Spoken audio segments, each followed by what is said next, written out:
Ladies and gentlemen, welcome to the European Tekken Cup here at Gamescom Lamb, Germany. Over the weekend, we've seen 20 of the strongest Europeans battle it out to make their place in history as a third European Cup champion.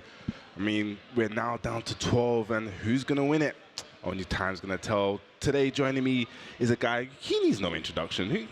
We don't need to introduce you, know. This is the legend himself, Mr. He is the scene, bro. I'm gonna call you the scene, bro. Spag, how are you doing, bro? I'm doing good, man. I'm doing very good, Bubsy. Thank you so much. European Tekken Cup 3 final day, top 12. What we're going to be doing today, ladies and lads, is we're going to be starting off on the loser side. We're going to be doing 4 top 8 qualifiers, and then, of course, we're going to be crowning, like you said, our third European champion. And there's so much to talk about. We started with an LCQ. Yes. Yesterday, we had the group stages, and today we finished with 12 players here, right?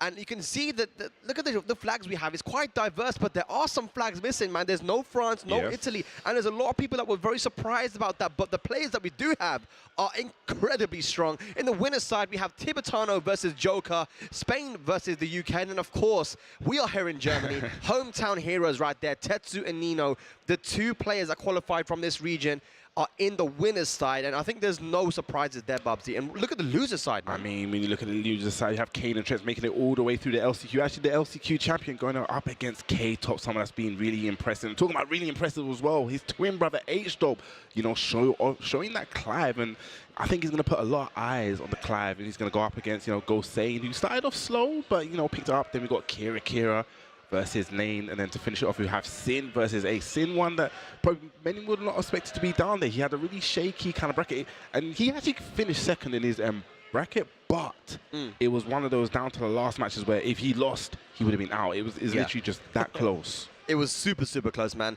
And that's why those groups yesterday were incredibly exciting. But we have Ace, man, the Eddie from Norway. Yeah. I want to give a shout out to him because he's representing the Nordics, and I know that everyone down in the Nordic region are going to be, you know, backing him and supporting him. And his Eddie yesterday was very, I mean, it was so creative, you know. He was bringing it to everybody. So I'm very excited to see what he's going to bring. And personally, you know, K-Top and H-Dope, I'm so happy that they made it into this top 12 because these are 2 guys, you know, who have been trying for so long to just keep grinding and get these opportunities. They don't get a lot of opportunities to travel, Bubsy, you know, but when they do, they always show up, man. K-Top and H-Top actually got to meet them for the first time in Greece back in Tekken 7, mid-Tekken 7, and I'm like, damn, these guys are good. And I just saw them playing in multiple fighting games, getting top 3s in any game that these guys touched, man. They're just very talented, and both of them using the Clive. And I think Clive is an undiscovered character right now, man. I was talking to Nee, and he said he thinks that Clive might be top 5. I was very surprised about that, but now looking at the way these guys have been playing, the way that Chikarin has been playing this character, I think that he might be onto something. I mean, you know, I think I said this before, I think the forward 1+2 nerf was the red herring. Because everyone just looked at that character, you know, that was the move that everyone was like, oh, this move needs to change. And they were like, okay, this changed. And then it seemed like a lot of the Clive players kind of fell off. But like you said, he wasn't fully fleshed out because when he's in that heat, I saw a lot of things yesterday which actually surprised me. And I was like, whoa. We were just concentrating on the wrong thing here because the heat is very oppressive, a lot of chip damage, and you know, it is a real problem to deal with. So much mix-up potential. I was saying that once forward 1+2 gets nerfed, you know, it's going to open up the rest of his game. We're going to have to start playing creative, and that's what we've seen from the Clives now, you know, utilizing moves like down back 2-1, the back 2, the stance, the Phoenix stance, so strong. And when in heat, that's the main thing. What I've been seeing from K-Top and H-Dope, the heat usage from these guys, man, utilizing down forward 1-1, using up 1+2, the way they used it and mixed up the stance was so sick. They really put that pressure on you, which kind of like forces you. And, you know, there's a lot of plus strains as well, and people get really antsy. And then, you know, to complete the toolset, he has that 1+2. That 1+2 is an amazing move, you know, a heat engager. It's got kind of good tracking, 13 frames fast. It becomes a real problem to deal with when it just like all meshes together. But they are going up against our UK boys, you know, Gosain and KaneAndTrench. These guys have been playing competitively since Tekken Tag 2. They've been around for a while. KaneAndTrench, a world finalist, multi-time actually. People might not remember, but he was actually a world finalist before the Tekken World Tour in pre-release Tekken 7. He was in Japan representing Europe, and of course he also represented Europe in Tekken 7 in 2017 in the first ever Tekken World Tour. This guy is so consistent, Bubsy. He just oozes fundamentals, man. Definitely, and it's going to be interesting to see because we know KaneAndTrench is a lab monster, right? So I'm gonna, if anyone's gonna show us how to deal with the Clive, and it's him. you know, the options definitely is gonna Especially be him. because he's a big Final Fantasy fan as well. You know, he plays that game a lot, and he loves, you know, the character Clive. I think he was a big fan of that character as well. I'm sure he played the character a lot. But ladies and lads, here we go. We're getting into it. Our first game of the final day. UK versus Greece. Clive versus Yoshimitsu. And this is an interesting one because his K-Top was actually the one that I'm sure defeated KaneAndTrench at EGX. Ooh. He did. Okay. But that would have been with the Dragunov. But, you know, he's still labeled the Yoshi killer. Let's see if he can still be killing. An early sidestep there on the 1+2. 1+2, a 13-frame mid-heat engager. It's a very strong move. No punish there on the back one. It is punishable. Nice. That's guaranteed QCF1. Lovely. 1+2. He's talking about that move so good. Here we go. What's the pressure? Ooh, interesting. It seemed like KaneAndTrench tried to do something there, had the option, but it didn't quite work out. Yeah, everyone trying to figure out how to deal with this move. That's an unfortunate drop there, and he's going to get punished for that one, Bobsy. Big wall come. Okay, just goes to the Okazemi instead. It goes to this. Oh, I thought that may have been out of range. Oh, boy. Hang on. Nice, goes for the mid option there. Didn't get the low wall hit there, so... Early days though, just a few drops here and there, but not bad. Down for 1-2 into the big hit, guaranteed. Yeah, definitely guaranteed. Big block on the down back 4. Here we go. This is going to be a huge combo. Going to carry him towards the wall. Yep. That should be an easy wall. Now, I actually tried to break the wall there with the running 3, but still gets a sword sweep. Yeah, and that should be the round. No, sliver of pixel left. What are you going to do? Down forward 1+2. I like it here, just keeping it nice and simple, KaneAndTrench. He's really looking for that 1+2, but eventually goes low. KaneAndTrench up 2 rounds here in the first game. I love the patience that he showed at the end of that round. Big counter hit though with the full crouch sweep. Yeah, the timing. I mean, K-Top is not really comfortable with the way that KaneAndTrench is choosing his moves and that timing as well. Here we go. Clean wall splat. I wonder why he's trying to take the walls away. I'm not sure. 1+2. Here we go. He's now been engaged. Nice. Okay, so KaneAndTrench, I told you, he is definitely one to look out for because he's going to have the options and he's going to know he's going to lab it. There we go, gets caught with a sweep from the Phoenix stance. Yeah. Oh, that was a heat smash, sorry. It's grounded as well. I did not know that. Good. Big power crush. Into down 1+2. K-Top on the board. But yeah, like you see, man, KaneAndTrench definitely done his homework. That 1+2 from stance that's only available in heat. KaneAndTrench parrying the second hit. Gets an early down 4-2 here. They're going to carry him towards that wall. He's going to break the wall this time. We're going to keep him there for the pressure. No, okay, opts to break it again. I would have liked him to use it for pressure. This 1+2 is such a strong move, man. Yes. And he's finding it so often, getting a lot of health back as well, that comfortable health. Okay, spins the heat smash. Okay, dashes out, goes to the low. What's your options now? Okay, just keeps blocking. Yep. Heat smash there. Ah, that's a big flashback 2-2. Oh, no break. That's going to be dead, surely, right? Yes, that's going to be it. KaneAndTrench. 3 rounds to 1 there. A perfect start. And it's only first to 2, by the way. And we are going to be having a first to 3 entire top 8, but we are not in top 8 just yet. These first few matches, guys, are going to be top 8 qualifiers. He seemed really, really comfortable in just dealing, especially with the heat, because we spoke about it before the match. Like, he is kind of like the main issue, the main problem, but he's showcasing those options, and it's like, it seems like it's making K-Top, doubt what he's going to do in heat. Yeah. Playing like a really patient game as well, KaneAndTrench. You know, seeing at the end of the round, just using the downfall ones, knowing that that 1+2 is always available, so you know he doesn't want to overextend. You rightly said, Bubsy, that K-Top was one of the guys that was really taking out all the Yoshimitsu players when it came to these major events in the ETC, right? But it was with the Dragunov, and the way he played versus Pika and the way he played versus Sin was just so impressive. But I do actually like the fact that he's just sticking with the Clive, man, because this is a character that they believe in, a character that has got them this far, and one that they just think that they can get the job done with. You know, this is such a side note where I just actually just realized. Yeah, I haven't seen the Dragunov like all weekend. I don't think I've seen one. Oh, man. Are you... Really? Yeah, I don't think I've seen the Dragunov all weekend. Wow. I like that. I like that. We've seen plenty of Yoshis, though. We've seen a lot of Yoshi, though, yeah. But no, we have seen a lot of Dragunov. Yoshi. Interesting. Is he gonna... I think he's sticking here with the Clive, though. Yeah. Yes, definitely. It's the battle of the swords. Let's see if K-Top can make the comeback now. He's facing elimination. It is loser's side here, top 12. Here goes with the down 1. Nice whiff punish on the flash. Yep, they tap that flash. Okay, just lets the string rock. And for one string once again, and look at all the chip damage as well. Oh my god, he waited as well, Bubsy. That's so clever. And uses the heat engage as well just to make sure it kind of realigns. Kane understanding that that he smash is very, very active. I love this. I love the patience. He's trying to flash there, but it didn't work. Did he go for the power crush? Maybe nice. Back 2-2 with punch. Going to get a full combo as well. Going to get some life back. Uses the flash to get some real health back as well. Yeah. There's that wall. Going to have the sidewall splat, and I like it. Going for the rage art because, you know, the sidewall splat Yeah. could have made the combo a little bit tricky. Yeah, that would have been a defo drop on the combo there with the sidewall. So going for the rage art, getting rid of all that recoverable health as well. Not over yet though. K-Top, can he make the comeback? Just ran up for the grab. Oh! And I'm guessing the options that he has, it's different timing, so I wouldn't really be going for flash in those kind of situations here unless you know. Yeah, I wonder if you can even change the timing up a little bit there on the moves from the stance, right? So you can bait out that flash. He's done it so well. Forward 1+2, man. A move we don't see all so often anymore since the nerf, but it is so good in heat, though. Still is a launcher and plus on block with heat. Nice, catches him ducking. Yeah, cannot duck there. K-Top. Hang on, the crowd is waking up. 2 rounds up here in the second game. Definitely feels like K-Top is waking up as well. And he was talking about that while standing through, I guess. It's like it reminds us of the Julia. Has that homing properties as well. Yeah, 1+2. We've seen that move so much this weekend. Using that bad wall that was just out of range. Yeah. Okay. Plus range. Using the heat smash as well. Look at all the chip damage. Nice flash. Gonna get some life back as well. Trying to go for the parry, not going to work. K-Top now on the back foot, back on the wall, and there is a nice option there from KaneAndTrench to catch the duck from K-Top. Yeah, that was a big read there from K-Top. Did not work out. I was playing that patience game. KaneAndTrench just staying at that range. Doesn't want to engage too quick. That bad breath was keep out. It just dash up 1+2. Yeah. Don't worry, we don't start overextending. Okay, goes for the heat, wants to activate heat. We said it before, this is where Clive is at his strongest. This is where the party gets started, man. Oh, nice. He actually goes for the parry, but gets punished for it. Yeah, the wall in the back definitely didn't want it. Nice, avoiding the puddle, going on under those lows. Activates heat as well safely. Nice sidestep into the back 2-2 punish.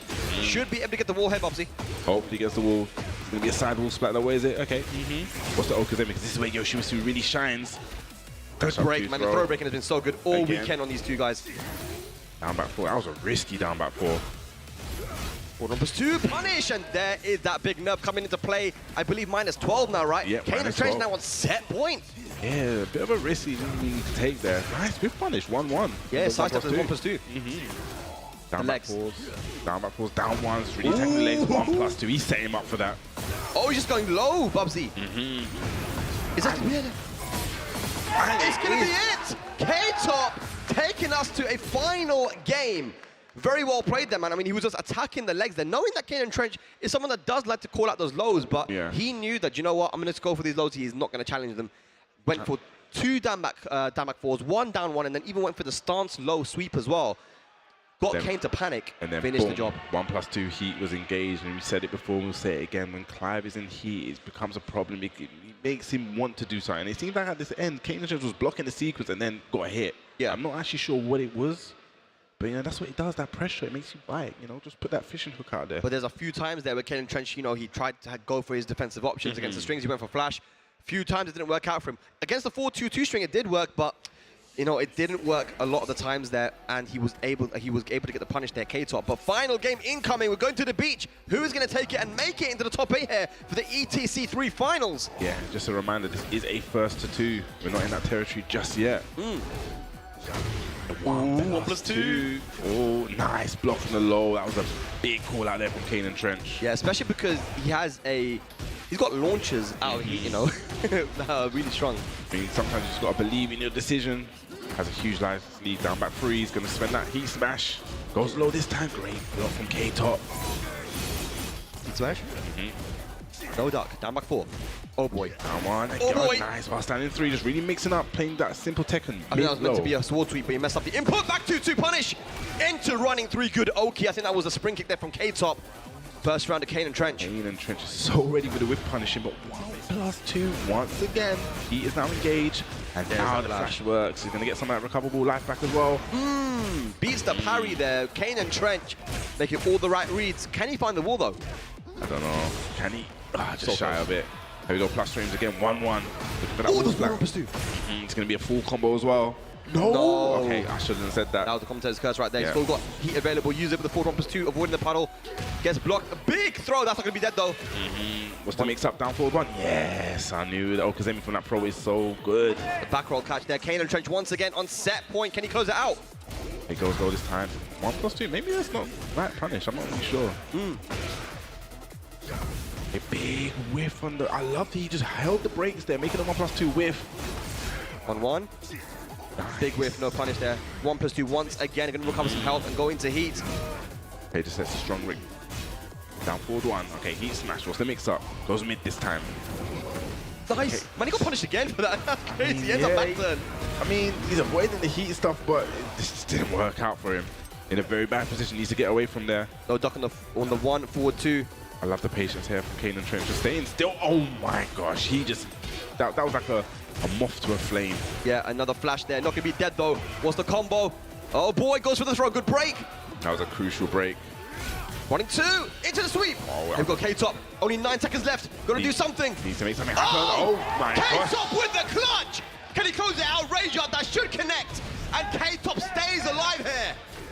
You said it yesterday, and you've been saying it all weekend. Sometimes it's the hardest thing to do is close out a round.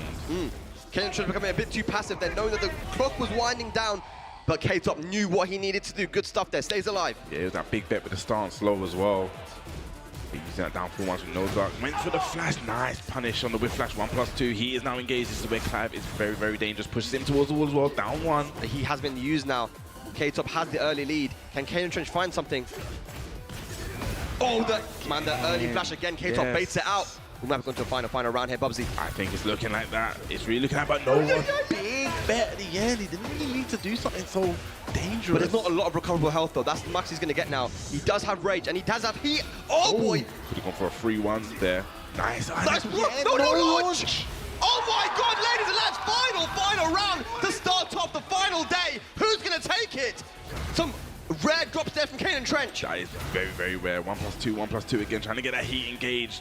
Down one, just really attacking at those legs. Yes, he doesn't want to duck as well. The threat of the 1+2. Seems like Kane has to just, hold these. He's saying again. 1+2. Oh my God, how is he blocking these lows? KaneAndTrench has the lead, but it's not over till it's over. Well, we're going to definitely get to the wall now. This is where Yoshimitsu is dangerous. Look at the damage on this. Last chance, what are you going to do? Heat smash. This is a 50-50. Where you going to go? Goes mid this time. He gets away from the wall. Spins out. Oh my God. K-Top catches the spin. He has range available as well. Going to go to the wall. Big combo. One more mix-up's going to do it. Oh my God. K-Top takes out KaneAndTrench and progresses on into the top 8. Damn. And that was really just a swing of the pendulum. It looked like KaneAndTrench was on, he had the mix-up. It was the last hit. But then, the forward 1+2, getting that combo, getting all that life back as well for the recovery health. Damn. K-Top. K-Top. He came to Joka at the... I want to tell you something. He came to Joka at the end yesterday because he won against him. And he said to him, I apologize. Let me tell you what he said. I apologize for popping off, but I'm really passionate about this game. I just want to make a name for myself. I want to get a sponsor. I want to be able to travel and compete because I love this game. I love competition. That's what he said to Joka. And Joka said, don't worry about it. It's all good. Keep grinding. Keep doing your thing, man. I support you. So this is the passion that we see there, man. Pop off there once again.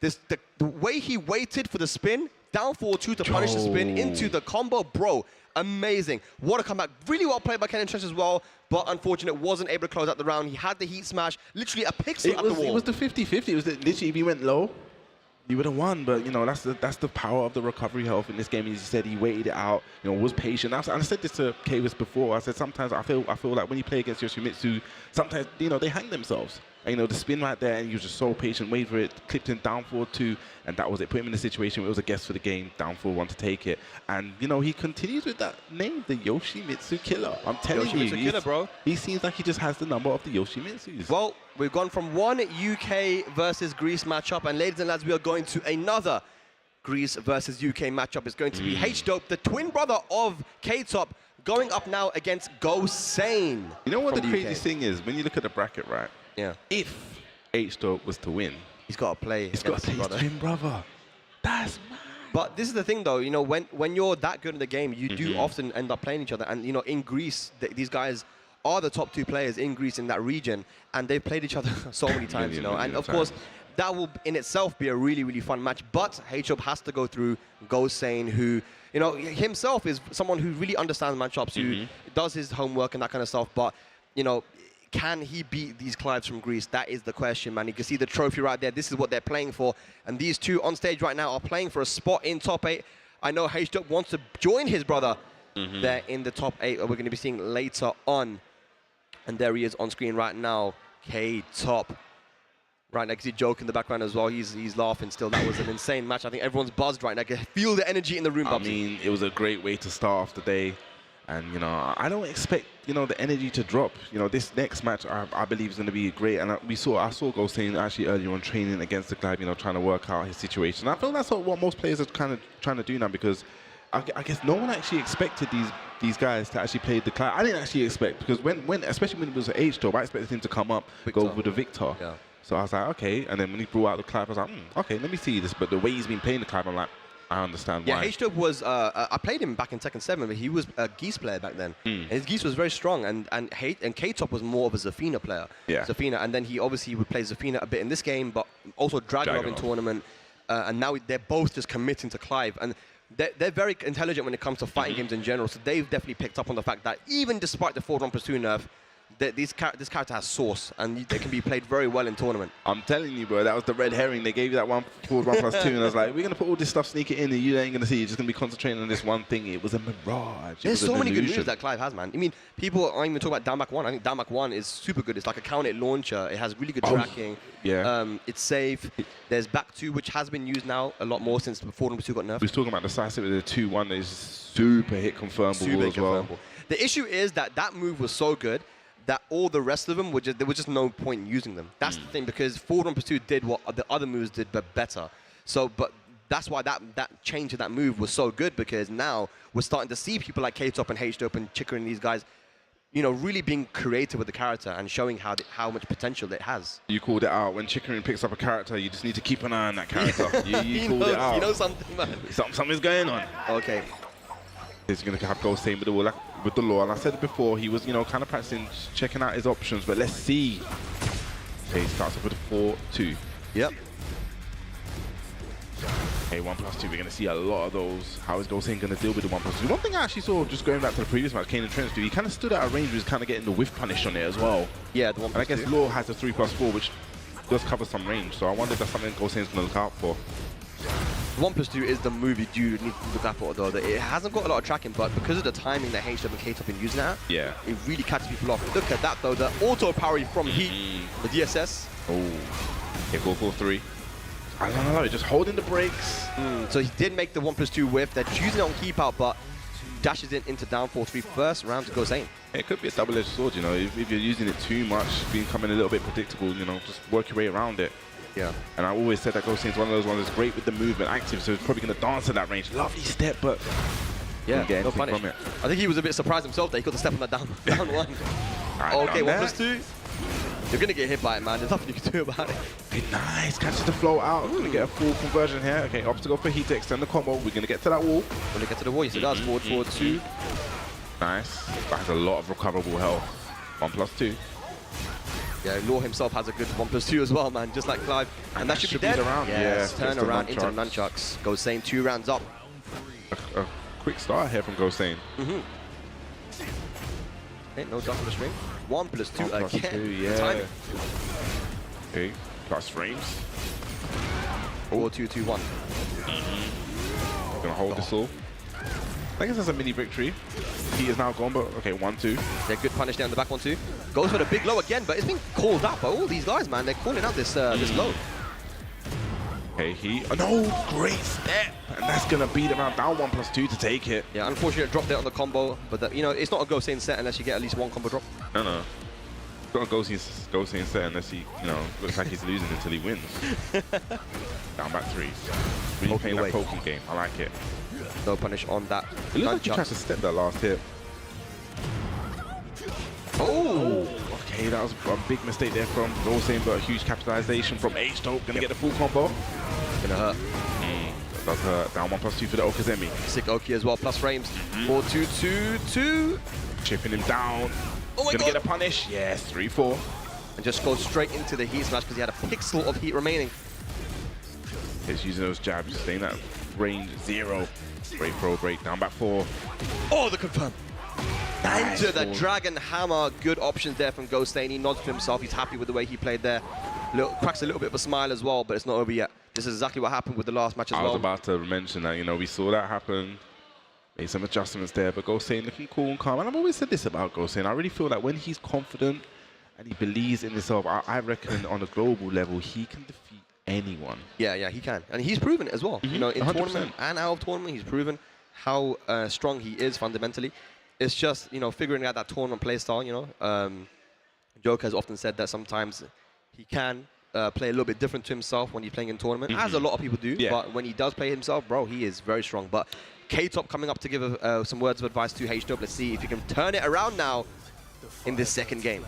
Yes. Prize for this is to fight another Clive. Yeah. So Gosain's going to have to run the Clive gauntlet. We're going to have the twins fighting each other. Yeah. All right, let's go into it. Second game. Gosain up 1 game.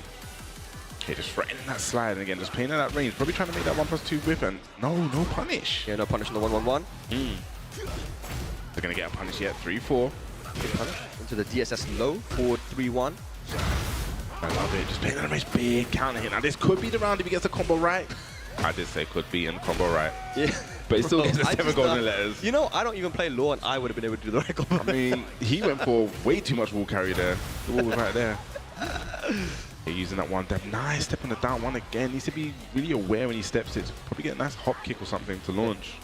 Using the down back 1 there, I like to see it. 4-2-2-2, that is punishable. Yeah. Up 4-3. Ooh, 1+2, found it. You're bound to get clipped by that once or twice. Plus frames at the wall. Okay, He tried to mash, but the back 2 hits him. But at least he's away from the wall. Goes in the mid option. Nice. Forward 1+2 in heat. Does still have really good tracking. Big drop on the combo. Uses the while standing free. Okay, nice. Activates heat now. Going for the throw. It's going to be a punish. No punish on the power crush. Nice. Confirm. Back 1-2-2. Look at the damage. Look at the wall carry as well. This is dangerous. Oh my god. He gets to the wall. Bro. Huge damage. Bro, look at the combo. No, slides. Down 1+2. Great punish on it. Good throw break though. Only 7 seconds left on the clock. 1+2. Needs to make something happen. And Gosain now moves on to set point to eliminate H-Dope. And move into top 8. Love the way Gosain's playing. But just like that 1+2. Yeah, no respect from the while standing forward. Yes, I tried to interrupt there, but got hit. Here we go. Now we've got some Clive stuff going on. I think this is going to be the round. Yeah, that's definitely the round. 7 golden letters. H-Top not out of it yet. It was 11-second round. That's quick. Like literally, they've been utilizing heat really well there with Clive. Yeah. He obviously gets some new moves. And look at that though, the parry back 3. Running 2, goes to the low. Okay, ESS forward 1. Legend kick. Nice. 1+2. Gotta respect that move. He's playing really good keep out, man. He does not want Gosain to get comfortable. He's got to play a bit more frame tight. Heat smash. 4-2-1. Here we go. H-Dope not out of it yet. Are we going to see the same story as the last match? It's literally looking like the same thing. It's like they were down 2 rounds in the second game, made the reverse sweep. Wow, no punish on back 1. That, yeah. Gonna get a punish there, 1+2, yeah, guaranteed. Yeah, lets it rock. Let's the whole string up. Down back 3. Down back 3 again. Okay, this time cancel down forward 1 into stance. Good confirm. Slide. Nice slide. Also on that big block. Nice one standing 1+2. Great punish. Wait for the DSS parry there. Was it DSS auto parry? Good break on the throw. Oh, back forward didn't let it rip though. Heat smash has been used now. What's the mix? I love it. Look at the pressure. Goes low. Slide. This is going to be the right. It is going to be. I didn't think that was going to be enough. And Gosain takes it over H-Dope, eliminating him from the tournament, moves on into top 8. Very well played there from Gosain. Almost made the comeback there, H-Dope. But yeah, that's going to be it, man. Gosain does move on, and he's had a good year, man. He won a major event in the UK, defended home turf there versus Jodd in the grand finals. His lore has been looking very, very solid, despite the combo drops. But H-Dope, though, got to give a shout out to him, man. He's playing very, very scary Tekken, and I hope to see him more at some more tournaments. I mean, I definitely feel that this weekend, this is the beauty of the European Tekken Cup, because we're in Europe, so we know these guys, but I think on a larger scale that these guys may not have seen, the H-Dopes, the Aces out there. The European is a very, very strong region. Yeah. And you can see right here, K-Top's going to go up against Gosain. We've got 2 more matches here. We're going to have Kira going up against Lane. That's going to be an interesting one as well. And you've got Sin, as we just mentioned about Ace, the Eddie player from Norway. There's two cool matches coming up here, man. Switzerland versus Spain. Kira Lane. We'll talk about that next one. I'm really excited for Sin versus Ace as well. It's going to be a crazy matchup. But K-Top, will he be able to get his revenge for his brother against Gosain? That'll be a cool one to watch as well. That'll be coming up after the next two matches. But we are going to find out who are the next two guys coming into top 8. The next two guys coming on stage are Kira and Lane. Lane just about barely made it into that the top 12 for today because Daniel Mado lost, I think, to Nino. I think that was a situation that Daniel Mado had won. Then it would have been over for him. But San, you could see his celebration was we didn't get to see the celebration. You know what? This is going to sound so dumb. I didn't really realize we could turn around and look. Oh, I've just been like literally looking at the screen. I was just these like, chairs are like you can spin on them. I didn't know because the camera just went on K-Wiz and I was looking at K-Wiz. I was like, what's going on? I didn't see. I missed the whole celebration and everything. But you know, I like to see that emotion. It shows how passionate these guys are. And this next match is an interesting one because these two have actually run into each other, not in the M circuit, but actually it was at the mix-up to M 2024 where these two did play each other. Kira did take it 2-1, but it seemed like it was the same kind of story where Kira would go down the first match, but then make some readjustments and then come back and win the next two sets. So are we going to see the same thing? We've seen a lot of that from Kira. I want to say taking a while to get started, but he seems like a player that he needs to find out what you want to do first and your groove and kind of like adapts to that. Ever since Tekken 7, he's always been a person that goes in with a game plan. Whether it be against the character, whether it be versus the player, or both. He will know exactly what he's going in to do. He's not playing random. He's not like, let me just go in and see what happens. No.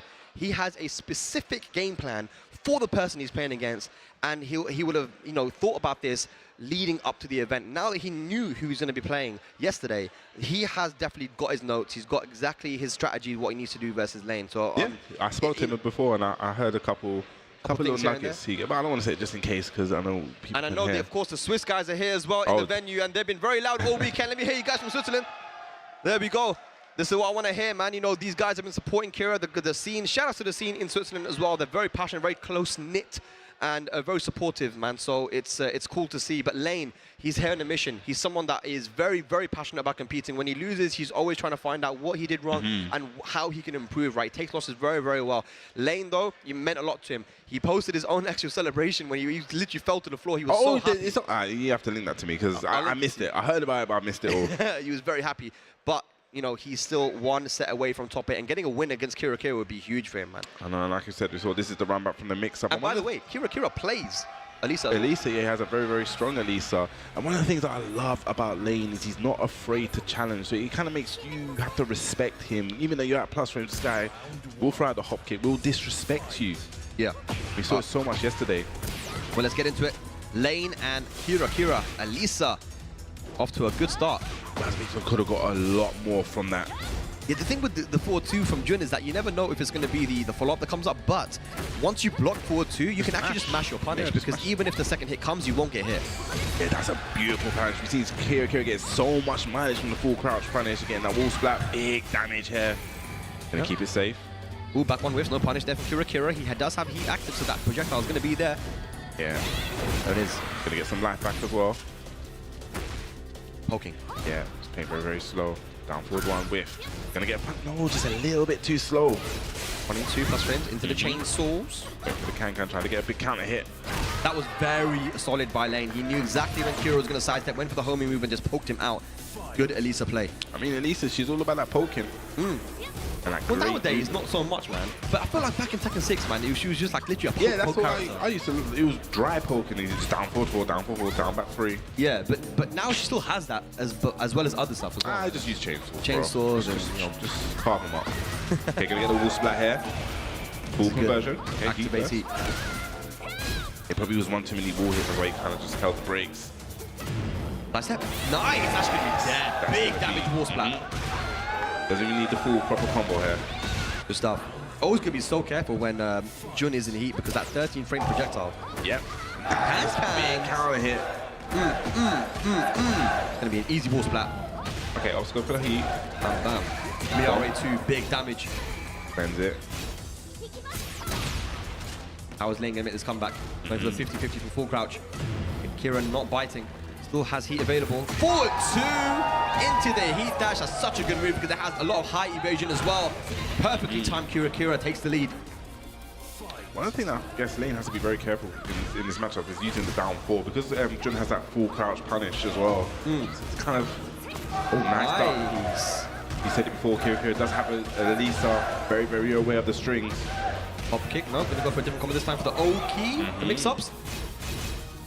Try to sidestep. Finishes the string, and that's gonna definitely be the round here. Doesn't even need the full combo on Kira. Kira looking like he's taking full control.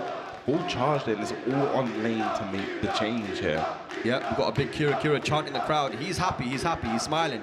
And I think he's very happy because his game plan just worked out for him, man. He knew exactly what Lane was gonna do.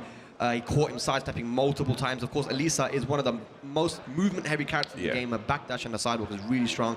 And Kira understands that. And you made a really good point as well. There's certain moves that Elisa has you can't really use as much as you can against other people, like the down 4 1+2, right? If the second hit is a high, but if you duck, I mean, you're always going to be able to get that down jab punish. Yeah, I think even just on the down 4, if it's blocked, she still even gets a if you huge just finish punish regardless. So, you know, something like Lane. One thing I didn't see once in the match, which I've seen all weekend, was the hop kick. Like, just sometimes just throwing it out there. I'm one that now, I never used to be like that guy. But now I'm a believer that sometimes you just have to throw it out there, especially in this game. And if it works, it works. If it doesn't, we just move on.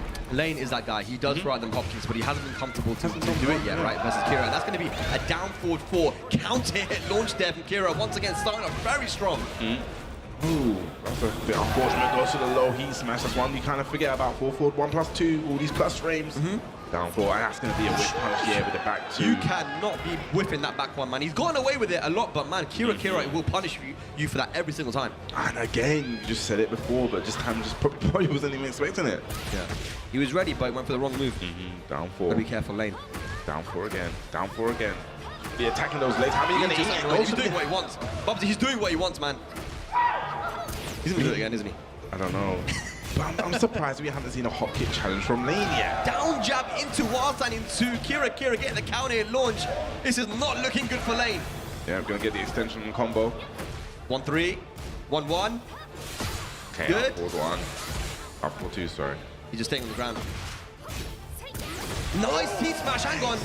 Not over yet, Lane. Gonna happen using that jab for keep out. Look at the patience. Look at the patience on both guys. And he's recovering recovering his health with the stance as well. Very clever from Kira. That was so clever there from Kira. Using the Miari stance to get the health back. And look at the float. But drops the combo. And Lane is going to get the round. But look how hard he had to work. I like it that Lane never gave up. And he just kept his mind in the game. Hit down forward, really poking and catches him floating. Probably went for a hop kick there, but Kira, you know, making the read, using the jab to float out the hop kick, right? Any kind of challenge. He's playing the game now. I think that last round, Kira was having a bit of fun, you know? Too much fun. A bit too much fun. That's going to be a whip punish, get hit with heat first. Okay, forward 2. What's the mix up? Nice throw break. Okay, you're going to spend it to make it safe. And back 1. Running 2 pressure, got the chainsaws out. Plus frames again. Nice power crush. That's going to be all in the back and then follow up as well. Down 1+2 Kira. Kira now 1 round away from making it into the top 8. From the LCQ into the top 8 for the ETC finals. Lane, this is your last opportunity. Running 2 pressure, down 1. Just wants to alleviate any of that side step 4. And it really does feel like Kira is in full control here. Yeah. Okay, gets caught by the second hit. Okay, chainsaw goes low this time, goes mid. Okay, whilst you try to catch a counter hit. Okay, just using the down jab just to stop any kind of offense from Lane. And floats him out the running too. Yeah, that jab was perfectly timed on keep out, man. Getting him out of that running mix. Just seems like Kira's 2 steps ahead. Yeah. Gonna spend the heat. Big throw break clutch, okay. Heat gauge. He's so comfortable against the Elisa matchup where he can just poke, slowly whittle down his health. I thought I was gonna catch a float, down back 4, huge low. Big punish here, what's gonna happen? Went for the frequent service. Can's running 2 pressure, go to the mid chainsaw. What are you gonna do? Go to the mid again? Nice down jab again. Down 4, Down 3, what a block punish. And the down 4 to finish it off Kira. Kira taking out Lane 2-0 and moves on into the top 8 here at the ETC 3 finals. And I just feel like that whole match, it was just Kira had so much control and just didn't allow Lane to disrespect. Even when he tried to go for the hop kick, tried to do something, even then we saw a lot of down jumping from Kira. It was like, no, I'm just gonna take my turn back every single time here. I'm not gonna let you get started at all. That was a masterclass. All you can say is that was a masterclass on how to play versus Elisa, but also the player as well. Lane is known to be that guy that can be a little bit unpredictable. You know, he does like to disrespect on frames, but he keeps it so frame tight. And he also used a lot of like forward 4, forward 3. That, you know, these strong homing moves from Jun that didn't allow him to get comfortable sidestepping. Back 2-2 also is a move which is only -9, and it's a mid string which has good tracking to Jun's weak side. Like, he just knew exactly what he needed to do to stop Lane playing his game. And then it got to the stage where he was so comfortable. How many down fours did we see? Was that like that was 7 Fergus. in a row? That was 100% shades of Fergus there, man. That was the Tekken Tag 2 Jun. Fergus just, you know, doing down 4, and Kira doing it here in 2025 as well, man. It works out. It's such an annoying low. It doesn't do a lot. It doesn't give you much plus frames or any plus frames, but you just don't want to get hit by him, man. It just chips you down. And he was so confident that he was like, you know what, I can just be in your face and just go down 4. You won't do anything. And knowing that Lane likes to do hop kicks so long. But the thing is, that's what I'm saying about the hop kick. He conditioned him so much that, you know, we didn't even see the hop kick. And then it's so crazy how much he was in his mind, because it came down to like the 6-1 and he went for the down 4-3. And it clipped him. It's just like, how did you know that after the 6-7 times, now this guy's in the dark? But that's what I mean. Like, I told you before the match that Kira is a person that goes into matches, goes into sets, no matter who it is, whether it's you know, people from Europe or even international outside, he does his research, okay? And when he does his research, he'll oftentimes get the win. And like, when he has time to research you, he's so analytical with it, man. And, you know, good play to him. He is a favorite to go the whole way, man, even from the loser side. But ladies and lads, our final top 8 qualifier, it is going to be Norway versus the Netherlands. Nordic in the building here, man. We've got Ace versus Sin. Sin barely made it into the top 12 there yesterday, but he has had a good season here, especially for the European Tekken Cup with that Yoshimitsu. Him, along with Pika, have been playing so well. But Ace, you know, he's the guy that a lot of people are looking at right now, man, because he is one of the best, if not the best Eddie in Europe right now, man. And he knows his character inside out.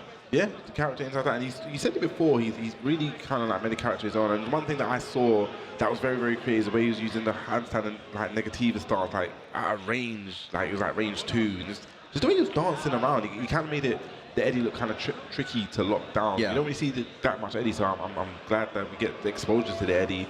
I mean, I would say he used to be Eddie main, but I know you kind of just like, you know. No, Eddie he's a lot different to how he was in the past. It's not me, man. I'm an old man.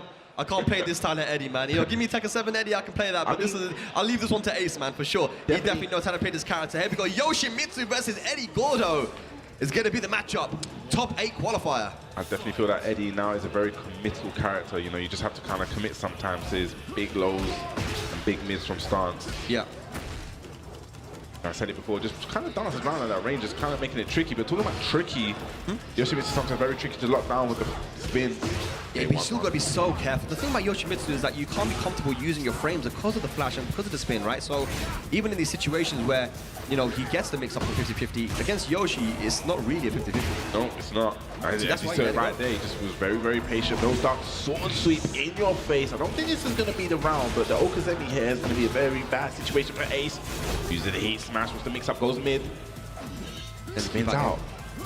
Down 4-2. Oh, I like that. Ace went for down 4-2, which has a lot of pushback. Tried to backdash to force a whiff, but the wall kind of messed it up. First round to Sin though, forward, forward, forward. That was a beautiful whiff punish there. We're going to go through helicopter. What's the Okazemi now? 4-1+2. 4-1+2. Spends it this time. Gets some plus frames. Oh my god, spin to win. The pogo stick. The lows. Wow, it picks up as well. That was sick. And that's one of the things I've seen about Sin. He's really been that innovative with this character. I've been seeing things from him specifically, which I've never seen from any other Yoshi. I didn't see that pick up before. Yeah, that was a really, really good adjustment on the combo there. The float into the tech roll trap with the sword sweep. Ace has not been able to get anything started. It's been all Sin with the Yoshimitsu. Here we go. Big damage. Heat smash. What's the mix up? Gonna be goes low this time. Big punish. Nice punish, yeah. 13 frame there. Can Ace get something side? Probably one of the higher wall spat there, just misjudged the wall. Yeah, it was a bit of a side wall. He went for the double spin down. Okay, 2 for the money. Yeah, catches him. Yeah.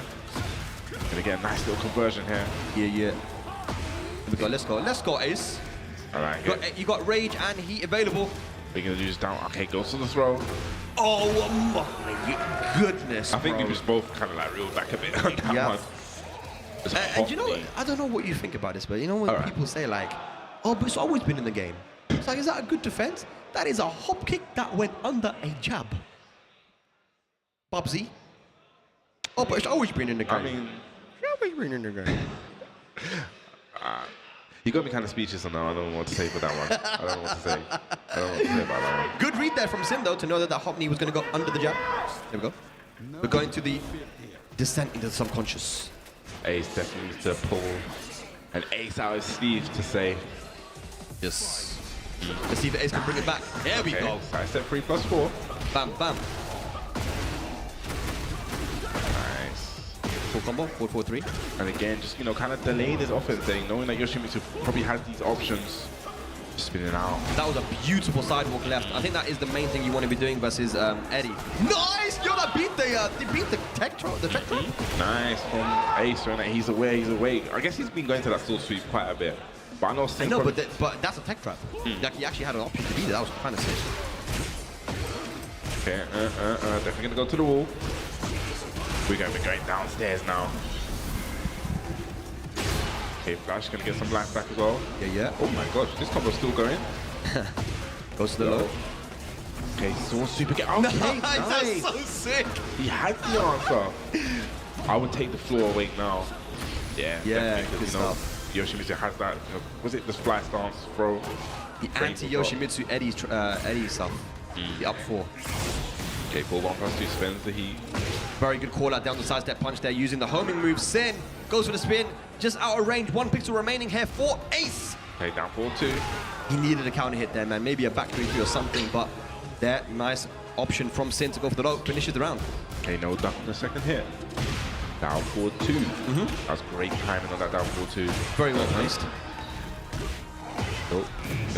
Gonna go heat. Okay, QCF1. Just dashed up rainbow drop roll, but great bro.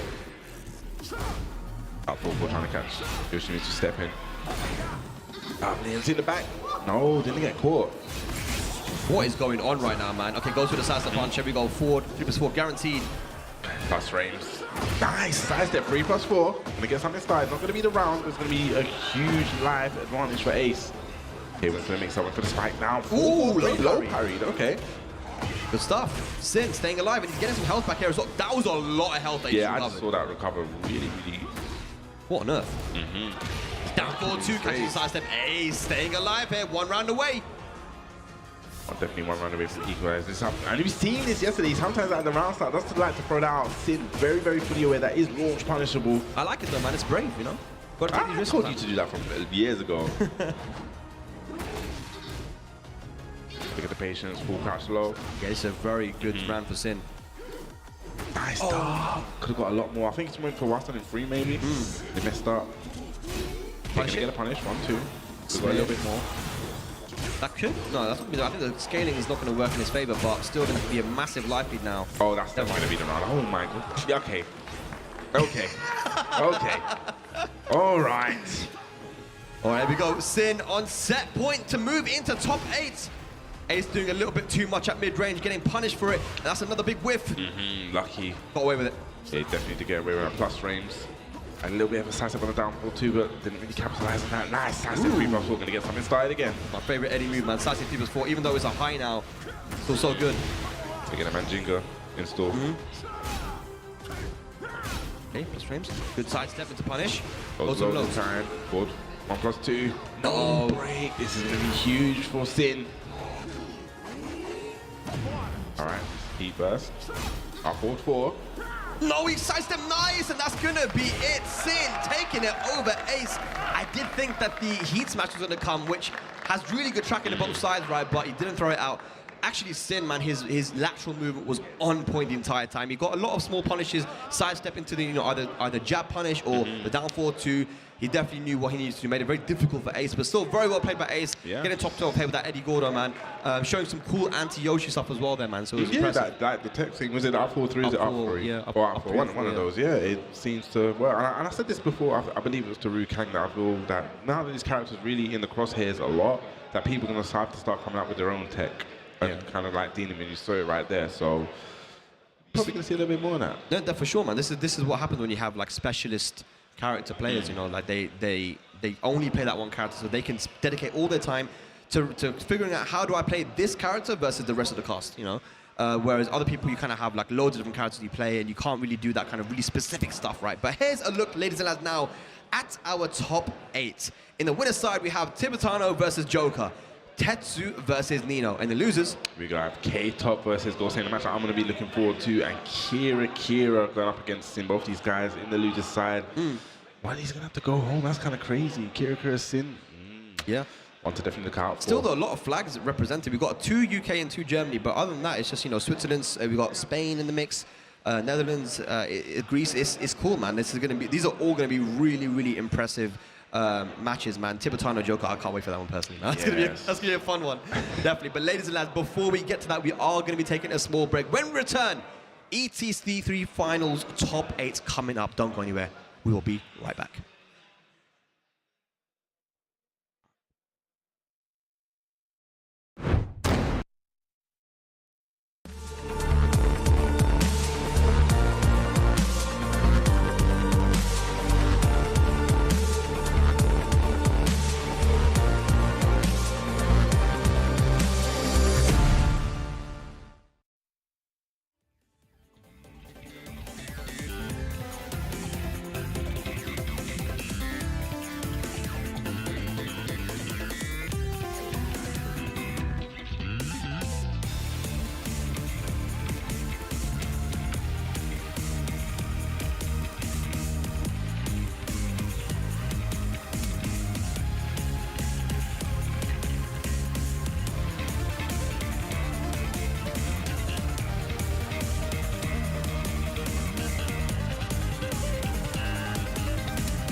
Welcome back, everyone, to the conclusion of the EU Tekken 8 Cup here.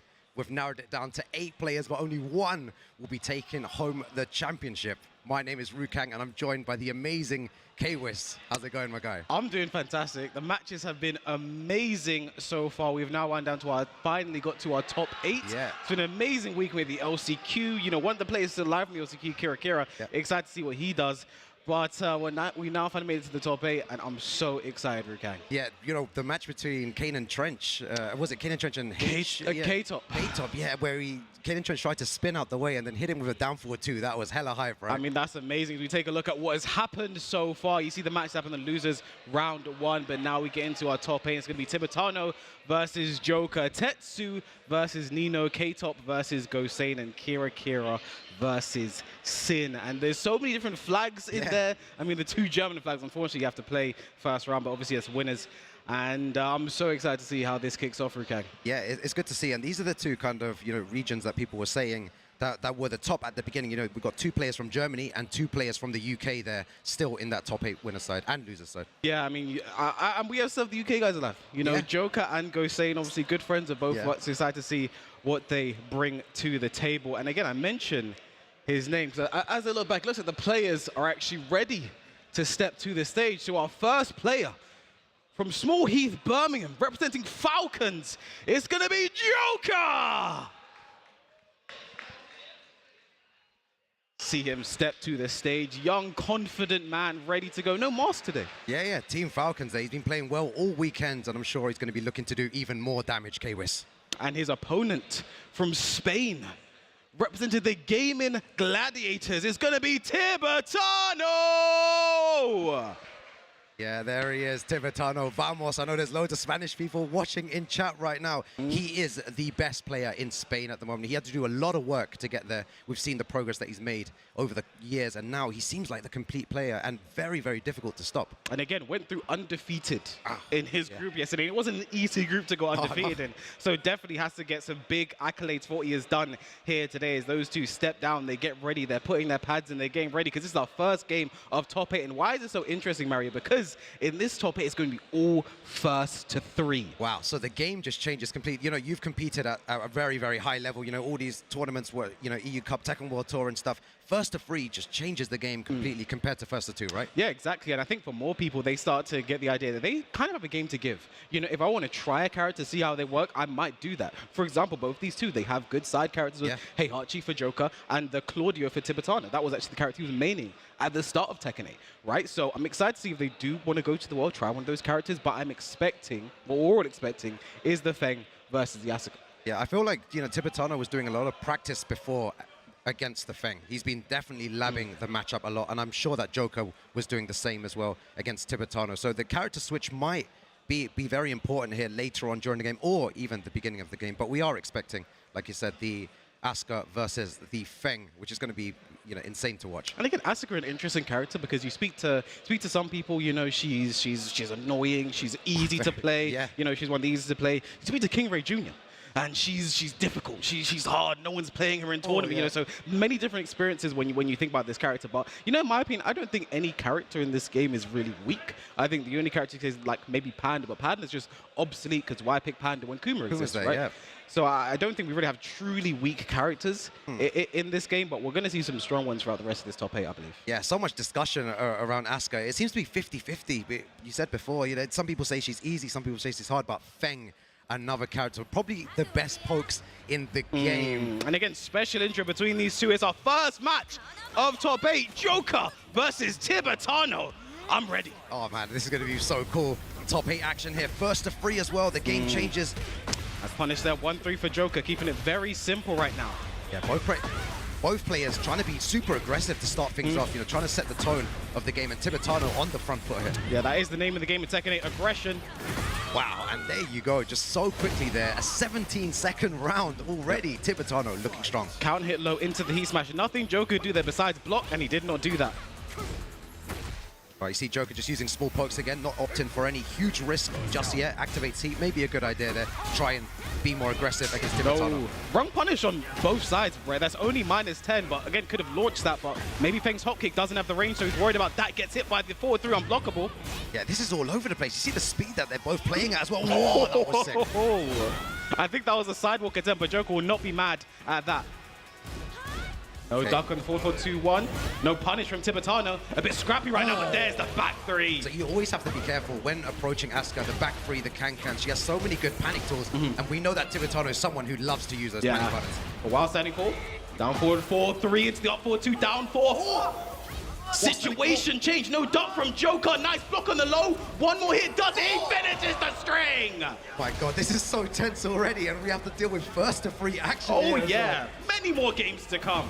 Wow, it's super scrambly as well. Back 3 doesn't punish the back 3. Does Feng have a consistent punish for that? He can do shoulder. I think forwards is consistent punish in Tekken 7. Not too sure about this game. Oh, no punish on the shoulder. No heat dash. Doesn't bank up. Does not work there. See what Tibetano does here. All right, going for lows, uses the shoulder. Why not? Right, you can just +5 that anyway. No duck on the what's anyone. 3. Back tempo 2. The whip. That was down 4, but no launch. Not the worst single one for Joka. The unblockable hits again. Oh, very, very nice. It seems like because it's the first game here, there's a lot of missed punishment, a lot of incorrect punishment as well. Tibetano could have definitely got a lot more there.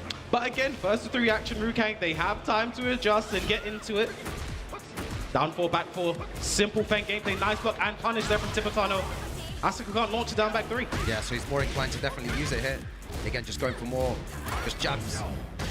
As heat burst interrupt there, down 4, back 4. Again, simple Feng gameplay. Punish. Into the shoulder again. Yeah, he's getting so much mileage that knows that Tibetano wants to stay on the ground here. What does Tibetano do to come back? He still has the Naniwa Gusto. His hands are still going. What a sidewalk from Joka. It's not enough to kill, but the down 2 is. Yeah, that was really good stuff. The down 2, super scrappy, but you would expect that. Both players maybe a tad bit nervous to begin with. But very, very nice down 2 by Joka to end the round there against Tibetano. Signs of life from both of them. They've both been playing well. But just, again, just small missed punishments here and there, whiff punishments and block punishments. Yeah, I think one thing we want to keep our eye on with Joka in this matchup is the fact that with the way Asuka is a character, she has the parry, she has back 3, she has can-cans, a lot of panic tools. If he does something like shoulder, she can't parry that. She's not going to be able to can-can it, she'll not be able to back 3, right? So stuff like shoulder, especially when he is in heat, it's going to be a great option. We're seeing Joka utilize that a lot. We're going to see a lot of back 3 because it's a knee, so Asuka can't parry that as well. So we're going to see a lot of these tools coming out from Joka. I think it's on Tibetano to see how we adjust to that. Yeah, let's see what Tibetano does. It seems like he's getting some advice from who's speaking. I believe it was H-Dope. I saw the hair. Yeah. It looked like H-Dope. Yeah, giving him some advice on the matchup. Always important to get some coaching. Someone from the outside might be able to see something that you can't see in the game. I want to say a quick appreciation to H-Dope as well because he's changed his hair recently. Yeah. And it's made it a lot easier to differentiate between K-Top and H-Dope. I've liked that a lot. Shout out to H-Dope for that. You know, I don't have to walk up and say, hey, which one are you? No, it's just like, I see the hair, that's H-Dope. So yeah, you already knew. Maybe that's what the H stands for, hair. Hair, right? Hair dope. His hair is dope. His hair is dope, so. Yo, I don't know what K-Top would stand for, but, you know. Maybe K was on top. Yeah, bro, that's sick. That was sick. Quick thinking, man. Yo, let's see what Tibetano does here. Again, you know, big shouts to everyone at home watching the stream today. This is top 8 action. We've already had some incredible games beforehand, and now we're finally down to our top 8 players. Just a reminder to everyone again, first to free action all the way through here. So, you know, 1-0, not the end of the world, whereas before, if it was first to 2, you would be maybe sweating a bit. Your life is on the line if you lose one more. Maybe panic stations, you start blaring a little bit. But again, like I mentioned earlier, you have a game to give. You have time to see how they're going to adjust to certain things, see how they react to certain things, and go with that. I don't feel like Tibetano's that style of player. Like he's known for his just aggressive, crazy gameplay. Yeah. You know, used to the can-cans into back 3, into parry, right? The flow chart. And one thing we've not seen yet is the rage up. No, yeah, he does love doing that, but maybe he's realized something, especially in this matchup against Joka, that kind of makes him hesitate using the rage up. I mean, I think you have to keep in mind as well is like when it comes down to it, like you study your opponent, you work hard against your opponent, you know what you should be doing. But you have to expect them to do the same for you. Yeah, You know, so again, for Tibetano, maybe he's trying something new. He's like, I'm playing against Joka. You know, he's been called the best player in Europe multiple times. He's a multiple-time TEKKEN World Tour finalist. He was at Gamers 8. Yeah. You know, that 1 year has been such a storied player throughout Europe over the years. So, you know, you have to be prepared. But again, Tibetano himself, he's no slouch. Exactly, yeah. I feel like he posted yesterday and he was saying that he actually lost to every player in his group at one point this year in a EU Cup, like maybe Major or Dojo, and he managed to defeat all of them when in one undefeated. go when it mattered, right? So this is another obstacle in his way. You know, Joka, very, very strong. Yep. It's a difficult task to take out one of the best players in the world, not just Europe, right? And again, Tibetano, he's a TEKKEN World Tour, previous TEKKEN World Tour finalist himself. He qualified for the last TEKKEN 7 TEKKEN World Tour finals. You know, getting to the new game. He didn't get to travel as much, but like when he did, always did damage, always something to look out for. So as we get into the second game between these two, Yeah, we're about to go into it. it just makes you think really and truly, you know, because again, these two played at the highest level. They played against internationals, you know. I cannot remember the tournament, but I remember Tibetano had a very close set versus Ni. You know, one of those tournaments. I think I want to say it was combo break. It was a very big tournament. It's a very important tournament for Ni as well. Yeah, he's holding his ground now with the best around as well, and it's great to see that he solidified himself as the best in Spain. And there's no questions, there's no debate from anyone as to who the best in Spain is right now. Tibetano has all the accolades. But here we go again. Joka 1-0 up against Tibetano. Round start, down back one, looking for a high crash, and it worked out. Joka did start the round with a jab, so a good option from Tibetano, but even better step there from Joka. Gonna get the wall side, goes back to it. Good damage, good combo. And I feel like that's the third time already that Joka's stepped that he smash. He knows that Tibetano likes to do it, steps at the right time. So the he smash, also the low kick Sabaki as well. He's doing a good job again around these options. He's prepared for the matchup. Oh, back against the wall, plus frames. And that was the Rager you were speaking about, I mentioned it, we hadn't seen the Tibetano Rager yet, but we were going to see it at some point. Not enough to kill though, obviously, but going to put Joka in rage. Going to give Tibetano some life back. Might be giving the life lead, actually. Yeah, let's see what he does here. Just goes in. Oh, no, you cannot be doing that against someone whose reactions are on point and practice is on point. Again, I was speaking to Joka earlier about this match. He was like, the down is something he's really going to be looking out for. A nice punish on the side set too. Again, the parry. Yeah, nice parry there from Tibetano. Can't, like, forget for a second against Tibetano. You have to keep your foot on the gas. Remember these things. Remember the parries. Remember the can-cans. If not... Oh, my God. As he's saying it, that's twice now. And down for 2-2. Gets all. This should be dead with a shoulder. Joka 2 rounds to the good in the second game.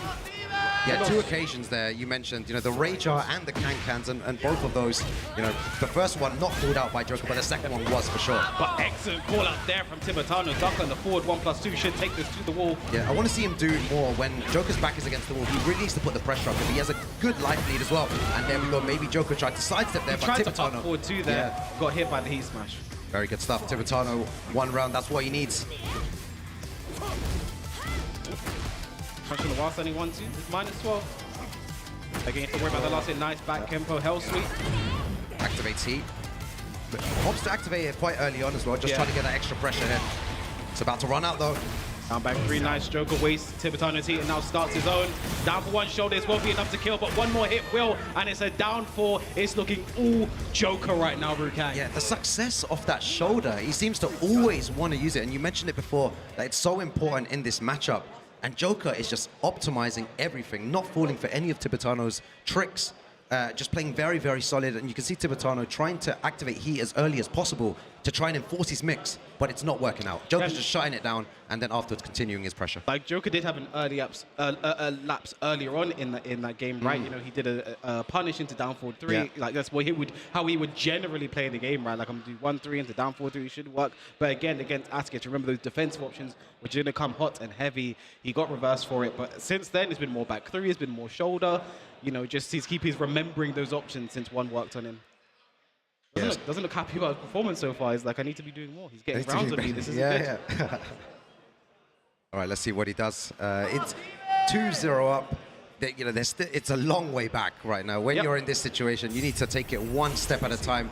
You have to take now 3 straight games of Joka. He's now elected to go for the Claudio to make that happen. And again, this was the main before Asuka, but great blocking it down by 4-3 there from Joka. Should take this to the wall with a heat burst. Yeah, I guess that says something straight away. The block on the low there, and then the perfect punish as well. Ducking early against Claudio is a decision, not something you really expect. Ducking again, both the lows blocked, down forward 4-2, confirmed there from Joka. Starts with a perfect against the Claudio. Yo, what did Joka have this morning for breakfast? The way that he's blocking all the lows, all the mids, it's all working out for him. As Kane there with a forward 4, builds a starburst. By 1+2 Giha, I think Joka might have, Tibetano cancelled it like he wasn't enraged, it looked like he stepped it. Forward 2-1, and again, this is the thing now, Joker's playing a bit more liberal because he doesn't have to worry about the parries, doesn't have to worry about the can-cans. He might not have to worry about the rest of this round. With a shoulder, one more hit. Down 4. Yeah, this could be it here. Joka looking to move into winner's final here at the EU Tekken Cup. What a block again, just blocking all the lows. Big launcher there as well. It's not looking good for Tibetano right here. It's not looking good for Spain. I think Joker's really in his element right now. When he can get going, he's not being stopped by anything. Tibetano in trouble. Down 4-3, picks him up. One more mix could be the end here. One more hit is a back 4 into a backswing blow, and Joka takes it 3-0 over Tibetano. Absolutely suffocating play there at the end. Just Tibetano had no answers whatsoever. He tried to switch to the Claudio. It didn't work out, and Joka takes it 3-0 there in convincing fashion. Yeah, and you see Tibetano kind of smiling about that. He understands that, like, it was just a situation where just kind of outplayed. You know, you have to say, I think Joka came into that game supremely prepared, especially for the Asuka and even the Claudio switch. You have to keep in mind, in this region, we also have Tetsu. Someone that Joka says is perhaps the best the best player in Europe. Maybe one of the best Claudios that there is to be. And you have to be prepared for that character if you're entering a European tournament. Like when I'm talking to Joka before this event about who you're worried about, Tetsu's the name that always comes up, right? And you're expecting the Claudio, so you have to really deal with that character. Yeah, it was good to see. He was definitely prepared. It seems like he's had quite a bit of time to prepare, and he's prepared very well, and he looks unstoppable right now. I don't know who is able to stop Joka when he's playing like this. It's going to be very, very difficult to shut down what he's doing because he's playing a different type of Tekken right now. Everything seems to be working. I can think of some players who might be able to stop Joka, and one of them will be coming to the stage representing Germany, representing Gamer Legion. It's Tetsu! And the crowd goes wild, KOS, you know, that we're in Germany here, and he is one of the ones to look out for today. He is the golden boy again, maybe the best player in Europe. I keep saying it over and over. We see those two sharing a bit of an exchange, because they know they're probably be playing. See, Tetsu lets his name show a little bit there. But his opponent, also representing Germany, unsponsored somehow, it's Nino! Yo, I like how you say that, unsponsored. This guy should be sponsored. He is one of my favorite players to watch. He ends rounds so quickly with the Bears. I can't wait to see what he does here against Tetsu. Like, I just have to, one thing I mentioned unsponsored somehow because of how well he has done. You know, he was two-time crossover champion, and the most recent crossover to happen, he got top 8. I think he finished 5th or something, and that was his worst performance ever at a crossover. Like, that's absolutely insane when you think about it. In Germany, he's so strong. Outside of Germany, I want to see, more of Nino. He came to the UK for Golden Layers, poured an absolutely dominant performance there. So let's see what he's able to do today. But he's going up against his friend, his compatriot, his countryman in Tetsu. And this is, because they've played in many occasions, from both of them from Germany, they're going to know each other's tendencies. So it's going to be all down to, who's reacting better on the day and who knows the character defensively, because, again, habits, they're going to know each other. They're going to know what they like to do. They've seen each other. They've played each other multiple times. So I wonder who's going to take it here. Tetsu, in my opinion, definitely has the advantage. He's had so much success over the last few years, and one of the most scariest player in his group stage. I believe he didn't lose undefeated. I don't think he was. I don't think he lost a game. He lost a few rounds. He lost a few rounds. But you mentioned knowing the character, Rukang. Yeah. So the last time these two players, I was asking Tetsu about, he lost to Nino in the grand finals. Yeah. First of 5 grand finals, he reset him, but then he just said his stamina ran out and he wasn't ready to do it. Long sets against the Bears can be troubling. But Tetsu might have a surprise in terms of character. I was speaking to him, right? Ooh. I'm not going to spoil it because maybe he doesn't do it. Do you think he might go for it now straight away, or does he try the Claudio first? He might be. When I talked, he was preparing for it. I saw him labbing. I was speaking to him okay, this is going to be interesting to see then if he brings something out. Might be a character we're familiar with this weekend, and it's there. It's the Clive. Yo, bringing out the Clive. We've seen Clive a lot this weekend. So many people picking him up and going for the Clive against Nino. And off to a good start. Use that 1+2. He engaged. into the running team. We've seen this strength so much this weekend. Rukang. Oh, that's going to be nice damage as well. Heat smash beating the heat burst there. Down by foot, nice block, but no launch from Nino. Oh, yeah. I reckon it was really good to use moves like that at the beginning because people are not really going to be ready. They're not going to be on point. It's his first game of today. He could have launched that, instead goes for a raw standing 4 punish. Nice parry there with the back 3. Nice work there. The shift 4 is minus on blocks, who was expecting retaliation. Good use of the parry there. And nice step on the charge electric. Tetsu's so ready for this character right now. Yeah, that was really dangerous though. If he goes for the heat smash, that will track and will take a lot of damage when he do it. I love this combos. I haven't seen the twins do it all weekend. We do the down forward 1-4-3. You get a 3 shift mix up afterwards. I haven't seen anyone do it all weekend. I love to see that from Tetsu. Yo, Tetsu's playing so good right now. Nice back 1 to retaliate. He needs to get some kind of momentum. Good nice punish. And then 1+2 hits him grounded. There's the electric. No step this round from Tetsu. Electric going to connect as well. Not the best combo from Nino, but still works out. Still huge damage. Running 2. What's the mix? Goes with a shift 1+2. Yeah, needs to be very careful. You know, the Bear's movement's not the best. He can't really move. Uses the fish back against the wall. Nice parry again from Tetsu. Building some Sandetsu engage as well. Forward 1+2. Heat dash +5. 1-4-2. 1-4-2 again. No duck from Nino. What a block though. Yes, running. Yeah, the running 1+2 closes out. Nino gets around on the board. Yeah, it's looking like Nino is really struggling a little bit. Even though he got that 1 round, he needs to find a way to get comfortable in this matchup. I think Tetsu might have been feeding himself a bit too much. Like the pick was really working out. Nice count hit, but doesn't get a great follow-up there. Is +13, could have got 1+2, but sending 1-2, he had options. Yeah, uses the fish this time as well. You see Tetsu not stepping on both occasions there. Very good options by Tetsu again. Nice G-Clef, where the sidewall might mess up this combo, and it does. Nice low parry though from Nino. Yeah, that was good. The G-Clef, really important to use when playing the best. And using it very, very well there, and he takes a round, and out of nowhere, Nino fighting back here against Tetsu. I think Tetsu actually tried to parry there, but I think he might have been too early, too late. Messed up, and nice. Again, Tetsu throwing out these raw down 4-2s has not worked out for him really today. But 3 bars of Sandetsu engage, we might be seeing that today, but you cannot jab when the Bears are in heat. Yo, okay, where's the damage here though? Are you ready for this damage? Well, no, just keeps it simple actually. Okay, I like that. Electric, no step on the running 1+2. Tetsu in trouble, but nice block. This could be something. Let's keep the combo very simple. Yeah, the wall though, okay, this is going to be a problem here. Doesn't get the best combo. I think Tetsu did just fine with it though. Tries to interrupt the charge, and Nino with the reverse sweep. Great work there with the bear. Yeah, he made a comeback after Tetsu got 2 quick rounds. Nino managed to find a way back, and something interesting you said is that it seemed like Tetsu maybe got a bit too comfortable towards the end. He was playing really well, and then Nino just found a way to shut everything down. Tetsu was moving so well, even stepping the electric at one point. And I have to smile really quick, Rukang, because an old friend has appeared to coach Tetsu. Is man like HK Jr. HK Jr. We've seen the damage that he caused, a couple of years ago with the Heihachi, and giving Tetsu advice here. I think it's great he doesn't even play this game. Yeah. But it's lovely to see HK again, to talk to him a bit this week. And not really playing the Tekken 8, unfortunately. The changes aren't really his cup of tea. But again, one of the best players we had in Europe for some time.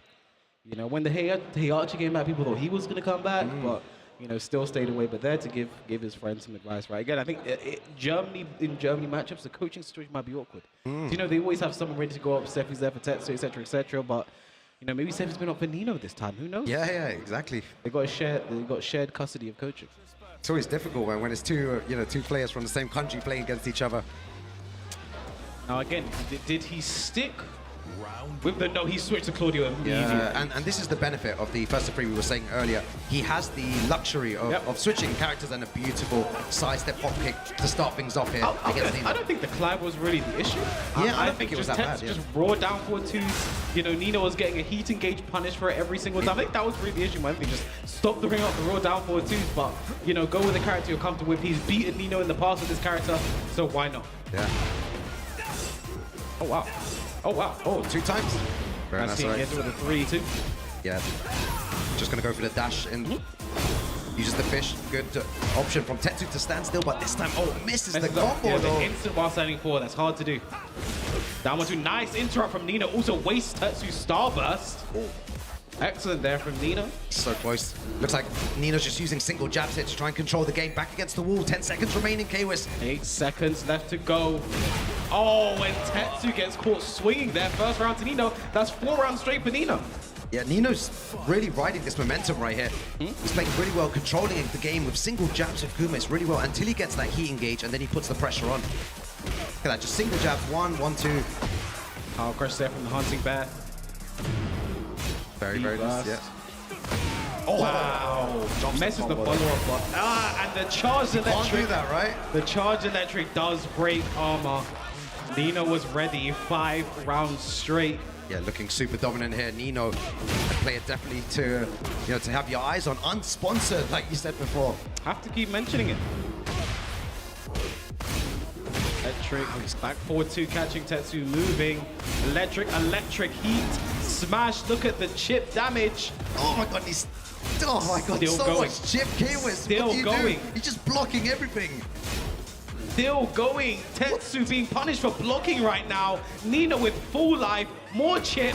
Okay, heat engage, gonna get a little bit back. And that wall splat somehow. Tetsu needs to take advantage of this situation. Yo, the patience from Tetsu though to, oh my goodness. No way. There's no way he makes this comeback, Impossible. There's no way he makes this comeback, Rukang. There's no, oh my god, out of nowhere, Tetsu, we were saying he's being punished for blocking for like 15 seconds straight. He was just looking for the right time, and this might be the momentum he needs to come back. You speak of the right time, Tetsu's timing on hopkicks always so good.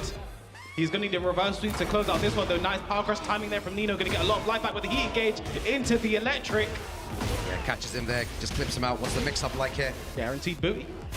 Yeah, it looks like, I reckon Tetsu's going to want to look to activate very soon as well. Nino's heat bars running out, uses the fish instead to get a bit of damage. Pushes Tetsu into the corner right now, not where you want to be. Nice sidestep hop kick. Tetsu, that's just knowledge of the player right there. He burst, keeps it very simple, running 2 to follow up. Down to 1+2, catching the kip up. Yo, this is so tense. It's anyone's game here. Sidestep 4, what a brace from Tetsu. Now working on a reverse sweep of his own. Yo, the crowd just erupts and there's a lot of Tetsu fans out there. I mean, these are amazing comebacks, Rukang. How could you not be hyped? It's so sick. 1, 2, he burst. Right, nice down jab to alleviate any pressure there. Tries the hop kick this time, didn't work out. No punish, no. Can the Bears do a perfect electric? Do they have 13 frame electrics? Right? It's a very simple on both sides. Interrupts. No punish there from Tetsu. Asertiva. There's the heat burst. Down by 1+2. His heat's almost gone now. G-Clef got is a flow combo, so it won't be that much damage unless he gets the wall, and he doesn't. What a whiff punish there from Tetsu. This is absolutely insane. He's going to take him all the way to the wall here. Down 1-2.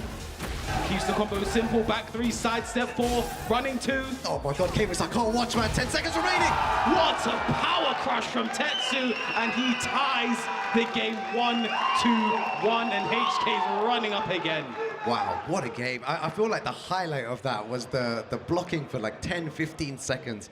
He was actually being punished for blocking there, losing so much chip damage, and just won, the perfect timing. I forgot what move he did, but he did one move and it changed everything completely. I mean, Tetsu, he really knows how to ride momentum. Had to do it as well, he was down 2 rounds. If he lost that game, he'd been down 2-0. But now it's tied 1-1. Situation's completely different. A lot closer than the game we just had, Rukang. Yeah, one apiece here. Back 4-3, 1-2. Very simple right now for Tetsu. Very nice from Nino. Needs to regain his composure here. Doesn't commit to the launch there. You can't really hit confirm it, so you throw it out and they block it, you're going to get launched. Tetsu had to be a bit tentative. I love the way that he's using that single jab to control everything. It's so good. From Nino, he's really messing with Tetsu's head here. Shutting his options down. Nice power crush again, but when in that situation against the Bears, if you're so careful going in their face, because again, the little bear attacks grounded, they're a bit cheeky. Oh, nice option there, going for the sidestep 4 as well. Nino not really ducking right now as well. A lot of the lows are connecting. Yeah, I'd like to see a lot more maybe sidestep 4s from Tetsu here. Against Nino, nice back 1, heat engage. He didn't even get all of his health back there. Nice back 2, good punish there, -14. Oh, you don't want to run into that. But down 4-2 gets the count hit. Gonna be big damage. I don't know if Tetsu could kill here. It's possible. It's definitely possible, and it is done. Very good stuff by Tetsu. Again, just so close between these players. They know each other so well. Full jabs again, heat engage, and this is how it always goes. Nino always gets that initial heat engager and puts the pressure on Tetsu, and Tetsu always finds a way back. Now back 4-3 again. The lows are really working out for Tetsu, but now Nino is jabbing in that situation. Nice sidestep twin piston. Doesn't work out though. Oh, nice start on the 3-2. You don't really see people duck that very often. There's no mid follow-up. Yeah, really good. Nino ready for it and now puts himself in position to go up 2-1 in the set. Down 2-2. Again, you pointed this out before. Nino isn't really blocking any lows whatsoever. Yeah. That's like the 6th low that's hit. Let's see if Tetsu picks up on that as well. Interesting option there for Tetsu. Forward 4-4 into down 4-2. Oh, and that's what happens if you try to move there. Needs to be careful with the fish as well. And 1+2. Heat smash is looming. There it is. Yes, good. Very, very nice block from him. Okay, now it's time to activate heat. Again, it's always Tetsu that always activates heat after Nino. Nino's the one to spend it before. I mean, you want the Bears to get rid of their heat, right? Nice sidestep from Tetsu, but no follow-up whatsoever. A bit unfortunate at the running 1+2, and Nino feeling himself after that one. Yeah, a little pop-off there from Nino. You know, the job's not done yet, though, Yep. okay? He needs to get one more game in order to win, but Tetsu on the back foot. This might be last chance to do now for Tetsu. Yeah. He has to get this game. He needs to force a final game. But I'm confused, right? Because it's 2 Germans playing right now. We're in Germany. So I want to know, guys, if you want Nino to win, make some noise. Yeah, that was quite good. Okay, and if you guys want Tetsu to take it, make some noise. Clearly louder for Tetsu there. Yeah. You know, it's kind of split. You know, it's not that much louder, but Tetsu still the upper hand. The player that has gone around the world competing. You know, in Tekken World Tour, in EU Cup, he's had a lot of success as well. Nino hasn't traveled as much, but still a very, very dangerous player. And again, we are kind of splitting the crowd as well. We are in Germany. So, Yeah, you know, exactly. You're forcing them to pick a side. they wanted. I mean, they could have cheered both times if they wanted to. Yeah, exactly. If they wanted to do that, they could have done that. I didn't say you had to do one or the other. But now Tetsu and HK having quite a lengthy conversation right there, you know. Yeah. He puts his headphones back on. Maybe he's just happy to see HK again. Like, he's not talking even about getting something coaching. else, right? He's like, they both have the sniffers as well. You see that? Yeah. It's always a good strat as well. Have you tried one of those, Ruka? I've tried one of them. Yeah. Very, very good stuff. It reminds me of Vicks Vapor Rub. That's what it smells like. And it really does get your mental alert. Yeah. Always Shouts to Jin Kazama. All right, here we go. Tetsu on the back foot. Needs to win 2 games here to make it through. I think we saw Tetsu again do forward 4 into down 4-2. That time down 4. I think that's what happened in the first round. We got the forward 4 and counter hit into down 4-2. I think that was just his default option, right? He didn't expect the counter hit. Yeah. Running 2 has to spend his heat down by 1+2. Was probably expecting the heat smash there. Yeah, one of the best moves in the game in that down one. So, oh my God, we're talking about all the lows that are hitting. He's clutching it in the final moments, it seems. He's just waiting for Tetsu to be comfortable and then going for the low parry. Look at all of it. Chip damage, Kang, and the heat smash takes the Nino first round of the potential final game. Yeah, and that was all because of that one low parry when Tetsu felt very comfortable. But great punish there using the shoulder there. Tetsu's awake right now. Took some time to switch on with the Claudio. Yep, he engaged. What Could can he be do, Tetsu? Nice jab, interrupt, yes. Oh, and that's what happens if you try pressing a button there. He's going to get huge damage here as well. Oh, no. Oh, no. Yeah, he still has the fish as well. There it is.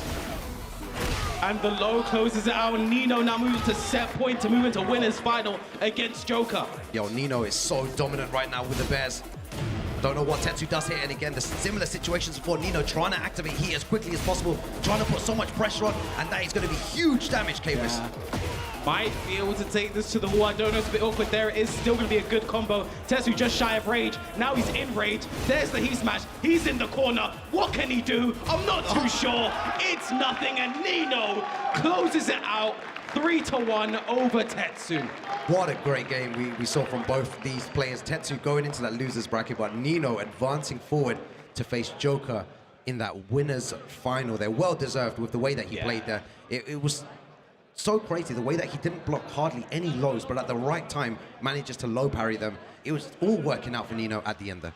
Yeah, I just think it's interesting because, you know, the last time I saw these two play was at Golden Letters.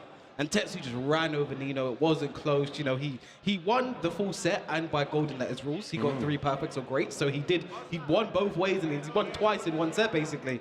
And it was looking super good. But I told Tetsu, he's like, the last time he played, it was grand finals. It was the first 5 grand finals. I reset him But then I think he said recent 5-0, but then he lost 5-1 again because he ran out of stamina.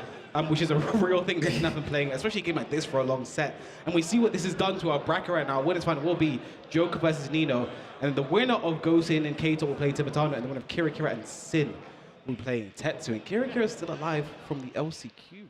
Talk about that. Yeah, it's an impressive run that Kira's had.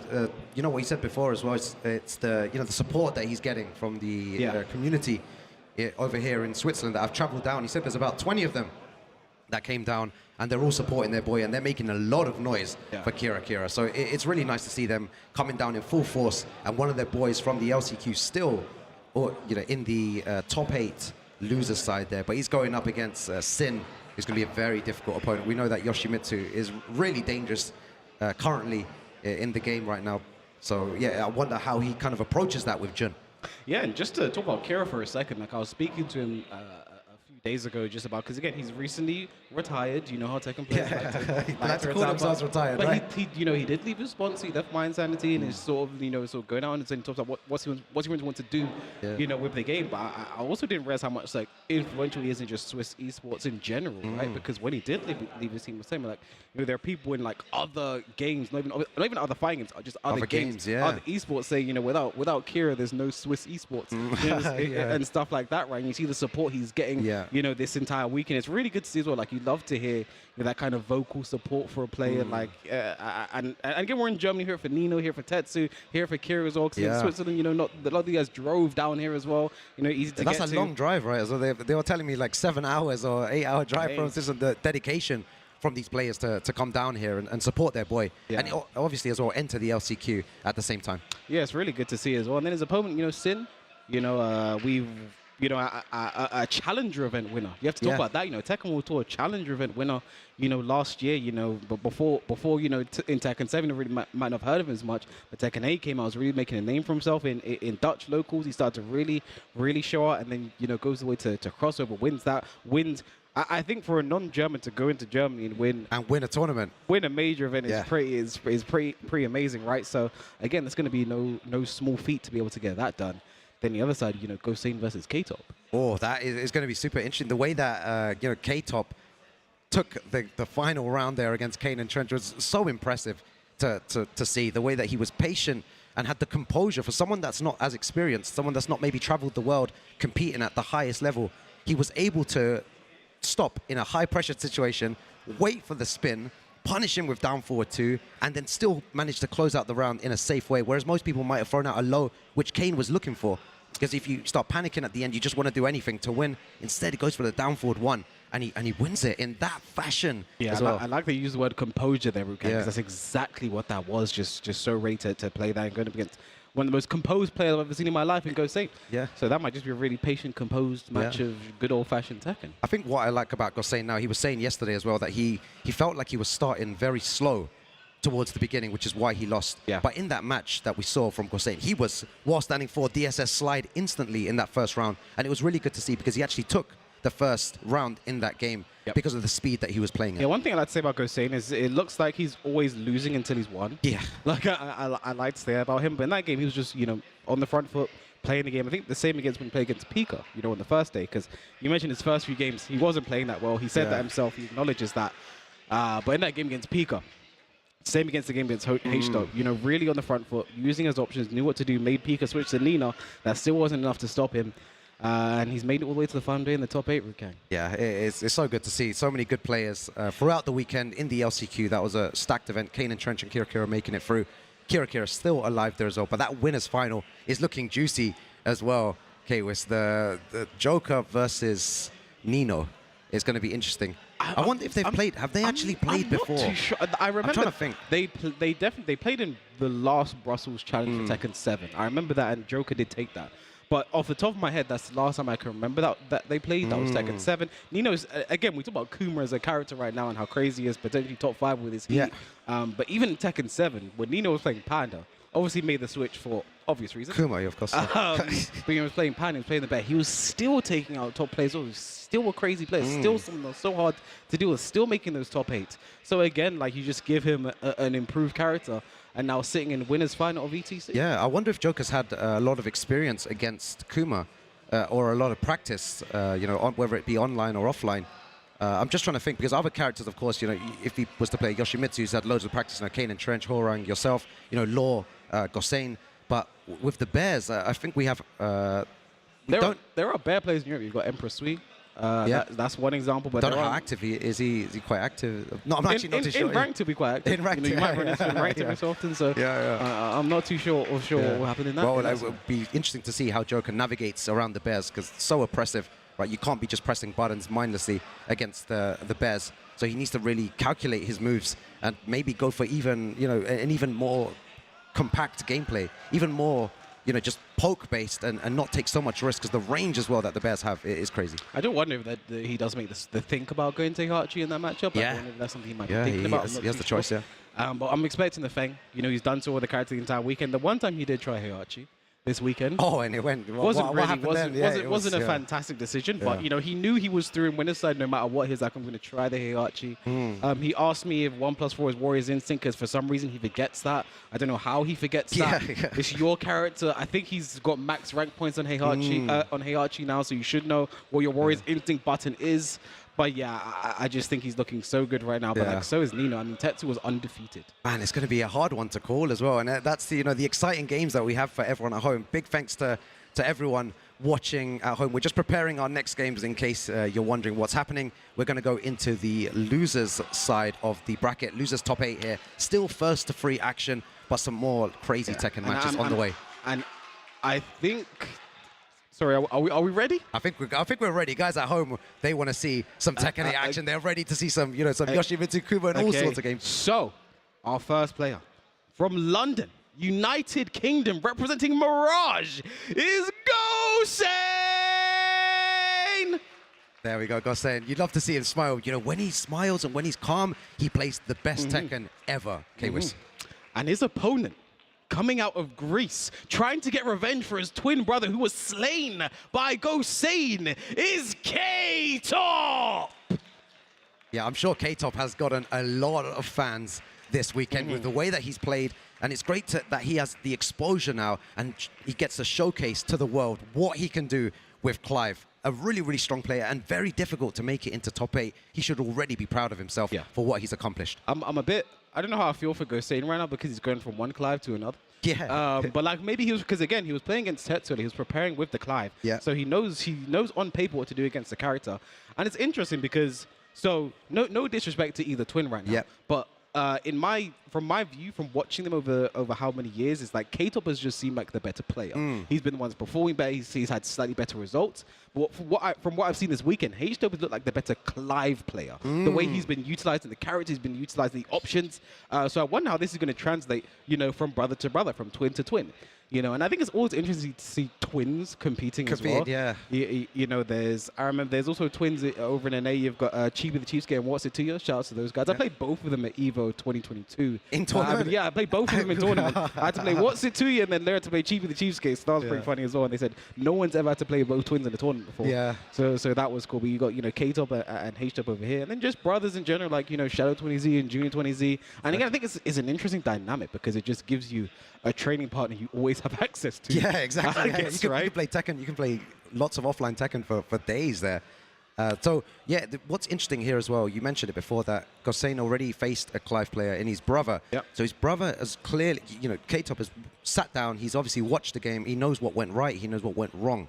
So he is now able to, again, speak to his brother and find out even more information as to what happened in that last game. And he can translate this into the game and have a chance of taking out Gosain. Gosain, a very difficult player to face against. He's had so much success this year, especially. So it's going to be very difficult for K-Top to take him down. But you mentioned, I think it's very good for K-Top because it's like you literally just watch Gosain play against a Clive player. Yeah. Maybe that one could play exactly like yourself as well. It's like you just watch Gosain play versus you. Yeah. So it's like you sat there and you're like, okay. So you have like 2 lives basically. It's like, okay, with this I might know what I should do. Let's see if he's able to translate it here. Gosain versus K-Top here. Upon the Firebird's flame, he said, Rukag. All right, let's go. You know the Firebirds? No. That's Phoenix. Oh, okay. On the stage where does the War Blast? Oh, yeah. That's Phoenix, yeah. That's the Firebird. I need to play that game. I heard it's really good. Great game. Yeah. I'd love to see this again. Gosain starting off very fast. This is like the awake Gosain here. Yeah, exactly. Perfect combo as well to find the wall. Nice, forward 1+2. When you're in heat, there's no reason not to just throw it out. Going for the max damage combo is here. He's going to get a lot of damage of this as well. He's going to get the wall, good wall positioning at the same time. One thing the Twins do a lot is down back 2-1. You see that ice move there to get the wall. Not a lot of Clive players do that as a wall carry move. They do it a lot. They do a good job of finding the wall, but look, Gosain ledger kick. Nice parry there, and just enough to kill Rukang. Yeah, that was because Gosain was pressing so many buttons in that situation. K-Top knew it. He made a good, very, very good read, and it works in his favor there. Great timing on it as well. That one wasn't so great. Yeah, you know? He didn't get punished for it though, right? So he still might be more inclined to use it. And a beautiful sidestep down forward too. Big damage as well. It seems like he's really done his homework here after watching the last game. This is going to push Gosain into the corner as well. Not what you want to be against the character. We're seeing K-Top builds and Tetsu can bar as well. He's got the options to do it. There's a shift 3+4. I call that the Den 3. Goes for the low. Oh, so while sending 3, Gosain didn't challenge it. He's going to cancel that. 4-2-1, no duck, but nice step, but couldn't get the back. Yes. So unfortunate for Gosain. So unlucky there as well. You know what he was looking for, the junkyard in the back. But looking very good, no break on the throw, and that should be enough to kill Rukang. Yeah, that's good information for Gosain there. Using throws to end the round. That might be one of K-Top's weakness here. I've seen him do that a couple of times. He throws out like 3 lows. So he's so brave with the way he throws it out. Clive has some good lows in my opinion. There's one of them right there, the shift 4. There's the down 1. Yeah, not down a good 1 lows. so strong. Punish, not the best punish. -14, Gosain could have had more. Tried to throw, would have worked, but the while sending 4 flip kick, vintage Gosain. Yeah, this is going to be a lot of damage as well. Is he going to take all the way to the wall here? Going to be just shy. Put him in the corner, good position. Forward 1+2, gets out of there. Oh, uses a down jab. He needs to be careful here though. Oh, -14. What a punish for Gosain. Why is that heat smash I-14?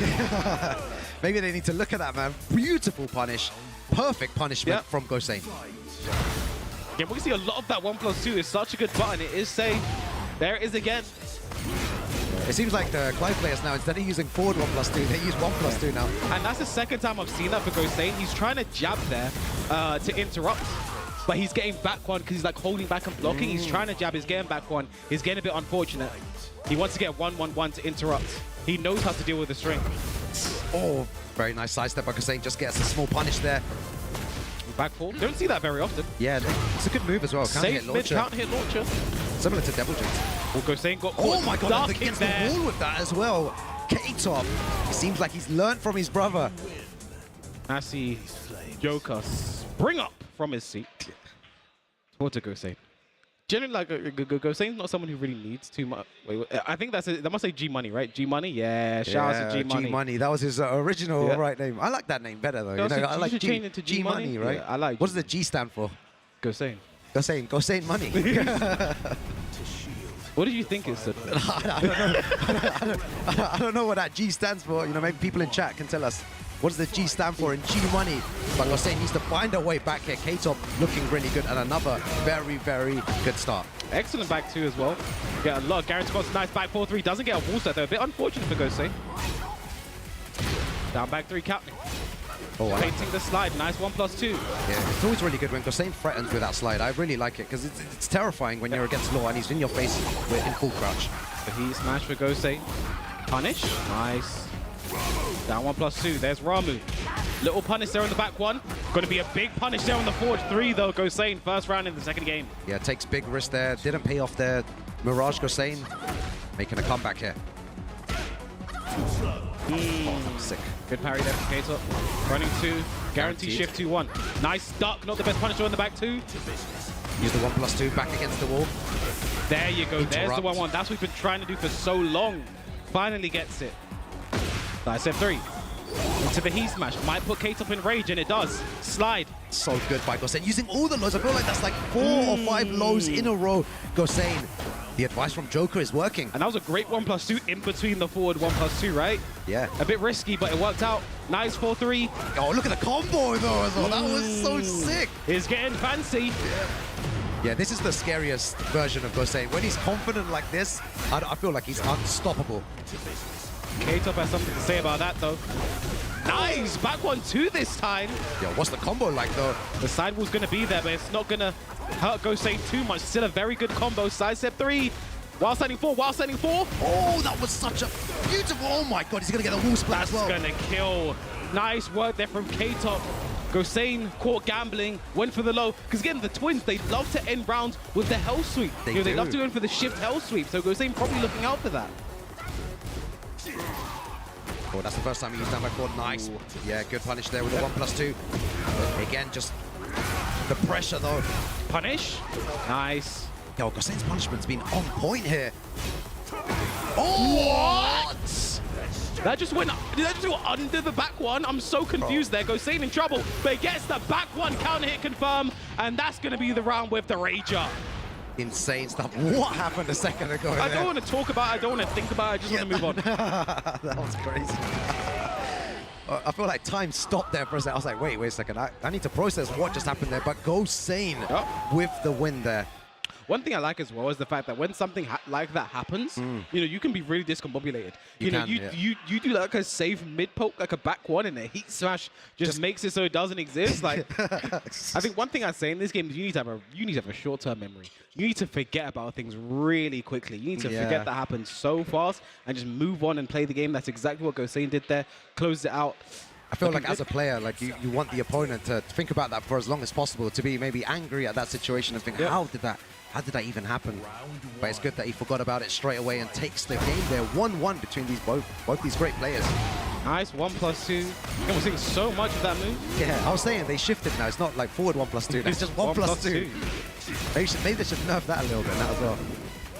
My change would be I would make standing for I-13 and save, and then make 1+2 unsafe. Okay. That's so to give him make 1+2 what, -10, -11? I don't know, 12 or something 12, like. You're going to give him a safe 13 frame mid, but then also 1+2 becomes less oppressive. Yeah, exactly. You know, as we're talking, Gosain just takes the first. Yeah, Gosain out of nowhere, just so quick there. Okay, he's starting to throw out more moves there, K-Top. He's starting to take a little bit more risk. Big damage as well. Pressure. Look at the chip damage. Yeah, puts Gosain into rage and 4-2-2-1 does give you the wall start and a perfect for K-Top in the second round. Yeah, it seems like K-Top does really well. Once he activates that heat, he really applies his game on Gosain. Doesn't give Gosain any space, and a really good punish there. Again, they're so good at using that. This is going to take it to the wall, actually. Kept the combo simple while sending 3. Oh, really nice. That can be wheel splat as well. We've seen them use that so much while sending 3 into the back 1+2, and another perfect for K-Top. Working on a pseudo god match here. Yeah. Down 1. Yeah, it's that 1+2 that's getting so much mileage for K-Top. Once he activates heat, once he gets you to the wall, it doesn't look good for Gosain. So Gosain needs to kind of stop the bleeding here a little bit. I think you have to duck the down for 1-2, you know. You have to. Because he gets a free shift mix up for it, but Gosain nice down 4-2. This isn't going to be dead, is it, Rukat? No, there's no way. This won't kill. Oh, okay. My God. Okay. Incredible damage there by Gosain. It is so close between Gosain and K-Top. Opts for a slide to start things off. For Gosain, nice while support DSS into the 1. Nice bait on the. Now this won't kill, surely. Is this a wall slap? Surely this doesn't kill. No, this one doesn't. No, this one don't doesn't. say it. This one doesn't. No, this one doesn't. See, he blocked it, and a nice punish there from K-Top. There's the hell sweep back as well. Oh my God, this is tense. K-Wiz. Another hell sweep for K-Top, not enough to kill, and Gosain stays down. He gets stomped on. The turnaround out of nowhere. It seemed like it was all Gosain, and then K-Top finds a way back. I just think they're so hard to close out. You know, I think KaneAndTrench, we saw it in the game previously with KaneAndTrench, is so hard to close out on the both of them, you know, but K-Top is the one looking more composed than the other, and Gosain immediately going into rematch. He's ready to go again because that was his game. He should have had that one. But K-Top, it just came down to the 2 hells. He hasn't done hells with the entire set. No. Those are the first times he's done it. He did it at the right time as well. Exactly. It worked really well. K-Top's such a nice guy as well. He always says it's just the passion, the love for the game. He would say just loves Tekken and wants to showcase his skills around the world. I think he's done that this weekend. He has, yeah. Should be proud of his performance already, and he can go even further here. Right, activates heat. They both down jab there, but Clive doesn't have an I-10 down jab. He has to do down 2, which is I-11. Oh, that was sick, man. Just told him to shut up, bro. He's like, come here. To me, no. Nice block. Oh, an optimal punish, but something better than nothing. Nice punish there for Gosain. 3-4, -12. Wonder if we're going to see that stance low again. Back onto a nice counter hit cut confirmed there from Gosain. Gets the first round. Yeah, it's closely contested.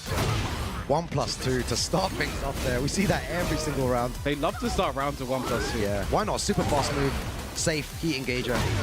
Speaking of heat engages, up forward 3 for Gosain and a slide. And some nunchucks. Yeah, A side step 3. Oh. You have to do while setting forward climb. Yeah. Ooh, that is plus. Gosain wasn't ready for it though. He's using a lot more down back 4 now as well. Taking a bit more risk.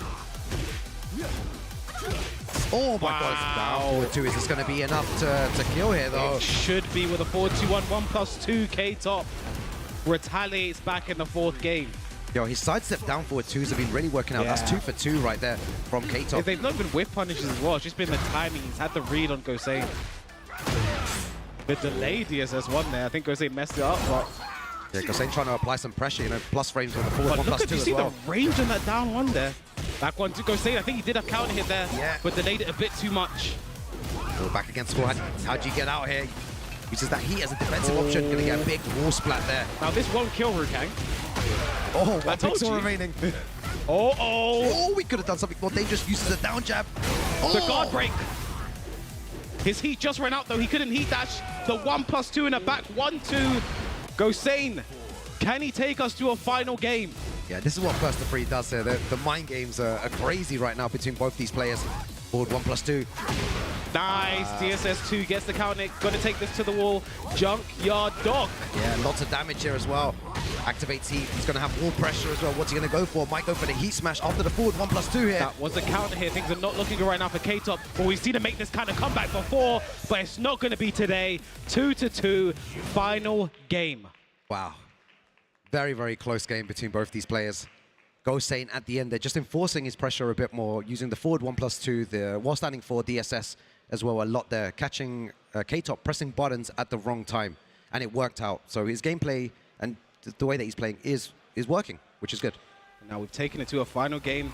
Same stage again, just at a different time of day. Yeah. It's now the evening. These two have been fighting so long. It went from day to evening. I feel like Gosain needs to look out for that low. You've said that he's done it a couple of times from stance and it's worked in K-Top's favor. That. Unlucky. Nice punish though by Gosain. Gosain feinting in the slide, getting nothing though, keeping it simple while setting fours now. 1-1-1, nice counter hit confirmed. K-Top's back is against the wall. We might see a parry now for K-Top. What's K-Top looking for? The ops for the 1+2 instead here. Nice shift 2, 1+2. Gonna see some heat. There it is. This is tense. Back against the wall. How'd you get out? You still have heat though, K-Top. And he's gonna use it on all of that. 4-2-1, no duck again for Gosain. And again, Gosain ready. What a punish for Gosain! Bro, what a that punish! was sick. -14, gets the throw. Great awareness. Oh my! I feel like he was. There's no way he reacted. Like I feel like he was waiting. That was sick. He was because the twins have done while setting 3 into the power crush a lot this weekend. Exactly what Gosain was looking for and a perfect punish. Yo, Gosain is another type of monster here in that. Sick. Nice block on the full crash down 4-2. Only -12. Very good love. Oh, duck on the third here, but back 1-2. Gets the full counter confirmed. Gonna be huge damage for Gosain. Yeah. K-Top, it's not looking good for him as well. Using the spring kick to alleviate pressure. The 1+2, he has got wall positioning though. We've seen him. Oh Gosain. What did he try to do interrupt with the 1-1-1 again. Is he gonna look? Oh my God. But he was just too slow. How did K-Top turn that around? Out of nowhere, he just lost 60-70%. It just came, they turned around, Gosain's back was the wall, he got a heat engage, used the string, Gosain tried to interrupt, but he was just too slow. K-Top not done just yet, staying alive in this game. Oh, Gosain, 3. good defense by Gosain to get out the wall as well. Yeah. Oh my God, using all the lows. Oh my God, bro, the mix-ups there. Nice heat smash for Gosain, needs to do something now, has his rage, nice block from K-Top. Oh. There's the hell soup again, you mentioned it, Rukang. Oh my God, that was nuts. K-Top out of nowhere, one more round and he advances into top 6, K-Wiz. Looking very good right now, Gosain punished that, -14, could have had more. Oh, nice, catches him moving there. Gosain used the full crouch low, trying to bait something out. Nice Beautiful duck. stop. Gosain just a bit late there on his whiff punish. K-Top takes full advantage. Gonna take this to the wall. Heat active. This is where Clive becomes so oppressive. Oh my god, the whiff punish down so... The guard break. I think this is dead, Rukang. I think this is dead, and it is. K-Top taking over Gosain 3-2 in the final game. Yo, at the end there, I couldn't even watch the way that he came back from that. Congratulations to K-Top, who moves forward in this top 8 bracket. Commiserations to Gosain. He's had an incredible year, and he played some amazing Tekken there. It went down to the wire. It was anyone's game, but K-Top manages to take it there. Yeah, I think it just came down to at the end there. We know the really annoying tools from Clive, like the sort of the gimmicky stuff. K-Top really saved that for the final portions of the game. Yep. He didn't attempt the guard break like the 3rd or 4th game. There's literally what got him the final game. Yeah. I wasn't really doing the hell sweep until the penultimate game. And that's what got him that game as well. Like, he was really saving his options. I just like it because you can really do that in a longer set. You can hold off on some things. You don't have to use everything. And I just think K-Top played that beautifully. But Yeah. I just want to... That throw punish. That throw punish was nice, yeah. Like, I thought that was it. After he did that, I was like, this is Gosain's for sure. My mental would be gone after that. Yeah, for sure, like, me too. I would just be there like, wait, what? The way that he punished him heavily for that mistake that we've seen before, that they were doing the same kind of flowchart. Because that was a change they made in Tekken 8's lifespan. Those throws used to be I-12, but then all launching command throws got moved to I-14, right? So Gosain with a perfect punish. It was an amazing punish. I don't want to glaze it too hard, but it was It was good. It was good. You can glaze it as much as you want, bro. That was one of those moments where I reckon stream chat and everyone at home was like, just wow. It was a really good moment to see that. You know, we take a look at our bracket again. So that means it's going to be Tibetano versus K-Top. Interesting, because we saw H-Dope coaching Tibetano earlier. I don't think we're going to see that in that game. Yeah. But then our next game will be Kira versus Sin, and the winner of that will be taking on Tetsu. Yeah, look at the way that look at his run as well. Very difficult run for K-Top. 2-1 over KaneAndTrench, 3-2 over Gosain, and now facing another monster in Tibetano. Those are top 3 players in the UK as well, like KaneAndTrench and Gosain. Those are top 3 UK players. Yeah. Beat both of them to get to that point. And again, UK names one of the better regions in Europe. You know, between UK and Germany, a lot of people say are the best regions, you know, in Europe. But like, you know, it's all on Joka right now because K-Top dismantling sort of the vanguard of the UK today. Yeah, I find it interesting that for someone who hasn't got as much experience as everyone else is able to still compete at the highest level. I wonder, like, I really want to speak to him and just ask him, like, how nervous are you in those situations? Like, how are you staying calm in such high pressure situations against these top players? It's very easy to lose your mind. I mean, he said he wants to make a name for himself, and he might have done that this weekend. But we have to move swiftly on because we have our last round 1 losers game of top 8. First, from the Netherlands, representing La Femme, it's Sin. There he is, Sin just walking there. He gets a couple of claps in the crowd there as well. I think Sin is an appropriate name for him because the things he does are not of the Lord. Yeah, some of the things he does in this game, they're not of the Lord. Yeah, and he really does. He really tests your opponent's knowledge for that as well. It's certainly not holy, but his opponent. I know the Swiss guy's going to be happy. Oh, yeah. Because it's Kira! Kira! Look at the noise, the eruption there. He's had such a great run, winning, qualifying via the LCQ, and then now making it all the way this far. And the Let's Go Kira chants are already going on. I feel like joining in there, man. I feel like just jumping in and just would that be unprofessional as commentators? Oh, yeah, exactly, Let's go. Would that be unprofessional? Yeah. I know the Swiss guys wouldn't say so. They want us to join in. Yeah. I'm not going to do it. I see you there, CMN. I see you. You see all the guys there, super passionate as well. About 20 of them. Did they get another Swiss flag? They only had one before. They had one yesterday, Where right? did they get the second one from? Probably went out on boy this morning, right? ready for this. But there you go, Sin. What I've seen from Sin this weekend is that he really has an unorthodox Yoshimitsu. He will try a lot of gimmicks from half screen. You've seen him go on the pogo and do loads of stuff to see if the opponent actually knows how to deal with it. But I feel like at this high level in top 8, people will know how to kind of navigate around those situations. They should know. They should know. They should know. I think at the end of the day, when it comes down to it, you see, because I was actually playing against Sin earlier today. You know, you wanted to get some games. You wanted to stay warm. And it's like he's going to keep running these options, I think. Regardless of it's dealt with or not, he's going to keep running these options. I think that's an important thing to do, to not be deterred, especially in a longer set racket. If something doesn't work once, in a first or 3, you have time to make it work. You know, unless it gets completely shut down, you get launched and you die for it, then maybe you should stop doing that. But I feel like you have time to make things work. Does Yoshimitsu's blade thirst for the life of Jun? We're about to find out. Let's see it. See what he does here. A lot of discussion about Jun as well, where she is, you know, on the tier list. I've been seeing, and I feel like she's quite strong. A lot of people saying that she's, you know, maybe on the weaker side, but she has some amazing tools and still has the panic buttons like back free, can-cans, and all the other tools. Personally, I just feel like there are no weak characters in this game, just an obsolete panda. Yeah. The best is not going to connect there. Kira was aware of it though, 1-1. He smashed a bit of a waste of heat for Kira, I have to say, this round. But again, a lot of life on both sides, no heat to play with just yet. This is Tekken 7. Yeah, both players using their heat really, really early in the game. Oh, I like that delay. Damage. That delay there from Sin. Made him think about when to kin stance, made him think for a bit. Went mid, safe mid as well, was enough to kill. Great work there from Sin.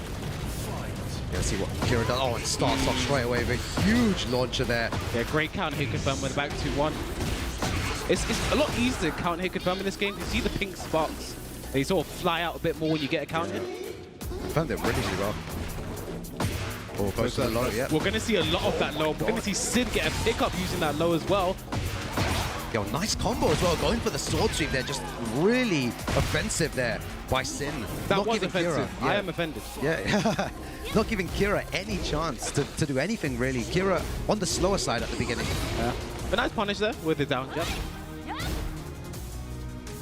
And that's what Sin likes to do. He likes to go in your face and just do full crouch to see how you react.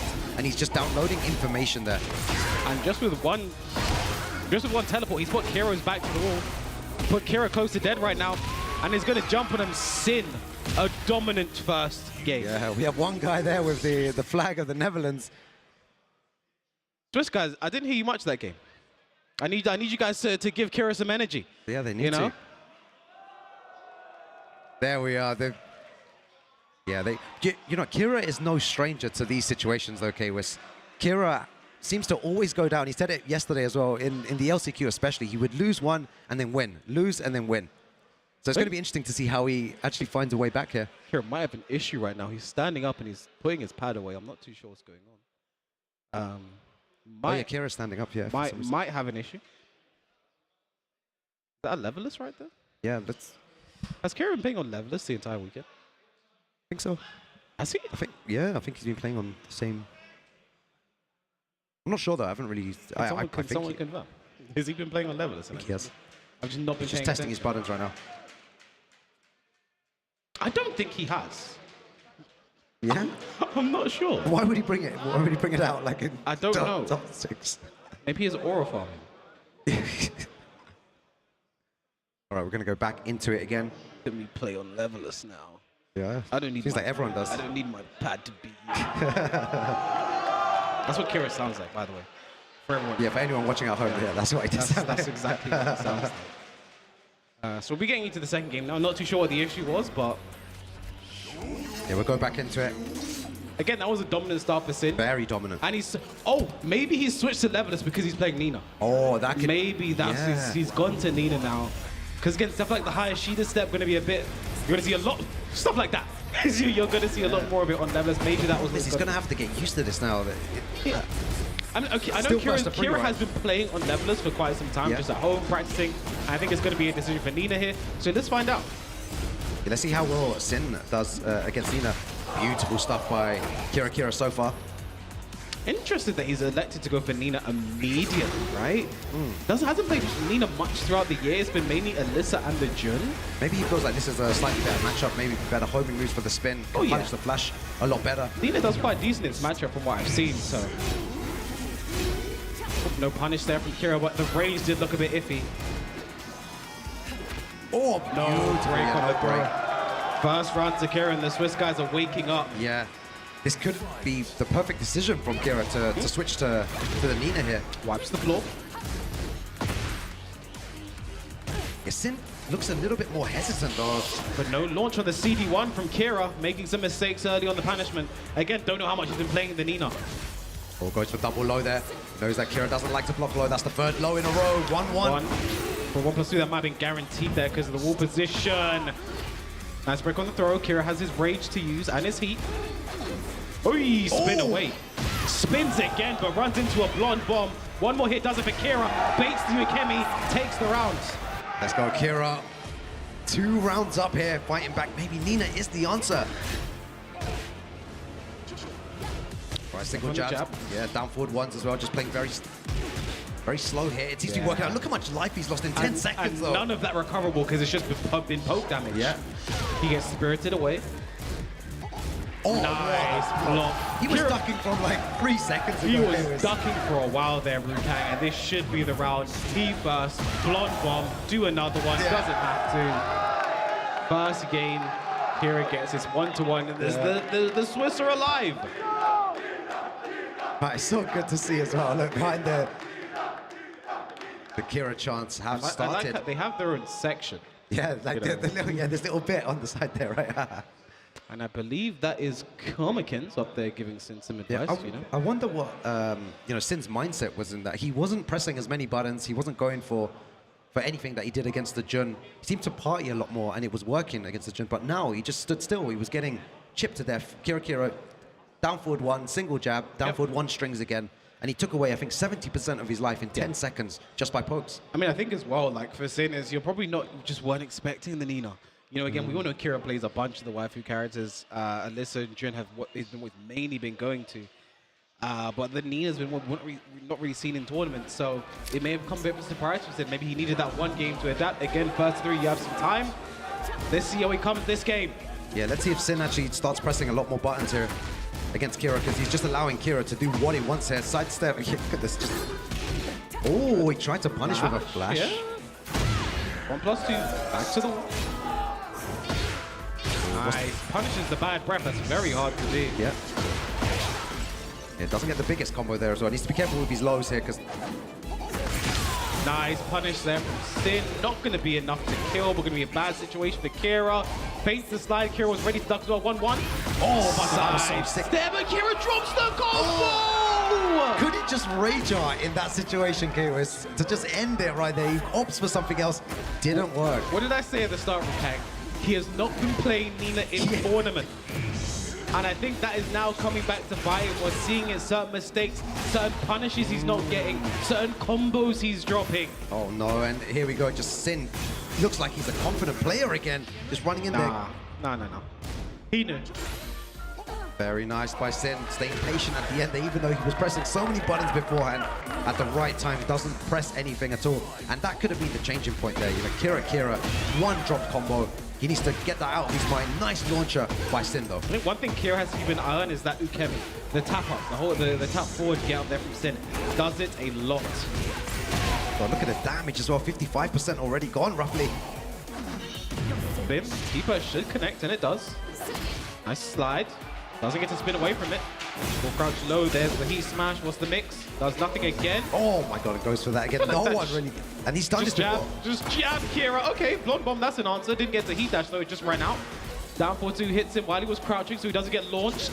Full crouch sweep and then another low. 2 lows back to back. Puts Sin 2-1 in games. Yeah, that 1 dropped combo by Kira seemed to change everything.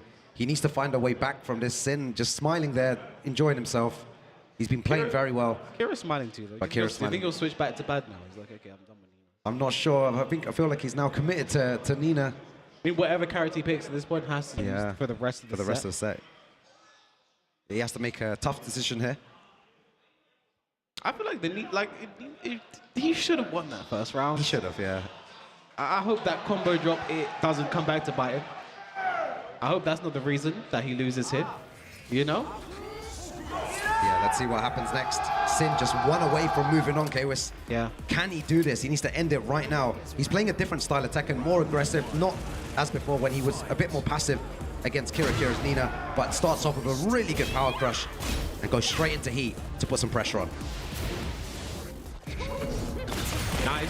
Oh, doesn't work out the best for Kira, but so awkward, as long as you get him out of it, I feel like it's not too bad. We're going to get a nice float combo here. Also, put Sin in the corner, not where you want to be at all. He smash, tracks the spin.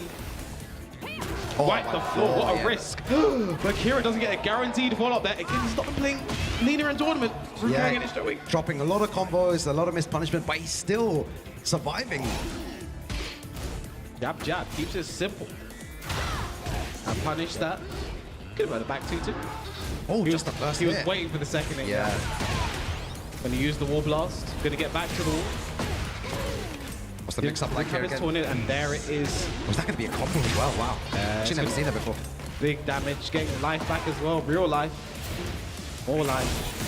Use the heat dash. Look at the pressure as well. Goes for the throw. 1 pixel remaining here. 1-1. Regular throw. Down back 3. Side step 1. Good option from Sin. 1 round apiece in this potential final game. Yeah, this is looking really close. Nice duck as well. Excellent duck on the back 2-2. Saw the first hit whiff. Knew to keep ducking. Great work there from Sin. Nice low parry as well. Yeah, so many low parries coming out. He's so confident here, Sin. He's really taking it to Kira. After Kira was looking so dominant. He has to wake up. It's a bad dream. It's a bad dream. Okay, that down forward 4 whiffs Kira. He has a lot of recovery. We'll have no punish. Oh, that must have been a down forward 1-2. Yeah. It must have been a down forward 1-2. He gets down forward 1+2, which is the rage up. So unfortunate there for Kira. Yeah, there seems to be a lot of misinputs. Goes for the flash there. Down 4 into flash. Going to put him into heat here. Nice punish though. What does he do here, K-Wiz though? It's not looking good. Activates heat. Nice duck there from Sin. Ducks the first hit, ducks the second hit. This is going to put Kira in the corner as well. Big trouble. Oh, and goes for the low there. What's the combo like here though? It's not enough to kill, and he just does another one. Ends it with a forward 2, and Sin takes it 3-1 over Kira. Yeah, that was a really good match there. Kira, just a lot of dropped combos, dropped punishment. It really did cost him at the end there, the character change, and Sin manages to move on here with that Yoshimitsu. I mean, again, huge shouts to Kira, man. Big shouts. What a run. Came in through the LCQ. Yep. Made it all the way into the top 8. When it came down to it, Sin was a bit too much to handle. You have to think about the switch to Nina, and the switch to Leveless, right? Like, there's a lot going on there, you know, mechanically. A character we've not seen him play that much in tournament over the year as well. So I think, like we saw the mistakes there. Yeah. A dropped combo that would have given him the first round of that game before. You know, missed punishes on sort of specialist punish things. Yeah. And this is what our top 8 looks like now, Rukang. It's going to be Joka versus Nino in the winners final, Tibetano versus K-Top in the losers quarterfinal, and Tetsu versus Sin in the other losers quarterfinal. Yeah, that is looking juicy. Look at all the flags there as well. You've got representation from, you know, all over Europe in that top 6. You know, Germany ahead here with Nino and Tetsu in that top 6. Flag in the top 6, Rukang. That says something, it does. Yeah, it just shows how strong, you know, the scene is over here in Germany. But what a few games we've just witnessed there, K-Wiz. That was so much fun watching those, you know, casting these games. And I hope everyone at home has enjoyed the Tekken 8 action today. I mean, it was amazing. It was. But we're speaking like it's over. It's not. There's still more action to come. The top 6 will be coming after this break.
conflict and destruction. Our destiny is my connection now. A feeling in my soul. It's beyond the reach of most mere mortals.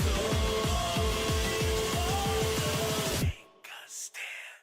So remember, no surrender. My defining moment. I will stand up, overcome my past. This is different to the end. If it takes forever, no surrender. Now or never, my last stand.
Ladies and lads, welcome back to the European Tekken Cup finals here.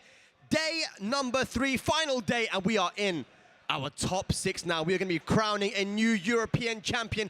And to take you through it, my name is Spag, joined by the legend, Tasty Steve. How's it going, man? Bro, it's going great, bro. We're having a final showdown to determine who's going to be the champion. And I'm happy to actually be here, man. It's been a long time since I was able to talk, especially about an ETC. So I'm happy to see history go down, especially with everybody in attendance, man. You see I'm rocking my Hop Suzy, Hop Suzy, yeah. Yo, shout out to the boys, bro. They actually was going off, man. Hopefully you guys have been enjoying the Tekken has been going down. It has been a pleasure to see these regions shine like this. Yeah, and you know, we were talking about it off stream, Steve, that this European Tekken Cup has been hugely important for the European scene because it's a huge market. There's so many people that play Tekken here, and a lot of people have been getting into the game recently, as well as getting a lot of valuable tournament experience in the Tekken World Tour off season. You know, being able to play all around Europe, right? And we've got players that were not maybe globally known that are right now in this top 6, and one of them is K-Top, which I'm really, really excited and very happy. I even said actually during the LCQ that this is someone that I was really excited to watch, you know, during the actual finals, and he's made it all the way here, man. Everyone's been playing some really solid Tekken, man. And he's from Greece, correct? Right? Yeah. Yeah, no, those players, I actually tell you right now, like, this is my first time seeing these guys play live. Ever heard of them, actually, and I'm in awe right now, especially considering, man, like, the characters that they're playing are pretty specific, on top of the fact that they're playing at such a high level, which is, like I said before, coming out here, I know the big names to look at. I know the big players that could potentially take it. But these are a few of the players, like you just said yourself, that definitely kind of stand out above the rest. And it looks like K-Top is currently on the stage right now. We're going to be starting off in our loser side, of course. Joka sitting at the top there with Nino, waiting for the winners' finals. Oh my gosh, that's the winner finals match? Ninos versus Joka? Germany versus UK. And I'll tell you what, man, if you guys didn't actually watch the last ETC, which was in Tekken 7, it was Joka in the grand finals on the winner's side, and Tetsu brought it back and won the entire thing, becoming the European champion. Right now, Tetsu is also here, but in the lower side. But right now, we're going to be getting Tibetano, who just fell to Joka, going up now against K-Top in a potential Asuka versus Clive matchup. Oh, man, look, that Clive has been the talk of the entire tournament, I feel like, man. We left the tournament talking about Clive. We arrived back at the tournament today talking about Clive. And look, I feel like this is a good introduction for this character, especially at this point, off-season Tekken, especially considering this dude is not easy to actually combat, bro. Even with the changes, we know they just potentially nerfed him. My man is still a nuisance out here on the streets, man. Yeah, because now it's opened up the entire of the character's moveset now, yo. It's not just forward on precision being used. These people that are playing Clive are now using the entire moveset because you not have to, right? You don't have this all-purpose forward on pursuit move, and we're seeing so much creativity, man. Every Clive that we're seeing plays a little bit different. Like for example, from K-Top and H-Top, we've been seeing certain moves being used. From Chicorin, you know, we saw in Master Cup, you know, he loves using that down back too. You know, he loves to kind of hit confirm it, and it's something we haven't seen from these guys, but everyone has their own style, which I love. This is why Tekken is such a sick game. All right, and also on the other side of this, man, we got to talk about Tibetano, bro. This guy, literally, seen him all around the world. Definitely one of the talent to keep track of, and just one of the strong representatives of the region when it comes to Tekken. But we're about to get into it as we get into our first match of the top 6. It's going crazy out here. Here we go, Spain versus Greece. What's crazy is that we had H-Dub actually giving Tibetano coaching as well for Tibetano's match versus Joka. Wow. So these guys definitely know each other very well. But here we go, the heat stuff. When Clive gets heat activated, it is just party time. It's really scary, man. This character's already pretty impressive. You can see, oh, nice follow-up right there. Pushes to the wall instead of taking a full combo. It's pretty impressive, man. He got great range.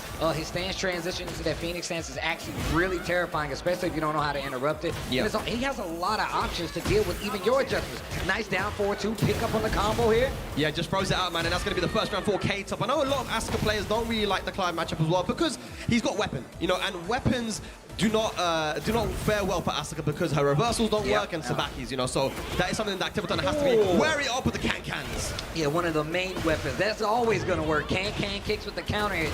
Tibetano is professional with getting these bad boys off. Big damage on the wall. What a duck. Gets the punish with the knockdown, and the toe kick is actually going to give him a second chance. Go to the heat smash, wants to mix up. Oh, goes mid. Can he kill, though? And that's going to be dead. Big damage to close out Tibetano. First round on the board. 1 round apiece there, first game. Remember, ladies and lads, top 8 is all first to 3, and this is going to be the same for the Tekken World Tour when it kicks off in 2025 at EVO Japan. But here we go, that should go to the wall. Big damage here. Breakable wall, too, on top of that. Probably just didn't have the proper angle. Yeah, look at that. Running 2, goes for the 2. I don't know what Tibetano trying to do there. Okay. Spins the heat, and look at how far he traveled across the stage. Got the wall, but luckily at an angle where you couldn't get a follow-up. What a block on the low. This is big damage. K-Top, and he's got the wall as well. He's already spent the heat, gonna go through the rest of it. Right here, inner strength, a 1+2 of her own. Asuka. What else? Extra rage damage as well, goes for the wall carry. Nice Oki there with the Tooth Fairy. Good block on the down back 3. Goes for the throw. No break there for Tibetano. I don't think he's going to be dead though. He might be alive. He is with 1 pixel. A sliver. 10 seconds left on the clock. The down forward 1. How was that a counter hit? Not a counter hit. It was not a counter hit. And what's crazy is Tibetano all weekend has been hitting jab into can-can kicks, and the counter hit has been successful except for right there. I feel like he was right with the read there though. He went for the can-cans and there was a load, but it wasn't counter hit. Either way though, K-Top in the driver's seat has a massive life lead. Let me out. Heat burst. Down jab. Spins a heat smash of his own. K-Top trying to keep this corner pressure as well. What a duck and a punish. That was a beautiful duck. He tried to go for the frame trap there, not working. Tibetano sidestep 2 now. Heat dash into a combo. Rage available as well. And he's moving right back towards his wall. What's going to happen? Breaks the wall. Still has that caddy corner. Delays it a little bit too much. Tibetano, no. I don't know what he was trying to go for there, but he has a life lead. 1-1. Hang on a second now. Goes for the sweep, and that is going to be it. Tibetano trying to go for the Sabaki, but K-Top one step ahead. That's one thing you guys are talking about these collabs, right? They all play a little different. Just like small deviations from the regular pressure. The way that he actually used his Phoenix stance, he didn't go for that 3 option literally until it was for the game. Yeah. That's the only time he used that option, and it was when he absolutely needed. Just a little bit different from the other collabs that we've seen, which is absolutely ridiculous, and it's really going to throw a lot of people off. I feel like Clive is definitely entering the Lei Wulong, the Yoshimitsu. There's a lot of people that's playing him, but they all play him differently. Yeah, but it's still sick to see though. They can have a character and everyone plays them a little bit different. But I see what Tibetano was trying to do there. He went for the punch Sabaki to try and beat these mids, which are safe on block, right? But the low came out. That's something for K-Top to think about though. Here we go. Man, I still haven't played Final Fantasy 16, man. I feel like a fraud. 4-2. Have you not played? Have you played it? I haven't played it. Oh, okay, all right. The last time I saw you, you was playing Elden Ring. Did you beat it? I beat the main boss, but not the DLC boss. Not yet. All right, we're going to talk about that later. Yeah, soon. Eat Smash. Oh, there's a Baki. He tried to go for the parry, and that parry is really, really good, but it does have bad recovery. Tibetano, first round, second game. All right, sidestep 2, just not close enough to make it happen. Nice punish. And 1+2. Back 1. Gotta be careful whiffing that 1+2. K-Top and H-Top both been using it. Nice sidestep into the launch. That's consistency along these guys, man. They've always been sidestepping, getting this big launch with a down 4-2, and it's definitely working out. Yeah, and Asuka's always been weak to sidestep right as well. Even in this game, it is something that she struggles with. Bro, the way K-Top is just using his heat to just keep this pressure up feels endless, and he's done so much chip damage. Look at how much recoverable life she has. She's not gonna get to it, but man, is it a lot. What a closeout. K-Top still in a round right back. That was a cool end to the combo as well. I like the animations of Clive, man. It's crazy. It's not fair, bro. His combos look identical to what they look like in Final Fantasy 16. Really? I'm not even joking. I'm serious. The Tooth Fairy punish there. Forward 2 again from Tibetano. K-Top, you gotta be careful, man. Do not whiff against Asuka. Oh, Spieler 1. Oh no, the Spieler 1. Not the Spieler 1. Not the Spieler 1. Hang on a second. What is going on? We're gonna have to find out who was it. Who was it? Who is Who Spieler was it? 1? Spill the beans. That is unfortunate. Nah, that does suck, man. It does, yeah. I mean, I feel like both guys had a lot of momentum. Now that was all speed. That was all speed. That was no brakes. All gas, no brakes. As Jacob Fatu would say.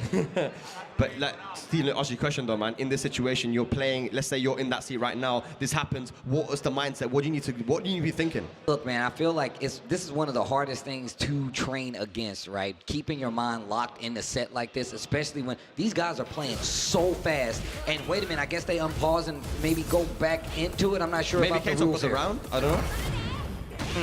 Maybe Tibetano was Spieler 1. Okay, here we go. 1+2. Oof. Nice, running 2, goes into the Phoenix stance. Yep, 2-1 gets punished there by Tibetano. Oh, Can kicks the counter hit, finds its mark, to the wall we go. Don't forget about the explosion. Oh! Reward splat. Yes, sir. Oh my God, dead? Not dead, still alive. Back Dead now. 1+4. Cheeky string. Tibetano takes us to a final round. Yeah, classic round closer right there. K-Top still has the lead when it comes to the set. This is first to 3, guys. Don't forget. But Tibetano definitely wants to take that momentum back. Not close enough to get the pickup, though. Just goes for it, man. Down 1+2. Legs. Wrong punish. 20 -12. Burst trying to take the turn back. Okay. And spends all the resources. Oh, plus frames. Can't hold all these plus frames. What's going on? 1+2. Getting some health back. Yeah, trying to force the mix on the wall. The wall explosion goes off. Oh my God. Bro, what is gonna happen? Key smash. Rage available. Oh, you is he can gonna hold hold it. it though? He holds it to make it safe. Okay, wall's right there. 4-2. Oh, God. The mid against the wall. This dude, Tibetano, can close it out. No! Oh my God. Oh my God. He's smiling though because he got away with that one. Nah. If that low was blocked, it might have been curtains for Tibby. Oh, dude. Tibby, what you doing, man? What are you doing, Tibby? Tibby, no. Tibby, no. Tibby, no. It's 1-1 though. He stays alive. Oh, man, I like seeing this. But obviously, Tibetano definitely bringing it back from the edge of defeat right there, man. But I look at the brothers up on the stage talking right now. Yeah. We've got a lot, man. We've got Oracle up there, one of the best players in Europe, man. Shaheen specialist. very fundamentally solid, man, and I'm sure he's given a lot of valuable advice to Tibi. Tibi's got, you know, the Spanish players in general, and this is the thing, right? Spain has always been known as a country that they have such creative and crazy play styles, you know, and Tibetano is a very good example of that. He's a super example of that. You're definitely right about that. I mean, we've been talking about him for years at this point, and he always plays a little different than average. Not even just only your average Oscar, but just your average Tekken player. He has a different rhythm to him, and he calls you out on some of the things that a lot of players would let you get away with. Yeah. Down forward one, oh my gosh. Look at this pressure. Once again, look at the chip. Stuff like that. My man did full crouch right under it while he was under that pressure. I feel like most of these players, all they're trying to do is just survive climb heat, and then they can start playing the game again. Tibetano has heat and rage available. Small punish there on that 4-1+2. The rage on, I think this is going to work. Oh, yes, it is. My God. Do you see what happened there? He tried to go for the heat smash, but he ran out and ended up doing a 2-jab, and then he realized he whiffed the 2-jab and went for a rage art. It's not over yet, though. Oh, dude. 30 seconds left on the clock. K-Top doesn't have any resources and very little life. Goes on the Phoenix stance. Tibetano, he knows. Slowly and slowly, Tibetano is getting the momentum, and there's a down back one confirmed. Ooh, big damage right here coming up. All right, Tibetano, what's the mix? What's the mix? Plus frames? Into more plus frames? 4 plus frames. Oh, look him ducking! 4 plus frames. Put him on your plate. A perfect on your plate. Tibetano starting to run away with it in this third game now, up 2 rounds to none. K-Top has to change it up a little bit. K-Top was saying, I came here to make a name for myself. I want to be able to travel the world. I want to show people what I'm made of. Can he progress on in this tournament? Good punish there on the back one. I have to make a name for myself. I'm about to make a name for myself. Oof. Oh man said this ends now. Oh, the 1+2 they trade. Slide, safe. Okay. Ooh, try to go for the Sabaki again. Can kick's not gonna do it. I like the pace this is going. This is good for Tibetano. K-Top runs out of heat, so now. Oh. No duck on the string again. Nah, this time he does. What? Well, this is exactly what I was talking about. Ducks, sidestep, gets the full crouch launch, and now he has an opportunity to close it out. Tibetano. Yeah, K-Top just seeming like he's panicking quite a bit when Tibetano approaches him. He wants to be playing that keep out, but it's difficult because Asuka has some of the best whiff punishment in the game, right? So he's whiffing this 1+2, getting punished with forward 2, and now he just doesn't know what to do to keep Tibetano out. Yeah, it's not the easiest thing to kind of like deal with too. Thing is about Clive, once you understand how to deal with some of his big problem situations, transition in the stance, and we literally was just talking about this, like you have to stop him from transitioning in the stance comfortably because he has so many options. And look, one of them's going to work eventually. You got to stop that early, nip it in the bud. Tibetano doing just that, interrupting that those strings, that chain before he can get into those transitions. Tibetano is fighting fire with fire, quite literally. You know, I mean, K-Top has been playing the pace that he wants to play versus everybody else, but Tibetano is now forcing his pace onto K-Top, and he's looking very uncomfortable now. Tibetano, though, he's got so much experience, man. I mean, Tekken World Tour finalists, people should not forget. That's what I'm saying. Like, that's why I was really interested to see some of these other players from this region that are still in the same loop but don't get to travel. And stuff like that means they know who Tibetano is. They know how to play against him. And he's definitely one of these players that has a target on his back. He said he wants to make a name for himself. Tibetano, if he can get this victory, he'll be doing just that, I believe. Yeah, let's go. Down one, goes for the low again. That full crouch low is really good because it can't be low parried. It is a weapon move. Weapons cannot be low parried. And he's still got like down one as well, so you really have to be careful. He's got good up close tools. They're still pretty slow, to be honest, but really good when you consider the entire kit of his moves. Definitely. I mean, his down forward one is 14 instead of 30, right? But he has that 1-1. He's got solid pokes, man. K-Top might have to start using them. The can kicks again. Looking like he's, what, 2 for 3 right now? Those can-cans are working. Decent damage on the wall. Uh-oh. Faking him out. Side step 2-1. Yep. Down 1+2 to focus out the combo, stabilize it, gets to the other wall. Oh, he tried. It was a good attempt. Rage available, 10 seconds left on the clock. Oh! There's a pocket, Tibetano. It goes straight into Rage Art. This is not going to kill, but this is great advantageous situation here. What's going to be for breakfast? What are you going to do for wake up? Only 6 seconds remaining, though. Hang on, what's going to happen? 3 seconds! Oh my God, he did it again! He did it again! Are you serious? I'm sorry. I'm sorry. What's going on? He did it again! Oh my God!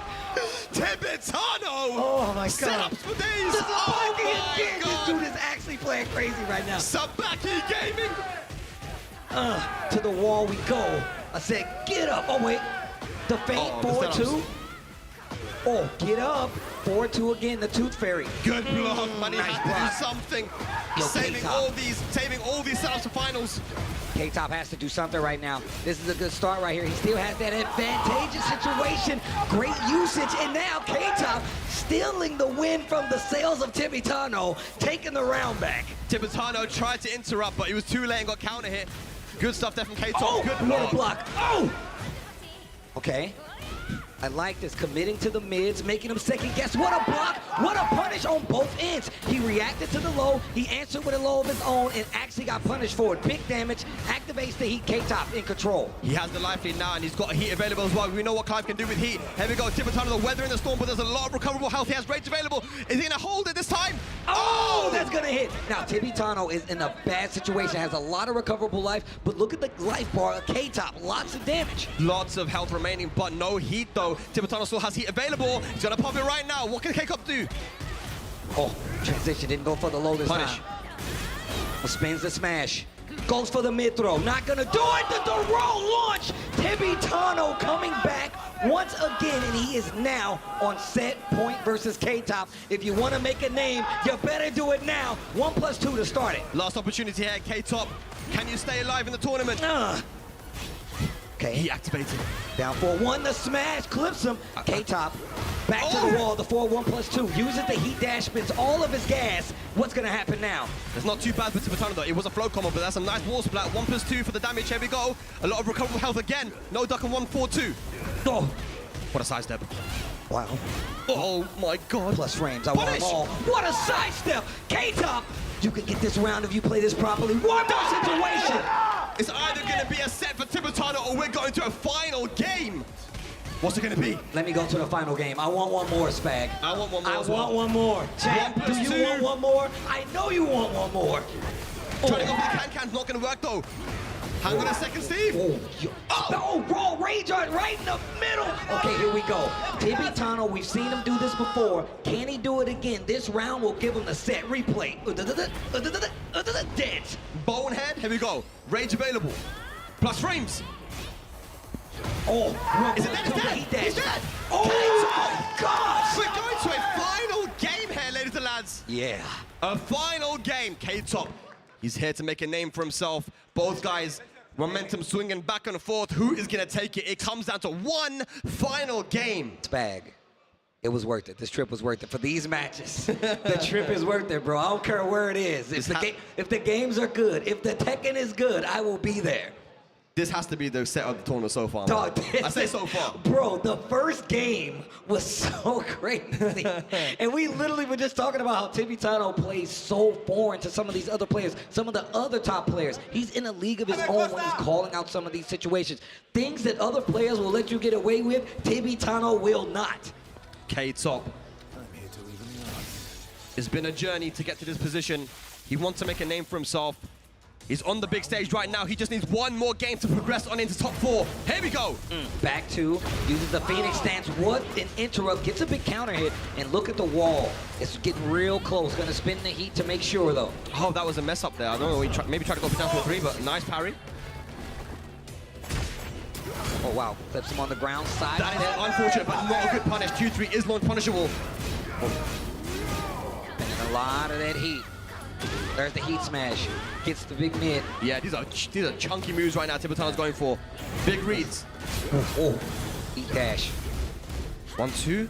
Oh, and we were talking about that full crouch low. Sidestep, not gonna be able to do anything with it. Double 1+2, not gonna work. Go for the rejoin again, maybe he did. He tried to sidestep. You cannot do that. And Asuka is gonna show you why. It's not dead though, it's not dead. Oh my God. That should be it. Wasn't it too out of nowhere? K-Top clutchness. And now has the lead in the set again, taking it back from Tibetano after losing it in that second game. Oh boy, K-Top. Get up. He engage. Nice. This is it, Tibetano trying to compose himself. Oh my God, this is not looking good. The second round. And Good. oh my God, second round, 5th game goes to Tibetano. They're tied at a round and 2 games apiece. Like we said before, 1st to 3 here for this top 8. What a punish there with 1+2. Did he sidestep it? He did! Yes! He wasn't ready, though, Steve. Typically, he's been looking for those down 4-2s, but he wasn't ready this time around. Big hit, big damage. K-Top, you're in trouble. Almost to the wall. I say almost. Gets it. Plus frames. More plus frames. Oh, confirmed. Back to the wall with a pickup, Tibetano. But the last hit didn't hit. He smashed. Oh, yes, it is. Oh, still wall. Look at the damage. Oh, my God. Somebody clip it. I need to look at it later. Oh, my God. He got the wall, too? You're dead, no. Oh, my God, the combo. Oh, goes to the mid. Just hold back. Just hold it. He's not even trying to mess with that. Here we go. K-Top with the lead. Oh! K-Top on set He point. said that he wanted to make a name for himself. He's got a chance right now. One more round needed. Oh, what a sidestep. Tibetano says it ain't gonna be at the cost of my name. Beautiful sidestep punish into down 4-2 uppercut. At the wall now. Big damage. Nani Augusto. Legs. Get up. K-Top, you gotta do something, bro. Oh, 1+2. He said, I heard you, Steve. Oh, chop. Held the reversal. 4-2. The heat is gone now. That's not good. Oh, uses the stance once again. Goes for that 3 low. This could be it. Oh, gets the wall snap. What's the combo, though? He drops it because of the wall range on. I don't know if it's gonna work. It doesn't. Tibetano has a chance. He has a possibility of bringing this back and taking us to a final round. Oscar, what's for breakfast? What are you gonna do now? Are we gonna see the clutch again from Tibetano? Tibetano! Final round! Yo, shout out to my boy Rick. I hope you're watching this. I hope you're watching this right now. Who's gonna stay alive? Is this where the experience comes into play here? Oh, touchdown. Oh my God! Brawl. Catch him ducking. Get up. Big damage. Huge lead. Oh, he smashed life just about even. A little recoverable life for Tibetano. Plus frames. The mid throw works. He blocks the low. Oh my God, they're K-Top. dancing. A small life lead. 1-1. Oh, This could be dead. Steve, this could be dead. it could be, but will it be? Tibetano takes it. K-Top goes down. Tibetano goes up. Damn, what a set. Oh Hey my now. God. Hey now. Tibetano, the setup Jeez. again, down 4-2 into Sabaki. Tried and tested. But Eesh. ladies and lads, give it up for K-Top as well. Make some noise for K-Top. Oh my God. He came here to Oh make a my name God. for himself, and he has definitely done that. Yo, K-Top. K-Top, I see you. K-Top, damn, I gotta take off my jacket. This is crazy. Hold on, Spag.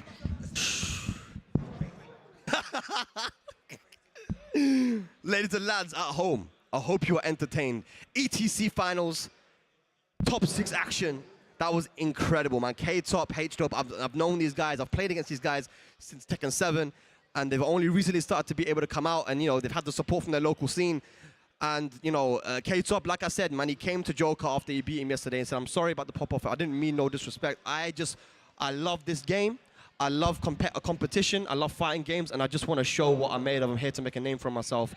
And Joka said, bro, I got you, man. No worries, man. Just do your thing. And, man, he has definitely impressed a lot of people. It's the passion of competition, man. And it takes an even bigger person to be like, yo, man, look, it wasn't no disrespect to you, man. I just really love this game. I like the competitive side of the game, so I'm going to put my life on the line. You know what I'm saying? Digitally put my life on the line to make sure I do everything that I can to win. But that's what I expect, man. That's exactly what I expect, man. You're watching a lot of these players that, once again, that does not get to travel. That's why K-Top said that, man. And it's one of the reasons I came out to this region, because you really don't get to see who the top players play against, who don't get to leave, who don't get to travel, who don't get that limelight, who might not play in the dojo. You know what I'm saying? And that's why I came here to see this. That's why I'm so happy to see how this competition is playing out right now. From the LCQ to the group stages yesterday, it has absolutely been amazing. Shout outs to everybody watching at home, man. Hopefully you guys are enjoying this good ass Tekken the boy Spag, Tasty Steve holding it down. damn, it's been a good day already. And man, I've been to Greece multiple times, man. So shout outs to everyone from Greece, man. Yassas to all of you, man. You know, it's a very passionate community of very, very talented players, man. So, you know, your boys did well. They represented, and I can't wait to see them back. I know K-Top and H-Top made some fans over the weekend here, man. But we must continue on the tournament. Here's a look at the bracket of where we are right now. Tibetano reaches top 4. Right now, we can see in the winners, Joka and Nino. But in the lower side, we have our defending champion, Tetsu, who'll be going up against Sin from the Netherlands. Look, we've already been talking about a lot of the names here, but look, Tetsu is a name that everybody, I feel like everybody, if you watch Tekken, you know Tetsu. I feel like not everybody knows about Sin, but they should know about Sin. I came and Pika was telling me about how him and Sin would trade notes about Yoshimitsu. He's like, sometimes it's videos, sometimes it's small excerpts. He's like, but sometimes it's full notepads. It's like so many notes about the character so they can understand it. And that should tell you the kind of player that you have on the stage right now, especially with Yoshimitsu, who's, like I said, public enemy #1 of the Tekken competitive community, bro. Yeah. Nobody likes Yoshimitsu. I say, why not Yoshimitsu? But that's a story for another time. But he's got his work cut out for him because Tetsu is a seasoned Tekken vet, if you ask me. One of the big names from the regions and one of my favorite players to watch from his region. He is the ETC defending champion. He took out Joka, resetting the bracket in the last finals in Spain. And, you know, since then, you know, he is now he's been continuing on that momentum, man. Even in this ETC during the tour, he won multiple majors. Multiple majors were won by him. It was looking unstoppable, right? He's got obviously a couple of players here and there that give him a lot of trouble, but is Sin going to give him a lot of trouble? Because that is the question. Who is making it top 4? Remember, there's a big prize pool here as well. Yeah, there really is a huge prize pool, man. And that's going to be some good money for whoever can take the first spot. And it could be one of these guys. Could it be the returning champion trying to claim the spot? Make sure you know where he comes from. Or will it be Sin? Here we go. And Tetsu has the crosshairs, man, on him because he is the champion. He's the person that has been winning everything. So people are trying to figure out how to beat him, right? And despite that, he's still winning. He's still doing his thing. Oh, what a punish on the K-pop. Oh, my God. Big damage. That's the thing about Tetsu. You cannot let this dude get away with anything. The back 3 to close out the perfect. Can I just say, like, the way he sidestepped that kip-up into the punish, it seems like such a small thing that, but the dash up into sidewalk, everyone kind of runs into the kip-up, but they don't punish it. Run up sidewalk. I mean, Tetsu really is studying this game so well. Think about it, bro. That's preemptive. He thought about that for a long time. Yeah. All right, nice. Sneaks in the low heat burst. Still finds his mark on Tetsu, but he hits him with a running 2, gets the heat activated on his side as well. Ooh. Wow. Uses the spin, raw hop kick, and he very much committed. It looked like he was crouching for a second to get that bad boy. Yeah, Sin is known to be the Yoshimitsu who loves to just go in your face and crouch and try to bait a button out of you, but Tetsu not having any of it and goes for the hop kick. Oof. And I also want to say, by the way, last year, Crossover, the Challenger event in Germany, Sin was the champion. He walked into Germany, and he took that tournament. You know, he could say he conquered Germany, but right now, Tetsu trying to get the run back. I saw you hit the air quotes right there. Oh, nice, trying to get a raw launch and trying to bait a reaction out of Tetsu using that flash. One of the main tools in the Yoshi arsenal, another topic of conversation that we've been having all weekend. Yeah. Definitely a defensive option that is going to play into your opponent's mind. Down 4-2 counter hit, though. He's going to be able to get the wall here. Not the breakable wall, but this side wall.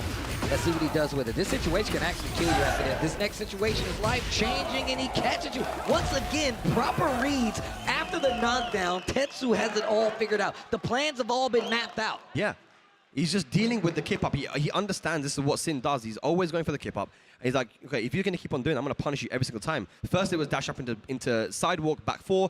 That time, it was sidestep into 2-1, and it just completely shut him down. And I'm going to tell you right now, just to broaden the view of this, man, when it comes to the European Tekken Cup, I love hearing stuff like that because that makes me want to go back and even more so, like, look at some of these past tournaments just from the region alone, just to see, like, the development of these guys. Yeah, Sin is incredible, man. Again, like I said, he was in Germany for that Challenger event, and he had to play against Kokoma in the Grand Finals. It took him out, man. I mean, it was... This is someone who is definitely on that global level. Big damage. Bends the heat already.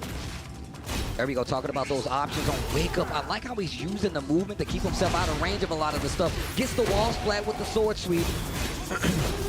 Lots of damage. Stands up perfect to answer back. Yo, the crowd comes alive. Sin gets around. Yeah, we do have a lot of people from the Dutch scene here as well. Sure, watching at home. Shout out to you guys. Back 1 hits. Oh, he's on the ground. back one. Catches him trying to backdash a little bit. Yeah. A very important move, of course, if the Yoshimitsus are known to spin a lot. That back one will hit. Bro, this has always been on fire. I didn't know this. The stage in the background, I didn't know that. He burst on the wall. Tex once again, and he is using that against him. That's one of the things about Yoshimitsu, man. He's very tech heavy when it comes to you teching after a knockdown. He's got good unblockables, and if you actually hit a button to tech too fast to try to retaliate, a lot of times you just get counter hit into another combo. Sidestep into 2, 1, 2. Good sidestep, man. Sin's movement is really good. And this time, Tetsu again, reacting to the sweep, going for the hop kick. Okay. So the option is? Again, another kick off. And another punish. Another situation where Tetsu is ready for. Man, my man looks like he studied the tapes on Sin's play, and he is really punishing him for every get-up attempt. Yeah, but Sin's still holding his own, though. Only one round needed to make it 1-1.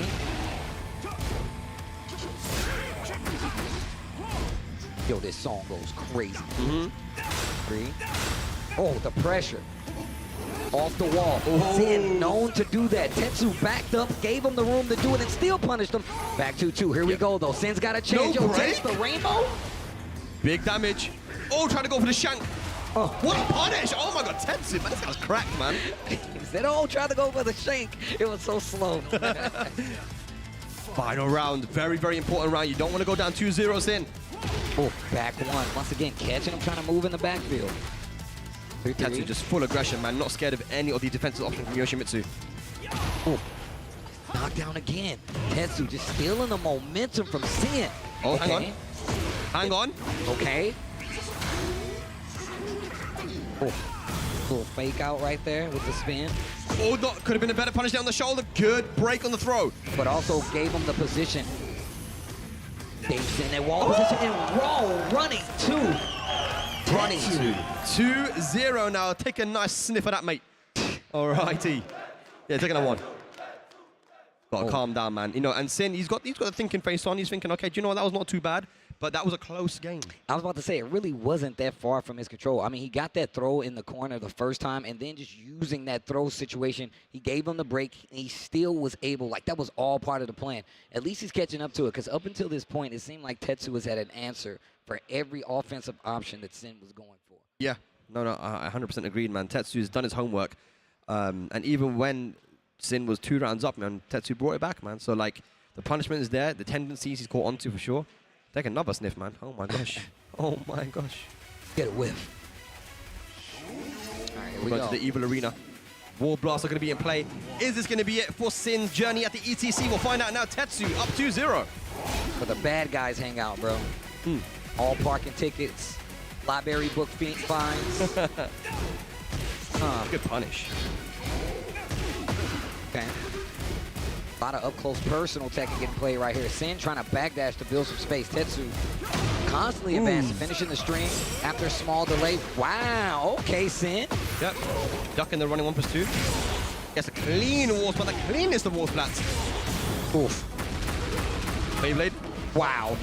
All of those hit. That was crazy, yo. Sin's pulling out the tricks. Yeah, he has to at this point, man. I mean, you got to make the comeback. And this is loser's side, so elimination is right there. Tries to swing, big counter hit. Tetsu ready with the follow-up. Whoa, back one whiff. Oh, that was so good there from Sin. Actually going in full clutch, but then just blocking. Baiting on that hop kick. And look at them both trying to get a reaction out of each other. Oh my gosh, the backdash and the hop kick. Tetsu so ready, even on the wall, uses the heat burst. Yeah, a bit of a weird side angle. Oh, got the side step. That should be dead. That heat smash does a lot of damage. Adding another layer to that up-close game, especially when he's in heat, right? He's got a lot of slow lows, so that is a major kick, tool boost that he needed, especially when it comes to heat. I say needed, but you know. No respect there from Tetsu, just going for the hop kick up the E in that low. And then look at the momentum he has. Wow. Okay, slash kick goes in the stance. Gives Sin an opportunity. Goes for the low. Tetsu tracking the spin and just delaying his attack a little bit to actually punish him on the recovery. I like it. A set point now for Tetsu. Is Sin going to be eliminated here? Nice side step on the down 4-2 into a punish. Still got a chance though, and I like that. He's taking his time. He actually waited to confirm that to make sure it was actually going to be a launch. Ready with the back turn commands. Normal throw actually gets its way through. Hop kick once again, working out. Sidestep, one counter hit. To the wall and the explosive wall. Boom, off the wall. Gonna use it, here we go. Okay. Spending all the resources, gets the flash. He's getting real close to making it wall to wall. He's right there. Gets the low on the follow-up. Picks up time, 50-50, goes for the mid. Oh, Nice, so okay, good. another final round. You've Damn. got to be able to close one out, Sin. This Punish. could be big. This could be big. Wow, back on keep out. Okay, spin. Changes positions. That back wall. Still active with the explosion. Ooh. Still gets the wall splash, but no Dropped it. combo on the follow-up. The spin again. Huge drop there from Sin. Is that going to cost him? Oh! Wow, he was a little too late to the hop kick. You saw it come out, but it wasn't quick enough. This round could set up a new life for Sin, and he gets the game on the board. That's 2-1, but it's in favor of Tetsu. Sin with another chance to stay alive. And again, a lot of very close calls. Tetsu, he looks all right, still calm, but Sin gets that first game on the board, utilizing the Okizemi. We know how scary it is to tech roll against Yoshimitsu because you don't want to tech roll into that sword sweep, but that opens up the mix-up for the forward 1+2. He did it 3 times in a row and it worked. That's because Tetsu didn't want to get up into a mix-up. But here we go. 4th game. Okay, gets a float too. Not a lot of damage, but positional advantage for sure. Closer to their wall on this huge stage. Step up again. This I'm not dealt with, and Sin goes to the down forward 2. Slowly but surely getting that momentum back, Steve. I mean, we saw what he was, look, we saw him kind of scheming in between the games with a huge smirk on his face. And it looks like it's coming together right now. Okay, Sin. And he's got a bit more space to play with, you know. We saw this yesterday from Sin when he has a life lead, he just kind of, you know, sits back, plays that weird play style where he's on the pogo stick. Yeah. Punish. Oh, that was sick. Hey, Tetsu. No, he's done the homework just the same. Goes in a meditation stance and actually gets him a free hit. Dash block into the low, finally finishes it. Good stuff there. I think Sin always does this way. He's always trying to bait out a button from you, right? By dash blocking or just ducking in your face. Bro, I got quiet because I was trying to think of what he was going to do, man. Hop kick punish there from Tetsu. No duck on the back to you too. You have the blue hands. I like this. Going for a lot of mids here versus Sin. Trying to track to see if he's actually going to sidestep. The hop kick catches him out of the air again. Go back one action as well. That's Oki, standing 3. Knows that he's going to sidestep. Probably banking on him just trying to get out of there. Oh, the low parry, Sin. Sin is waking up, man. Hang on a second. Bro, working on a 2-round run right now. That was so good. Even No, that was sick. He trying to broke go the for the side throw. throw. That was so sick. Sequences are looking so good. The back turn. Oh, yes. Bro, yo, Sin is waking up. For sure, man. He's making it very difficult for Tetsu to get in. Down for 1-2, gets counter hit, CD1. Guaranteed. Uh-oh. Look at the damage, bro. Bro, so much damage. And he gets the heat activation as well. Check catching him with that back one. Once again, one of the main tools, man. Yep. Punish. Big damage, too. What are you going to do? And look at him just running in each other's face, spirited away. He's got heat. Cancels it just to keep the momentum, and back one just swats him like a fly. Yeah, the back one usage from Tetsu has been amazing. The timing of it, keeping Sin away. Okay. So many different variations of the stance, doing the moves out of them as well. Expansive understanding of when to use these moves. Playing very risky though. Sin going for these big attacks. I don't think he needs to do that. Tetsu is going to be ready for the punish. Good sidewalk, down forward, 2 uppercut. Speaking of being ready for the punish, big sidestep, kind of off-axis combo here, but he spins the heat. He's getting so much closer to the wall. 1+2, double time, gets the heat dash on the follow-up, re-wall, splat. Oh my God, he's running on him. Oh! Whoa, block. Whoa,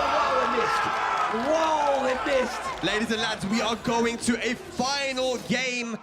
This is what we said, man. First to 3, top 8, and this is what happens. If it was the old rules, he would have lost the set 2-0, but now we're going to a final game. Yo, and look at how much better. Sin looking like he's feeling better in this set. Yo, he's got HK Jr. The legend on the HK Jr., stage. you know, doesn't play a lot of Tekken 8, but we know how strong he is. We know his mind in Tekken is so strong as well. He knows he's coming up to give some advice. I was talking to him, man. I'm like, bro, why'd you? Come on, man. Come back. Come back, bro. Hayachi's good, bro. He's like, I haven't been playing 8. Like, come on, bro. You got it. We hope to see HK Jr. back, but ladies and lads, look at that. He's dancing in his chair now. You know, he's feeling good, man. He's feeling good. right, here we go. Takes a quick break. Yeah. Sin really over there bathing in it. He's like, yep, we're back in the game now, boys. But this is it. Is our European defending champion going to be eliminated here with a reverse sweep? We're going to the boat. We're going to Steve's favorite stage. Yes. Here we go. So good. It's so good. Okay. And he's been doing such a good job, Tetsu, of mixing up his options up close to make sure he's actually tracking those side steps, whether it's back 1, back 3, just doing slow lows, or even just stepping into it with the running 2. 2-1-2, okay. Oh, Oh, that was a beautiful side step duck, but no punish though. Do the blue hands. that Oh! was so good. Teleport out of meditation stand to the other side, gets the heat activation, but gets floated out of the air. Yeah, nice jab, nice disrespect there from Tetsu. Side step forward, now going for the low. Nice 4-3, home into catch a side step, and Tetsu with the first round. I'm telling you, dude, he has such a good read on when he's trying to sidestep and when he's trying to get away. That's why the back 1 works so well. That's why the chase with the running 2 is working out as well. And the counter hit. Plus frames. Pressure. Down 2-2. Good side work again. And baits out the hop kick once again. Good punish. Oh, wow, gets his back once again. Tetsu with the punish, and he's got a combo for that too. Oh, what a block and punish from Sin though. Is he going to activate heat as well? Of course he is. No, he's not. I think he might. Yeah. Okay.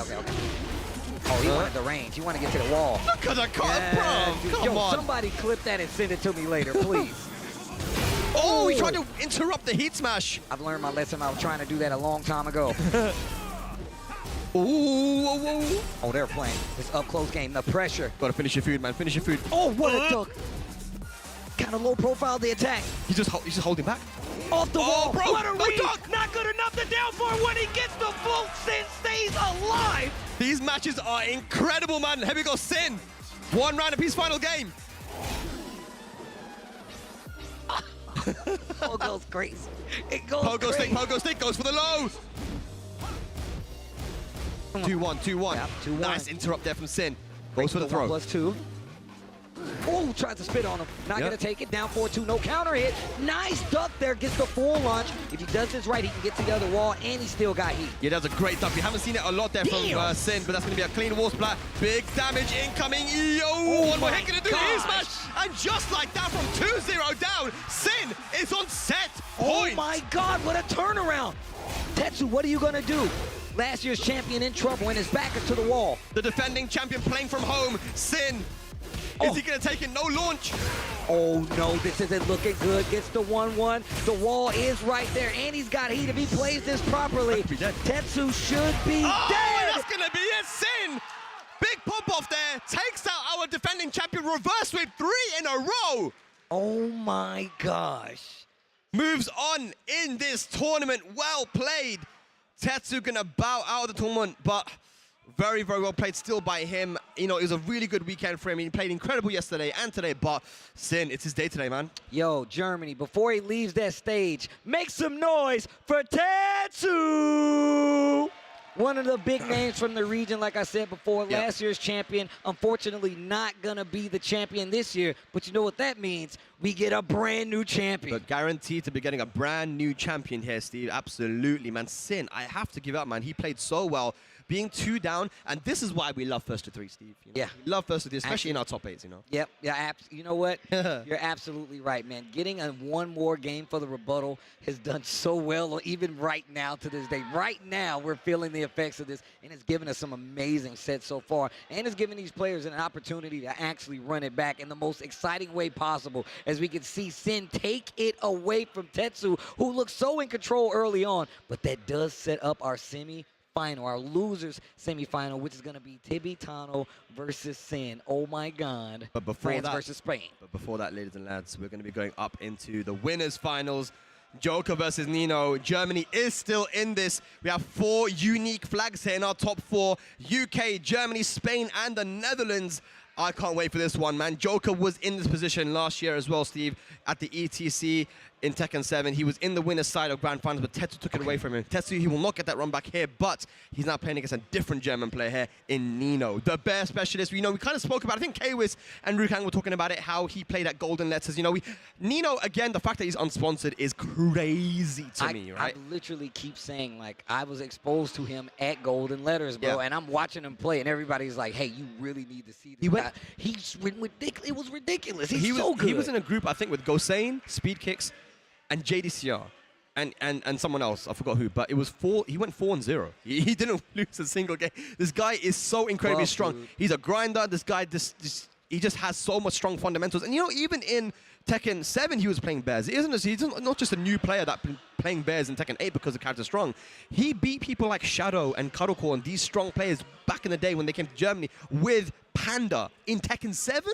Like, especially in the Panda versus the Athena matchup, that was a matchup that was not in his favor, but his just knowledge and his fundamentals are just so strong.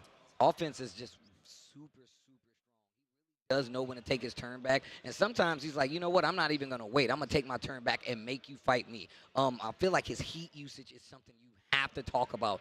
First off, Kuma's usage of heat and how much block damage he actually and pressure he puts on you is so good. He does it so well, and he mixes it up so sparingly with the lows that it lots of time works out in his favor. He goes in a hunting stance a lot. He uses the fake out with the throw as well as just keeping you on your toes the entire time. Nino is somebody to talk about, but his opponent, Joka, is another level, one of the big names from this region. I feel like, how do you not know who Joka is if you watch competitive Tekken? I mean, look, the conversation has been who is the best player in Europe, right? Is it Joka? Is it Tetsu? Is it someone else? But Joka, he really wants this title. He wants to be the European champion, right? And he has an opportunity here. Winners finals, here we go.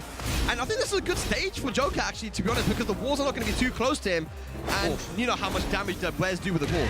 Look at this. Look at the recoverable life that Joka has on his side right now. And we were actually talking about, like, man, it might be best just to eat the heat smash so you could just take care of it and not take that much chip. But Joka says, you know what, I'm not going to do that, and we're still going to fight back. The key to victory for Joka is to make sure that he can try and stay in that close range and utilize moves like back three, which is normally sidesteppable versus other characters, but against Bears can't, and utilize the jab and poking as he does so well. I mean, speaking of jab, down jab actually catches him out of the roll right here. He's not going to be able to get the kill, but this is still a good, advantageous situation. Goes for the back turn low, and that's a good situation to do after that low back turn wake up. For sure.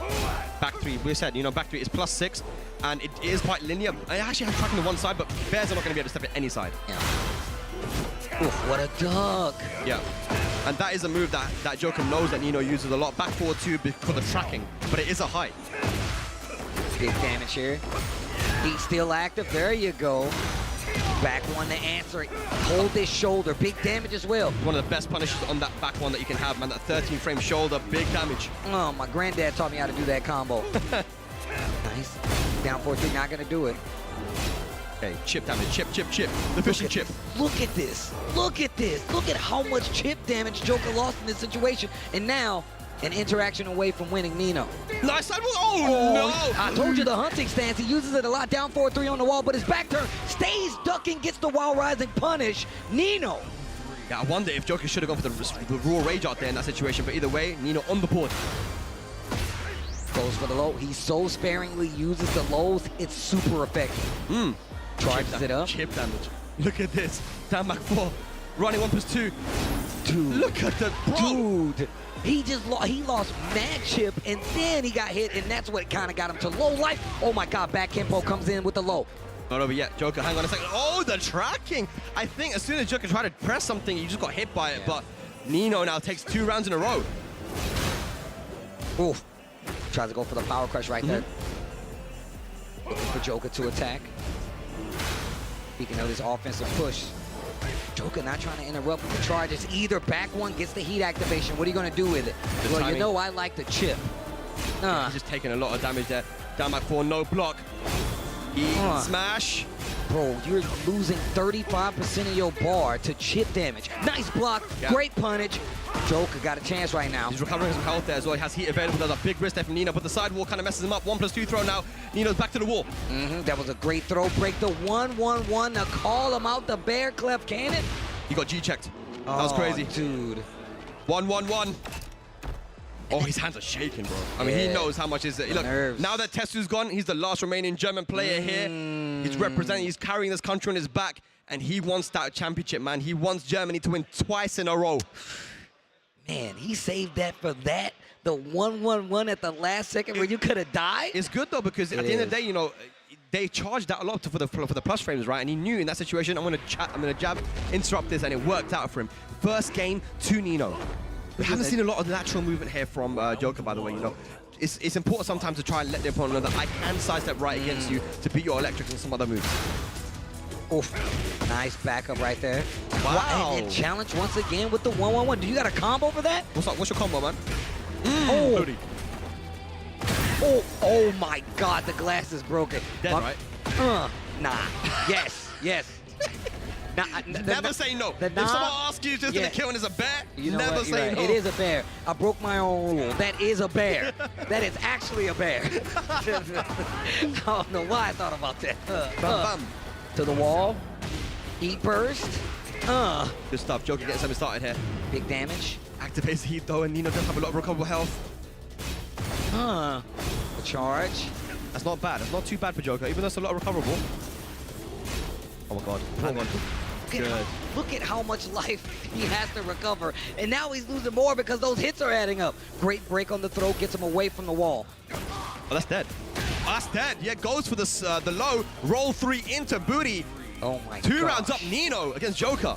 Winners finals right now. Whoever gets this goes to grand finals. And Joka needs to do something because Nino is on a run. Yep. Blocked that roll 2, which is launch punish for Joka. Oh my gosh. What a sidestep on the electric. Okay, and look at, he lost so much less life in blocking this time around. Typically, he was losing like 35% just to chip damage. Oh, that was a big whiff and down 4-3. No punish there from Nino, but he still has the life lead. Big whiff, and this should be it with the right combo. Bam, bam, bam, and the booty for the kill. Nino 3 rounds straight, 2-0 up now. Jeez. Joka, he's taken too much chip damage. The running 1+2s have been adding up. He's not sidewalking, he's not trying to challenge it. And Nino just being comfortable playing at that mid-range. Like I said, the key for victory is for Joka to do what he does best. So he's in your face, he's poking away. Yeah, you really have to like kind of contest him. You can't let it get, but I mean, I see why though, because every time he tried to get a little bit offensive, 1-1-1. Yeah. Every time he tried to go in and try to scramble with him, 1-1-1. But it's risky though, that's the thing. I mean, at the end of the day, that is what Kuma has to do. Back one in 1-1-1, right? The G-check in order to get Joka off him. But if that's what you have to do, then that's not the best option, you know. It's launch punishable, right? Really so Joka has to be comfortable to get into that close range. If he's too mid-range, that is where Kuma plays best. He can start going for those running tackles. You can start using moves like down back 1 and chipping you away with back 1+2. All these things Nino is so good at doing. Yeah. Well, utilizing the Kuma, bro. We've already talked about how the fact that he does so much chip damage, and then that added with, you know, just constantly getting bombarded offensively. It's not the best thing to deal with. It's not easy. Yep. Okay. 2. Down 4-1. There we go. Wait a minute. Turning on the offense. To the wall we go. Are we going to see another reverse sweep like we saw with Sin and Tetsu? Joka. Oh, a 4-2 actually gets hit this time though. The massive life lead. There's no need to do anything here. Let him burn that heat. Did a lot of chip though. Oh my gosh. It did like 60% chip and counting.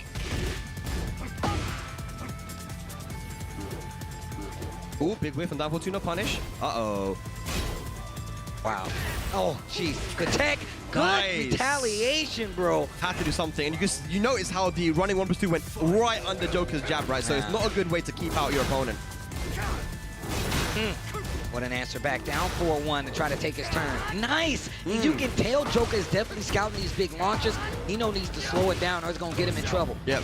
Back forward 2 been used for his tracking, but it is a high, and Joka has brought onto it. Good block, good duck and punish. This series here has been so good for Joka. Finally calls out the heat burst. Catches the sidestep left and charge it. Look at the chip damage. Oh my God. More chip. Oh, more chip. That is a bear. Oh, he answers back again. Joka says, you're not going to keep me on the wall, and picking his moment to strike back and staying alive. 2 rounds to none in this 3rd game. Couple of moments there. Oh, that's going to be a lot of damage. And you know he's going to cash. No. Booty. Oh my God, he lost so much life and he still got heat burst. Oh yeah, he hasn't even used heat yet. Talk about heat though, Joka activates. And Nino right back at you. Oh, you can see him sidestepping right. Gosh. Look at him, just quick sidestep right, choosing a defensive option. He lost a lot of life and then back Kenpo at the tail end to try to get away. What a read by Nino though. Not just that though, but Joka the whole time wasn't able to use his heat. He was holding back in that situation. Oh, yeah, goes for the roll mix-up, gets up into the booty guaranteed. Running 1+2 again, has not been dealt with. Goes for the heat burst. Joka in the corner. Oh, the up 4-2 got him out of trouble this time. It got him out of the electric. Oh my God, that's a bear. Okay, here we go. Got him out of the air. Wait a minute, he can get him to the wall, and he's still gonna have some heat left. This is good. Gotta make it count. Gotta make the position count. Good Oki. Get up, the down 4-3. Oh my gosh. Oh my gosh. Jesus, dude. Bear Jordan. Try to go for the down jab. Did he press? Did he press? Did he press? I don't think he did. Nino with a 200 IQ plays. Set point to move into grand finals. Joker's Our unsponsored Nino. Unsponsored. I'm glad you tacked that on there. He's having such a hard time of dealing with this up-close game like you were talking about. The G-check. But G-checked again, man. To the wall. Booty. Is this going to be it? Is Nino moving to the grand finals? Or can Joka pull something out of here? Rage available, heat available. Oh! Joka still got a chance, though. Fighting back on the wall. Gets an extra hit. Searching for the mid. It would have got him a wall splat. Big stomp, big damage. Joka's got a chance. Once again, back on the offense. Bro. Get off of me, you bear. Bro. Back Kenpo again. He charges it again. Joka once again, not even giving him an opportunity. No options left. No heat. 18 seconds. He's been on defense for so long. Block on the low. The defense is looking amazing, though. Goes to the mid. Oh, that's going to be it. Nino moves into the grand finals, taking out Joka. Oh, my God. Bro, my man was blocking for a day and a half. Just the running 1+2s were not dealt with. It was just pressure upon pressure. Nino making all the right moves at the right time. Joka has some work to do now. Yeah, I mean, look, that was winners finals, grand finals showing for Nino, like you just said. But now Joka has his work cut out for him because he's got two hungry competitors just waiting to get to grand finals. That's right behind him. And only one or two of those guys are going to make it. What is it, Tibetano and who are we going to look at the bracket? Tibetano and Sin. Tibetano and so Sin. Sin just beat Tetsu, right? So it's going to be Tibetano and Sin. Man, look, at the end of the day, Steve, Nino, again, would he have had an opportunity to show what he's made of if it wasn't for this ETC? This is what we love. K-Top, Nino, all these guys. There's so many people in Europe, and I've said this for a long, long time, that there's a lot of talent and even more players, actually, Steve, that I could talk to you about that haven't traveled to tournaments that I think are on a global level, you know. And it's just because we have so many players, something like this was definitely necessary, and it's really cool that we get to showcase our players on a global stage, you know, something like the ETC, man. So I really like the fact that it's specific to the region. It does so much to spotlight those players, like you said before, and it gives a lot of people a reason to check out all these tournaments in this region, man. That's why I really can't wait for the TWT season to start, especially for the region. Obviously, you guys are going to get a lot of people coming to play, but it also gives a chance for these players as well still to get an opportunity to possibly get in there. I can't believe Nino was unsponsored. That's actually crazy, especially after how well he played in Golden Letters. The showing right here, right now, you guys are tripping out there. That's a good player to have on your roster, especially going into Season 2 and the new TWT season. But it's not just Europe. Obviously, like, there's so many regions around the world, you know, even NA. Yes. Even in NA. You guys got some good players, bro. I appreciate it, bro. Yeah. Look, we got some guys over there. You know what I'm saying? Look, I tell people all the time, man. I was actually outside. This dude was like, bro, you know, it's all EU Tekken over here, bro. And he was legit trying to give me the stats. Like, nah, Steve, but what about these players? I'm like, bro, I get it. I understand. I'm traveling and talking about it. I know. But it's just, you know, it's an amazing thing to have an event in your community, in your region, to spotlight all these players, man. Spotlight that community. And one of the things I've been saying for years is every time I go places, people are like, hey, Steve, I live in this place, and there is no community. There's nobody playing this game or this game. And I'm like, yes, there is. And you just need to find them. So that's why these events are important. And at the end of the day, I feel like what's really important to remember is that even last year Tekken World Tour, and even in Tekken 7, you know, it was the Koreans Pakistanis, sometimes the Japanese that were out there. And, you know, we got now players in NA, in Europe, and in other regions as well. Remember, let's talk about Africa as well. Yes. I was there last year. Shout out to the Ivory Coast. I was down there as well. We see Skywalker and these guys, they're very, very strong. Shaolin, those guys are ridiculous, The Middle East, let's talk about Raif and how far he got in the finals, right? Reef. All these guys. Reef, Mike, make some noise for Reef. And all the, there's so many players now that are getting on a level, and it's about challenging that top now. It is. It really is. I mean, think about it. This is a brand new game, and this is why, like, it's really poetic. You know, we sent off Tekken 7.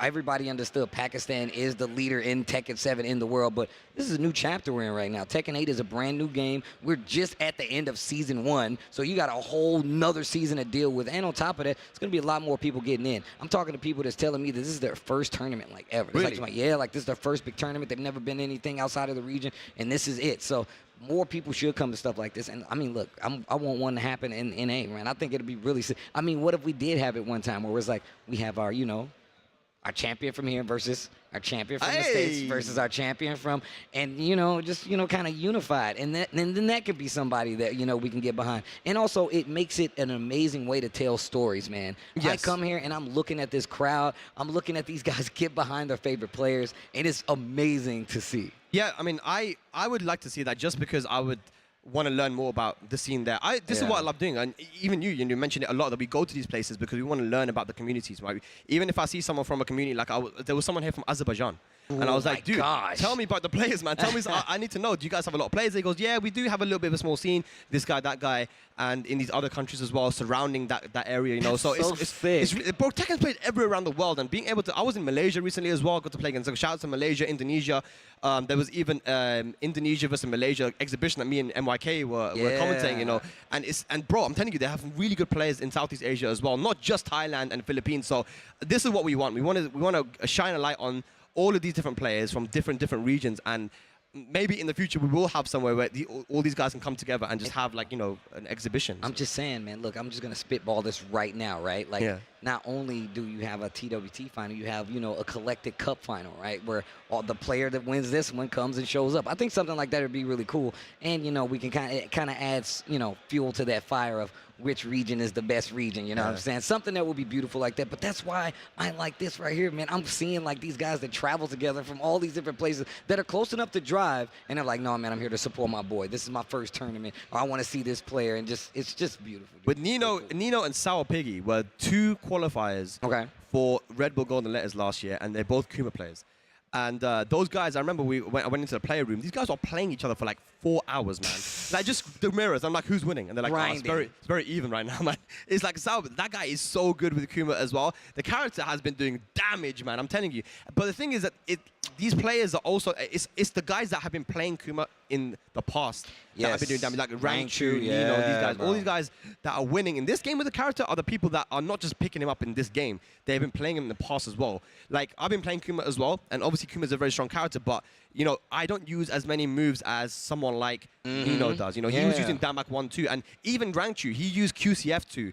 And that is a move which is I guess, kind of semi-confirmable, but it's a move that's safe. He used that against Raif, and he ducked when QCF2, Raif ducked, and he killed him. No, I haven't seen anyone else really. Nino didn't use it at all, right? So everyone has their own style.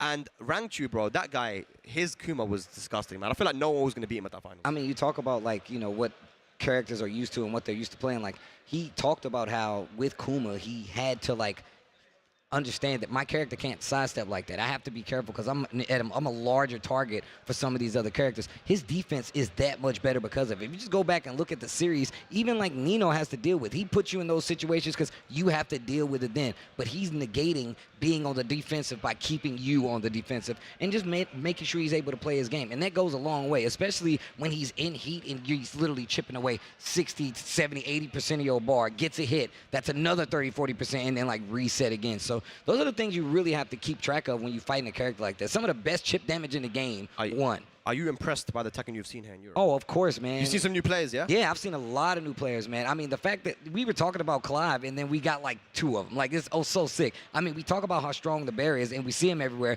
but it's only Nino, right? I ain't even seen a Dragon off, bro. Like I'm looking at that, and I think that's a region-specific thing. I think things like that really really highlight the scene because in each region they have their own group of characters that they play a lot of, and that's gonna, you know, kind of guide where they go in tournaments. You know, there was something that we commentated back in 2022, a common breaker. Do you remember what we did?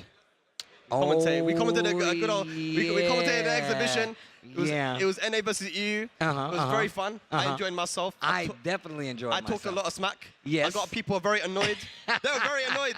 Bro, people came out. You know, a lot of people came out to me like, Spag, I know what you're doing. It was just a joke. Other people were like, yeah, bro, they don't. I was like, bro, they didn't understand. But, you know, I think that we should do that again. What do you think? We should do it again? Look, I feel like we should always do that. I feel like it's always going anyway, but having another exhibition, that is something that I would 100% be behind. People were asking me to do it last year. I'm like, it's the first year. It doesn't really make sense. But now, you know, you guys, like I said, some of you guys in NA are not bad. Some of the guys. Some of them are not bad, honestly. Well, some of you that aren't King bad Ray, he's all right. He's okay. King Ray is all right. He's all right, man. He's good. He's not bad. And like Ty is pretty good. Who else? Joey's always Joey's very good. One of them. Yeah, I mean, we got two Joys, bro. We got Joe Which Crush. one? We got Joe Crush is very good. Yeah. You know what I'm saying? I feel like one of the things I've been telling people. Wait, that's four. Who else is good? I mean, who else we got? Come on, you're American. You should know. I mean, look, bro, you can't put me on a spot like that. That's what? Well, look, put it like this. You should know. I would say Cuddlecore. Okay. As more she enters. I feel like I want her to enter more tournaments, especially in 8, because she's definitely been doing her ambassador thing, but I wanted to see her in the trenches, man. She's one of our best players, and like I love that she's been doing that a little more too as well. We didn't mention Shadow, bro. Oh, bro, Shadow is already up there. We seen Shadow at TWT. We know that should look. I shouldn't even have to tell you Shadow. Come on, dog. I gotta tell you Shadow. And Shadow's consistently been playing, and he's one of the people. Last year, if you look at his results, now that we have to say it, he traveled almost more than anybody, and ended up getting that spot as one of the lone survivors out of any other region that makes it to that TWT. So it's actually ridiculous. So that's 6 players we mentioned. How many do we need? So wait, are we got to do the 10? We're doing 10. It has to be 10, man. It has to be 10? Yeah. Oh, man. So we got. I mean, Anakin always got to be up there, right? Anakin does have to be up there, man. I want somebody like Lil Majin to get in there, bro. Lil Majin, Lil Majin. Look, that's my brother. I saw that guy streaming Elden Ring, bro. Like, he needs to be on Tekken. Yeah, you too. I saw you streaming Elden Ring, too. People challenge me. That's different. They were like, yo, I bet you can't beat this boss. I did. But we need Lil Margin back. That guy's king was very strong, man. Yeah, dude. But there's a lot of, I feel like there's so many people out there. I mean, Fear of Silence is another player that we could put in there. He was at the finals, right? Big Timo is another player that we could put in there, you know? Man, I just feel like, for me, look, I don't want there to be my dream team, but we have a very strong roster over in NA. And on top of that, it's getting stronger too, man. We're definitely picking up. What do you think, run it back this year? I'm definitely down to run it back. If we can run it back, we can definitely run it back. But we got to figure out how we're going to pick the teams, though. I know there's always confusion about how we pick teams. We need to figure that out, too. I mean, you need to figure that out. I need to figure that out? Yeah, it's not we. This not. Right. I got my team. I know who I'm picking. Oh, you've already got who you? Yeah. Bro, I know who I'm picking. All right, we're going to talk about this. All right, NA, we need to talk. We're going to talk about this. We're going to get back to the European Tekken Cup. Yeah. But we need to talk about that. I'm glad you brought this up. But we need to start figuring teams out there. Chat, if you look, NA, I know you in the chat. Tell me who you guys think. I would love for you guys to tweet. Who is a proper NA team? Who would you guys like to see? But anyways. He can see the chat, by the way, guys. So I can see it a little bit. If you want to say something, say it now. I can see it a little bit. Don't say nothing crazy, though. Pick me, dude. I'm the best in my basement. No one cares about that. Ladies and lads, here we go. Top 4. We're in the loser's side. One of these players will be playing against Joka in the losers final. Sin versus Tibetano. Yo, the chat, bro. You guys are mean. Shout out to Rip, man. Shout out to Rip, bro. Yeah. Oh, this dude. Who's this Rip guy anyway? Level up your game, dude. Whoever that is. Okay. First to 3 action, man. All the way. This is going to be the way that we go this entire year, guys, for the Tekken World Tour. It is Sin versus Tibetano. It is Netherlands versus Spain. All right, here we go. I love this stage and the music, by the way. Nobuo Uematsu, I'm a big fan. Wow. Just right in his face, dashing up to the corner. Listen, this has got to be a button check. Yeah, this is got to be a button check. You have your you never know, because we've got an Asuka player and a Yoshi player. This is kind of how they play sometimes. He said this is kind of how they play sometimes. Yeah, look. This is definitely a button check. Nah, this is how they play, bro. This is a, wow, is it going to be something called 7 golden letters? This is what you used to seeing? This is what you used to seeing? By the way, production, I'm just joking. It is a button check, so. You can go back to us if you want. Yeah. Jimmy. Jimmy? Yeah, Jimmy. We can put Jimmy on. If you can get him to come. That's what I'm saying. I said if we can get Jimmy, then Jimmy. Yeah, true. But genuinely, though, this is actually how Yoshi players play if you play it online. Up. No, it is, man. It is. Honestly. This, but just a little bit more 1-1. Oh, man. I was like, bro, my man was just going to stay in helicopter the whole time? All right. Yo, you just going to give him a free practice training? All right. Yeah. But yeah, these guys will be going at it, guys, in the first of 3. Loser side.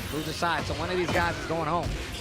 Somebody's going on to face Joka in the losers final and potentially a grand final. But they got to get through this, and then they got Joka. Yeah. Oof. What are they doing? Like, if it's a button check, yeah, bro. like, This is the longest button check ever. They doing combos against each other. They're like whiff punishing and shit. Like, what's going on? Please just kill each other. Don't make it another round. You're just making it longer than it has to be. Bro, why are y'all fighting? What are y'all doing? Wait, did we... No! Oh my God, no way! They're actually playing? Wait a minute. They're actually playing, bro. They're actually playing? No way! My man behind me just nodded his head. Yes, they are. They are playing. I told you, man. You did say that. I told you. So he really was just holding the helicopter? Yeah, man. All right, let's get into it. Tibetano. Oh my God.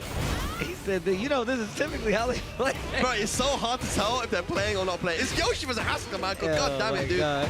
All right. To the wall we go. Heat burst. Flash. CD1. Wow. Wow, we did not get the wall right there. I'm actually surprised. What a duck. Gets the launch. Yeah, that should be easy then.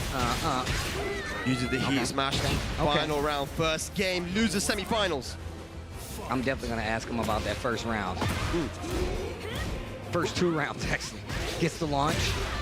Yeah, try to go for that same setup that worked against K-Top. The down 4-2 into punch Sabaki, but Sin not falling for it. Double tackle into heat burst splash. Jeez, look at the wall carry. Look at the damage as well, walking on him with the stilts. Ooh, that picks up, nice. Okay, gonna get scale combo damage here. Goes for a reset, and it works out with the... Yep. Oh, spans the heat smash. Oscar still has a little heat left. Ooh, what a sidewalk. Wow. Back to 1, and Sin takes the first game. My God, this guy's having a run. Yo, already made it through Tetsu. You know, he was Now. so close. He was almost not qualified yesterday. It came down to one single. He wasn't even in his hands. Like, Yeah. It came down to a result in the end. But look how far he's come. I mean, yeah, and we were talking, he was in the group of death, right? Like, he was one of the players, people was like, hey, man, 3rd maybe to make it out. But he's actually one of the top 2 to made it out. That was sick. Yeah. Okay, you know, he's smiling. Yeah, it came down between him and Daniel Mato, if I'm not mistaken, right? I think that was Lane and Danny Mardo. Oh, okay. But it was Sin and someone, and yeah, it wasn't looking good for him until it did. But now it's definitely looking good for him. Spain and Netherlands. Yo. Let's get it. Go. Man, Sin uses a lot of stance to get out of trouble. Ooh. You know, Yoshimitsu's a tough character to catch, man. You know, he's got the flash, he's got crushing, he's got the flash and the spin. Bro, it's crazy. Up startup, up down back 2. Guard break. Yep, it's guaranteed 2. Helicopter. Oh, For the low. that's gonna hit, surely. Never mind! Oh my God! Never mind! Please somebody clip that. Please somebody clip that. Bro, that was jokes, bro. Oh my days. Bro, I like how they're just dashing up to each other, trying to bait a reaction. Gets the low this time, Tooth Fairy. Yep. Good block on the low. Meditate, getting a little life back. Yeah, very good down 4-2. Catching the timing. Spike. Nino Gusto forward on 3+4. Tibetano bringing it back. It wasn't looking too good in that first game, nor that first round. It was the same situation with K-Top though, right? K-Top was started off so strong, but Tibetano was able to bring it back. What a block. He's starting to scout those a lot more now. Knows that Tibetano likes to go for him. To the wall. Oh, just barely missed, but still close enough to get the sword sweep. And gets the hard wall break as well. Spin, spin, spin. Spin again. Oh, that was my so God. sick. And that's why Tibetano's been so careful on when to press buttons against that back turn, because it's so easy for Sin to get away from the opponent. And it also makes sense, like while we were talking about in that first round, he would dash all the way up to him. He wanted to make sure he was close enough. Yeah. Oof, gets the launch. Makes it with, gets the heat. Steel activated on the wall, but smaller combo. Yeah, both guys blocking low very well. FF 1+2. What a delay, but it actually gets a big launch for Sin. What are you gonna do with it? Still has heat as well. Spike there. And again. Again. 4+2. Oh my god, dude. Repeat offender 3 times in a row. Oh, Nice the confirm, bro. Beautiful. Tibetano. Again, very important round. Will it be 2-0 or 1-1? Momentum is important here. This is first to 3. Tries to sidestep, but doesn't get it. Could have got more there. Dash. Backs up a little bit. Sin loves to do that wall attack to get out of danger. Whoa. Oh Back my three. God, the back 3. Oh, another counter hit from back turn. Okay, nice challenge with the while standing 4 right there. What the spin back launch? Okay, all right, Sin. Breakable wall, broken. Tricky character to catch. Tibetano, you can't find the timing. Oh, the legs. Nice. The chop. Hold on, wait a minute, the counter. What's he gonna do? Spin? Oh, you still got caught. That's what happens. Wait a minute. Is that gonna be dead though? I don't know. I'm not gonna say anything. Dead. Tibetano, 1 game apiece. Okay. I like this. The momentum is shifting. Tibetano gets the 2nd game. The good thing about that rage art is that you can let it go at any time, right? So the timing when you let it go is important. There, Tibetano let it go a little bit earlier so that he actually caught the spin. That was really cool. We've been seeing people, you know, in short bursts start to, you know, react and punish the spin properly, right? Whether it's delaying, get the punish, or just making sure they're not close enough to get, you know, actually hit. Nice. Tibetano doing that a little bit himself. Gets the launch early on. Sin gets the first blood. Yep. Clean wall splat. Heat burst. Big damage on the wall. Can kicks on the wake up. Tibetano fighting back. He can get all his life back and then some, especially with the heat activation. Definitely, man. You've got Nino Augusto available as well. What's it going to be? Down back 3. Running 1+2 into the heat smash. A frame trap. Whoa, just barely out of range right there, but it's going to give Sin a chance. 29 seconds left on the clock. Also in rage. What a block. He's starting to scout him, I'm telling you. And that's one of the reasons I feel like he's not moving around as much and staying at this range.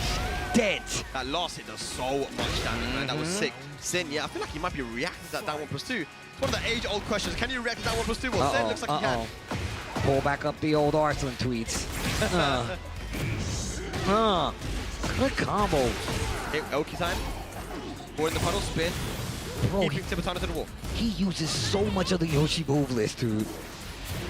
Look at this. Oh no, oh no, oh no! And it actually broke the armor. That's crazy. Look at this. Why does he have a confirm? Is he dead? Dead. Bro, oh my god, Yo. Sin. He is partying, dude. Tibetano does not know what to do. He ain't ever fought a Yoshi like this, man. That's the thing about this character, bro. You can play him so many different ways at an effective way. Calls him out. Sin gets the first hit again in this 3rd round, 3rd game. Another clean wall splat. Sin is doing whatever he wants to do, and it is working, Steve. Sword sweep on the wall as well. Big damage on the last hit, like you said. Wait a minute. Heat burst. Got heat available. Goes for the heat smash. Yet a pixel of heat remaining. Tibetano pressed into it. And Sin looking cool as a cucumber. 1 more game needed to move into top 3. Oracle straight onto the stage. Tibetano was looking so strong in that last game. And here you come, Sin, like, nah, that was a fluke. We're going to take it away. Back to 1. Yeah, I mean, look, Tibetano just doesn't know what to do when Sin goes into back 10. I feel like he's trying to interact way too much when he does that stuff. He should just try and stay patient. But of course, you don't want to stay too patient when you have a life deficit. Try to get the lead early on and then play patient if you can. It would be different if he was just using that as a simple move around tactic, but he's using meditation, so he's getting life back too. Those little small instances are important. E first. All right, Tibetano getting the first hit this time around. Oh, nice. Big damage here. Not dead, but great situation for Tibetano. We turned it around. A perfect to answer back. Just didn't let him play the game there, man. Did his stuff, worked out for him. Good stuff. First round. Overextending there with the wild standing 3, though. Sin gonna get a nice punish with the down 4-2. Spin into the wall carry. Gets a clean wall splat into heat burst. big damage too. Uh-oh. Okay, Nice. he burst. Lots of scaling though, because it caught him out of the air. Hold on. Wow, tried to, it beat the Flash out because of the armor? Power Crush beating Flash, good stuff. Oh, Nice. Oh my gosh. Tibetano just waiting on it, just the two. I think he wanted to do forward rumbles to heat dash. Tibetano timing on point, but unfortunately gets hit by another launcher range available as well. Okay. Look at the recoverable life on the side of Sin. Gets a little bit back right there, but it's dead. Tibetano in trouble once again. This dude, Sin, is not letting him get rounds and keep the lead. He keeps taking it back. Bloody damage, man. Inner strength not gonna do anything. Sin just pumping on the brakes. Like I said, he's like, yo, you're not gonna do anything? It's cool. I'll fake you out. I'll start moving, using meditation, spin. Punish it. Punish, yep. Very good punish there. Down 4-2 uppercut. Gonna go to the wall. Damage, big damage at that. Just that 50%. Ooh, nice. Gonna get a small chunk of damage there with the heat smash. Running 1+2. Look at that. Tibetano fighting back. Okay, okay. Wow, gets the launcher again. That's the second time he's ran into it too. Yeah, this time Tibetano on the back foot a little bit, man, and playing that defensive game, getting that down 4-2 and keep out. Look at this. Spends the heat smash. Tibetano does kind of use that resource very quickly, but it gives him a good life lead and it kind of forces you to play offensively. Yeah, look, this time not really interacting, just trying to put the keep out back three, but he's getting health back. I told you, you can't let him just sit back there and do that. Wow, just waited for the perfect time. Back 2-2, gets the activation on the heat. Bro, you just gonna let him keep doing it? Nice! Ah, okay, okay. Tibetano has caught Sin's timing, and this might be dead with the right combo. If he gets the wall, no, he doesn't get it, but damage gets blocked. What a block. He dashed on the follow-up and just throws it out. Tibetano intercepting the movement, and now 2-2. We're tied up. Once again, ladies and lads, it coming to a final game is 2-2. Who is going to take it and meet Joka in that losers finals? A lot of money on the line as well. Bro, did you see the hand of Oracle? He was like, I don't know what he said, but he meant it. Said it with some strength. Alrighty, who's going to take it? All comes down to this. Spain or Netherlands? Let's go. Yeah, and just stepping forward this time. We didn't really see that represented early on, so I'm glad to see these actually added to the recipe. Uh-oh, wait a minute. Launch once again, punishing the spin. Yeah, Tibetano is switched on now, man. Getting these beautiful whiff punishes. Oh my God. I'm out of there. 3-1. Makes up time. Oh, just out of range. Oh my God. Yeah, again, he's baiting him, man. Tibetano getting impatient. He didn't have to do anything there. Okay, deep burst. Gonna give him some life back of his own. And the wall positioning in his favor as well. Nice option to go for the track and move against the wall. Knows that Tibetano doesn't want to be there. Gets the crumple on the wall. Sin getting the first round of the last game here. And that was a huge comeback for Sin as well. He had a massive light deficit, all because Tibetano was trying to chase that back turn. Playing perfect space. Perfect space right now. Not close enough to get hit by any of these surprise moves, but man, dashes in too far, down 4-2. He switched up his approach every time, and Sin has had a different answer. Gets the wall break. Breaks the wall, splash, dash up into heat burst. Can he get the other wall though? No, he can't. Heat burst of her own. Asuka, she's in trouble. Oh my God, taste the rainbow. That's gonna be it, Sin. 1 round away to make it into top 3 here at the ETC 3 finals. Punish, but have got more. Wow. Wow, the hop kick calls out the low. Man, both of their rhythms are so strange right now. It's just they're really just trying to bait each other. Okay. 1-1, a 4-3, heat dash. That's a win for Sin though, because Tibetano has used up his now.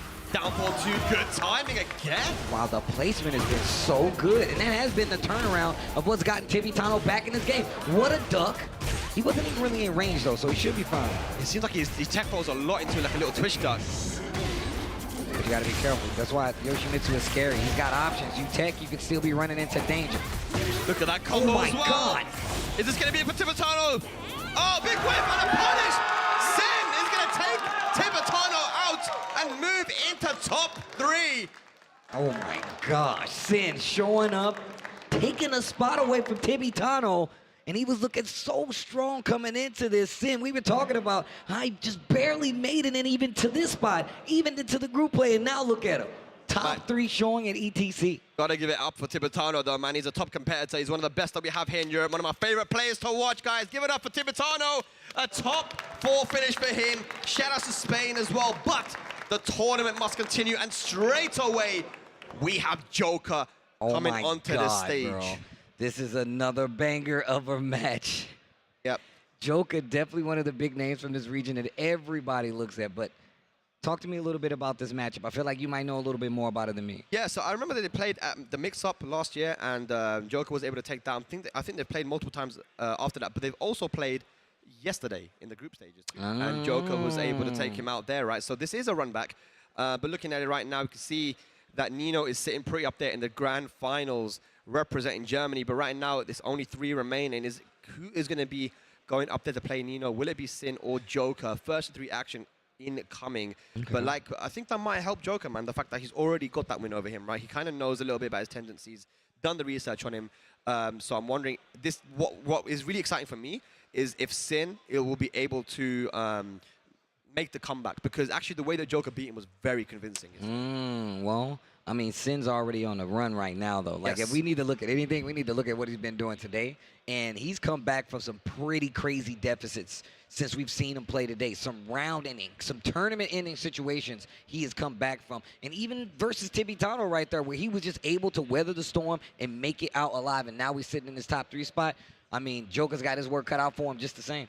What do you think, though, about, I mean, you mentioned just now that he's on a run. Sin is on a run of wins, and it's close wins as well. I mean, 2-2, 2-2. Like, he's winning these final games. He's got momentum. How much is that going to play into the set, do you think? Because Joker's been kind of sitting. He's not really that warm.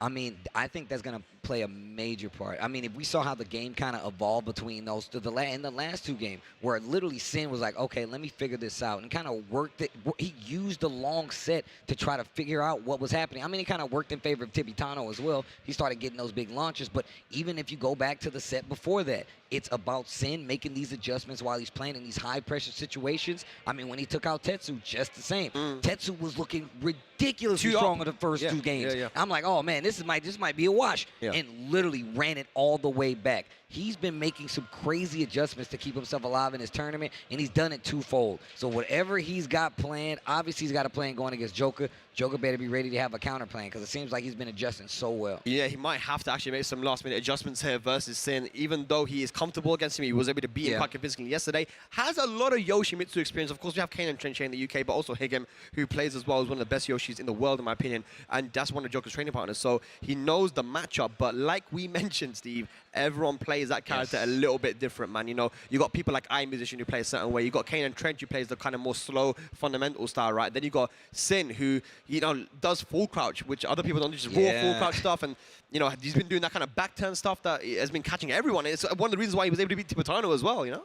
No, you don't really see Yoshimitsu players, even like iMusician, use like back turn, turn around. I'm going to force you to come in, and like having a situation to do so, one thing, right? But just actively being like, hey, I'm going to make you approach me by making you uncomfortable with my movement. Am I going to meditate? Am I going to go into these different stances? The way that he was applying stance to actually get an armor break versus Asuka while that's ridiculous. And it says so much about his Yoshimitsu mastery, and basically puts him in a class of his own when it comes to the character. That's the kind of stuff he's going to have to do if he wants to beat Joka, because if he plays his normal style, that is something that Joker's going to be used to, right? He's played him before in tournament multiple times. He played him just as recently as yesterday, right?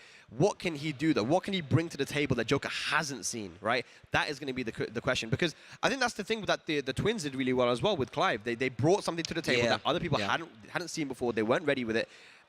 They hadn't even thought of it as a problem, and they made you believe that it's a problem by going with the down forward one, Clive in heat. So what can Sin do here? That is the question, because right now Joka is playing some seriously good Tekken. Well, we're about to find out as these guys get into it. Sin, no rest for the successful. The winners keep winning. You got to keep playing, but he's looking real strong. He looks like he's set up for the task.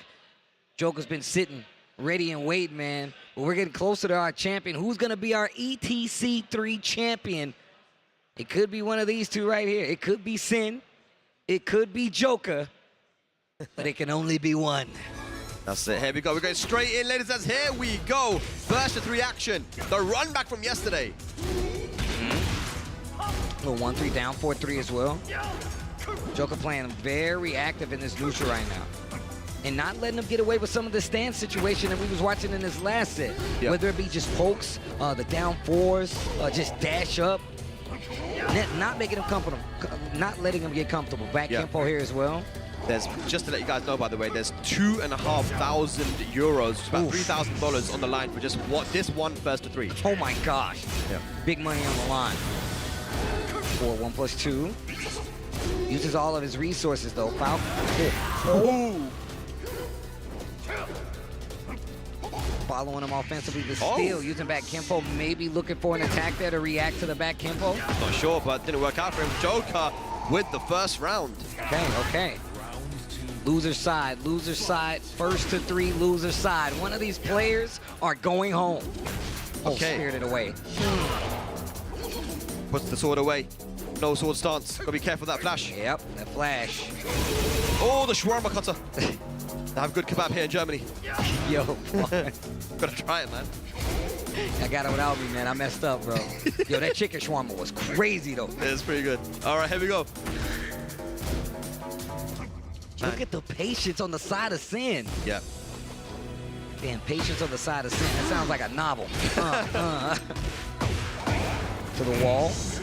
He's been finding those down 4-2s very well, man. Goes for the Oki's in the situation.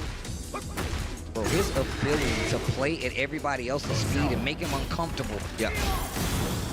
Okay, Joka pushing back. A little bit of heat left. The heat dash. Oh my gosh, to confirm. With 5 seconds left on the clock, Sin makes it count. 1 round apiece. That was a beautiful backdash, by the way, on the while standing 1-2 string. The third hit, backdash into back 2-2, so Sin looking pretty good. Yeah, that entire last series was really good. Hits a back 1, shoulder on the follow-up. Haven't seen much of those, actually. I feel like they're pretty good versus a character like Yoshi. Back 4 is another thing you want to use against the down 4-1. But that's why I think Sin's movement is so good, because those tools, I feel like they're going to have half their effectiveness versus a player like Sin. And I say that as Joka gets 2 rounds on the board. A couple of things that we've seen from Sin. We've seen so many of his games now. He loves to do that kip up. He loves to duck certain times as well on wake up. And Joker's calling it out, down 4-3 to catch the ducks, and the shoulder, raw shoulder, just to beat that kick pop. Ooh, flash to the wall. Damage is there. What are you gonna do though? Spins the heat. And people, oh, nice. Invisible sword hits him with the slow spin. Yeah, that wall saved him there. Heat available on both sides now. Little spin, completely changes sides on the wall, and you do not want to be here versus Yoshi, especially not Sin. The heat smash to close out. They are going round for round in this first game. They are. Who is going to take the first game? That is the question. Getting rounds don't matter unless it's 3. Oh, wow. Yo, the back Kempo got him out of danger. Down 4-3, big counter hit here. Again, like Sin loves to get up and duck. He's getting called out for it for Joka. First. Oh, the shoulder, down 4-3 again, taking the offense. Joka should be able to take game number 1 here. Yep, very good. Calling out Sin the same way he did yesterday. Down 4-3 and shoulder. It's just everything, right? So Joka looking very comfortable. Even though it was a final round, Sin is playing really good at the moment, but he needs to change it up. Otherwise, Joka is going to continue to adapt. We've seen Sin in these situations earlier today, when there could have been games where he could have gone home already, but he's always adapted so far, and they are big game changes, whether it's more stance usage, more stance canceling, healing in front of you. He really does make you have to switch up your game plan and approach. But Joka's really been using back Kempo to really kind of make that space deceivingly smaller and larger at times, so it whiffs. So that's really good on his side. I want to say that every player has habits, right? And those habits can be very difficult to fight against sometimes, you know, when you're in tournament, high stress situations. So yeah, Sin will have to kind of change some of those up if he wants to take this. But that was a beautiful duck. He should get the wall there. He does. Big combo. Okay, he first spending the resources early. Sin likes to do that. Ooh, 1-1. Dirty. Low mid, goes to the mid. Oh, a 4-1-2. A 4-1, 2. Yeah. No, duck again. Legs. Pogo stick. Oh, the back tempo. Just like you mentioned, Steve. And the cancel. Oh, Punish. wow. Yeah, this is what I mean, though. He's really using, like, back tempo to make him, like, throw off his spacing, right? So it's making Sin kind of second-guess even his range. So you got to commit a little harder. Down forward 2 whiffs. Good movement here from Joka. Gets the back one, counter hit again. Yeah, These are great tools against this character. Oh, he is turning up the heat now. He's testing Sin's defense. Here we go, down 4-3 again. That is the move. 7 golden letters. Joka on the board, their second game. Really calling it's really calling him out, but there's that full flash down 4-4. Steve, every Yoshi has to use it, man. You have to. Leads you to a big damage on counter hit as well, and right now it got you to the wall. Pogo stick. Oh, in the corner. That's so cheap. He gets the re-wall splat again. Spring kick. Legs. Oh, that was a sick spin. Bro, he did a little mini spin. It's like he was like, oh, I know what move that is. I'm going to go right here. It's just one of them. Just one spin, 1 round away. Oh, big headbutt and nice confirming to the shoulder. Activates the heat. And look at that. I like that. Using that back one. Sin is definitely going to run up to this range and second guess trying to swing. Wow, he hit the sword. That's stupid. That's so stupid. He didn't hit his sword, though. He hit his ass, man. I mean, it still worked. Okay, goes to the low. Good punish. Small one.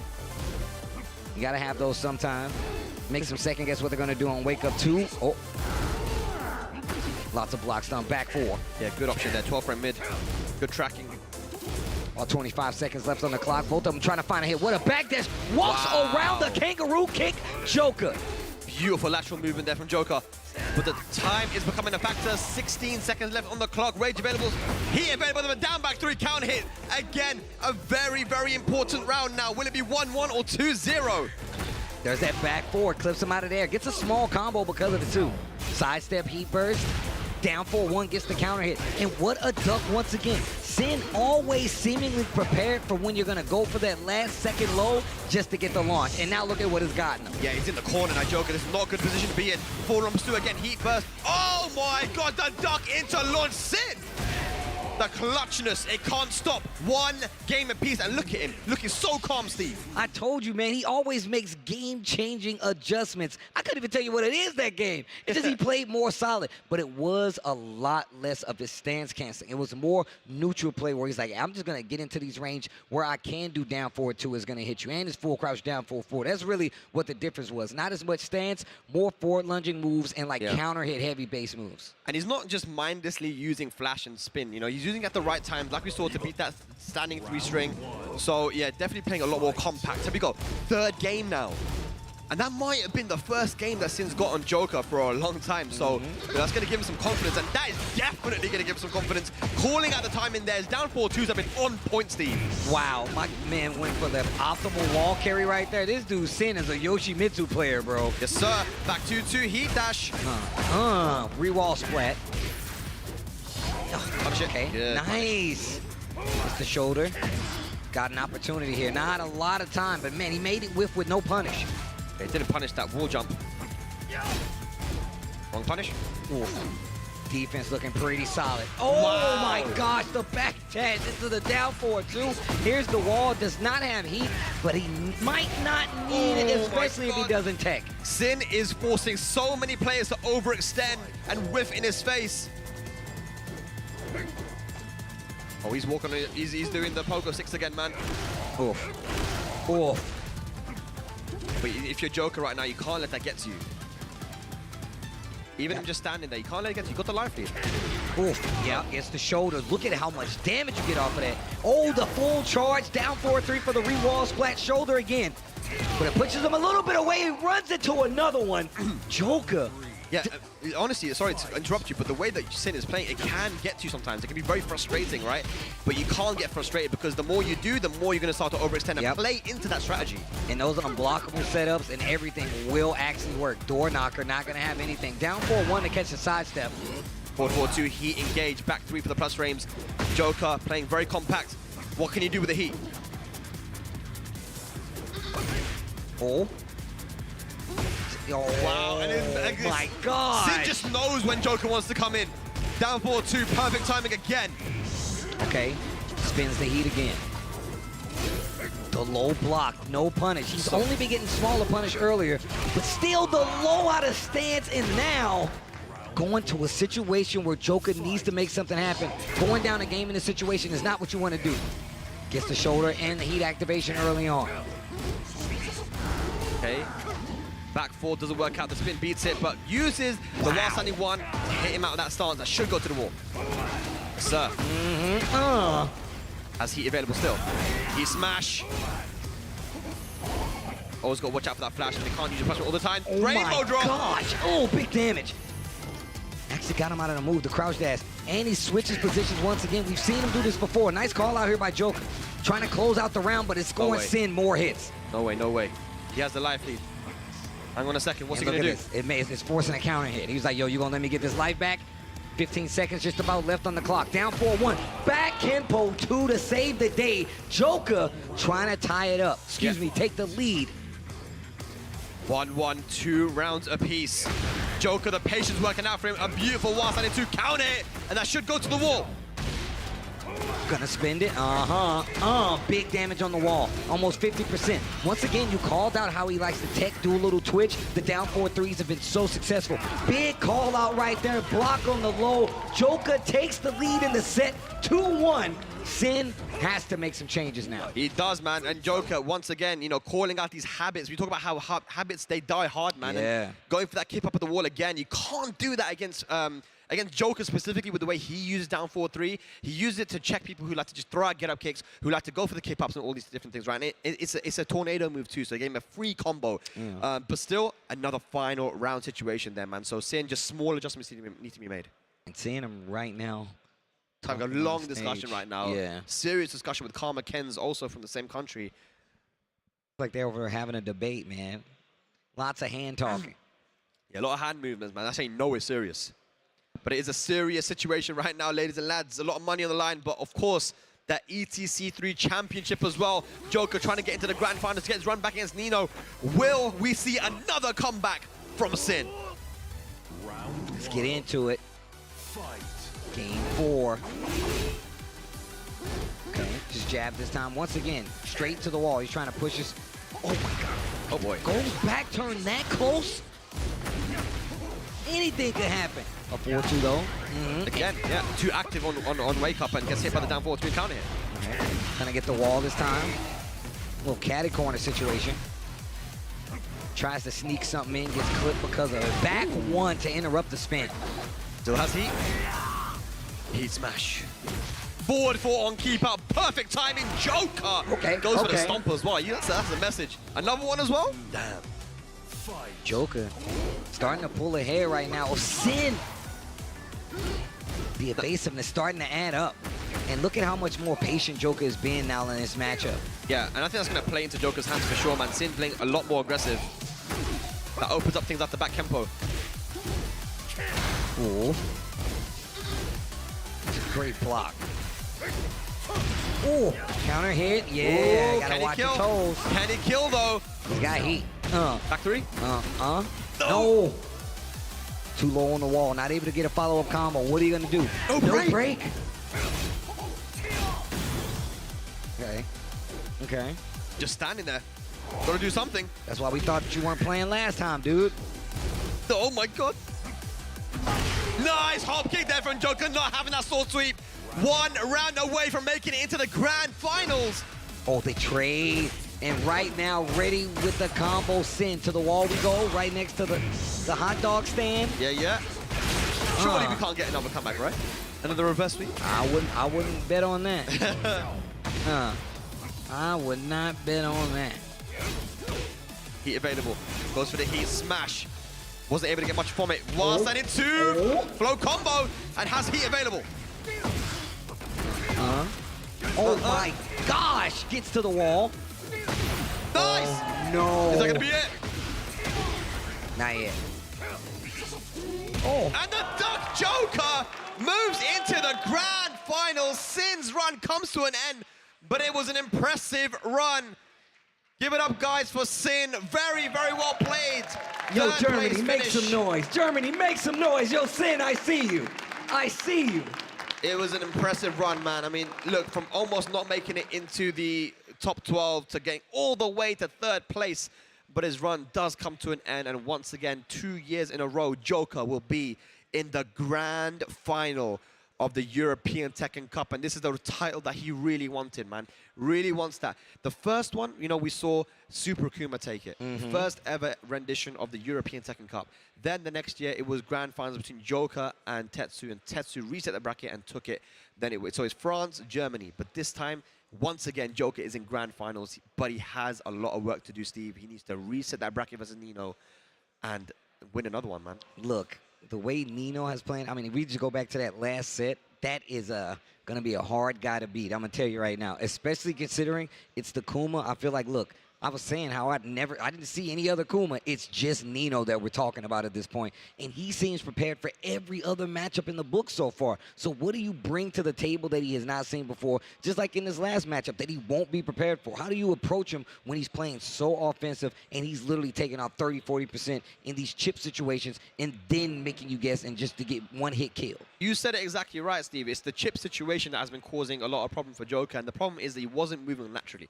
Like, I'm not saying it's easy. It's not easy, especially with someone like Nino who knows how to use back forward 2 to track you when you want to sidestep. But the fact is, the running 1+2s were used so much. If you watch back that winner's set, he blocked running 1+2 so many times. He tried to keep it out with the jab. You can't. If you try to jab to keep it out, it goes under the jab. It's a difficult move to deal with, but lateral movement is very, very important. If you're not keeping out the opponent with your moveset, which itself is quite scary, because if Nino doesn't press buttons, he's going to go for the twin pistons, right? Yeah. Then at least, you know, you've got to be using lateral movement so you can try and, you know, sidewalk the running 1+2s and then get big punishment. Well, let's see, man. And you were right about that, too. Those running 1+2s really was like, he lost a lot of chip damage to that alone. But versus Kuma, it's really scary in that situation, man. Like, especially when he's in heat, because he's got the God Fist, right? Which you have to be careful for. But we really did see Joka start to, like, kind of make the moves where he's sidestepping. He sidestepped a couple of those as well. But then that's when you really saw the headbutts. The running 1+2s really start to coming out. Staying in hunting stance as well. That really got him out of a lot of situations. And he wasn't doing it all the time, but when he did, it seemed to be really effective. You said that the most important thing with Kuma to keep your opponent out when he's close range is the G clef and the back one power crush. But the back one power crush, Feng has one of the best punishers with the shoulder. So it's not something that he's going to want to be using too much. But the G clef as well, it is launch punishable. The second hit is -16, and the final hit is -15, I believe, or maybe the other way around.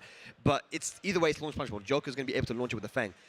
But I wonder also if it might see the Heihachi. Ah, I mean, we saw it a little bit yesterday, right? Yeah. In the group play, we saw him pull it out. But, I mean, I'm curious, will we see the Heihachi? I mean, I would like to see the Heihachi. I know he likes to play it a lot himself, especially when I've seen him. Like, he plays a lot of rank, I guess he said, with the Heihachi as well. No, he plays a ton of rank, man. I think he might have got both characters already to max points, to 999,000. he's a ranked fiend, man. My man's gaming.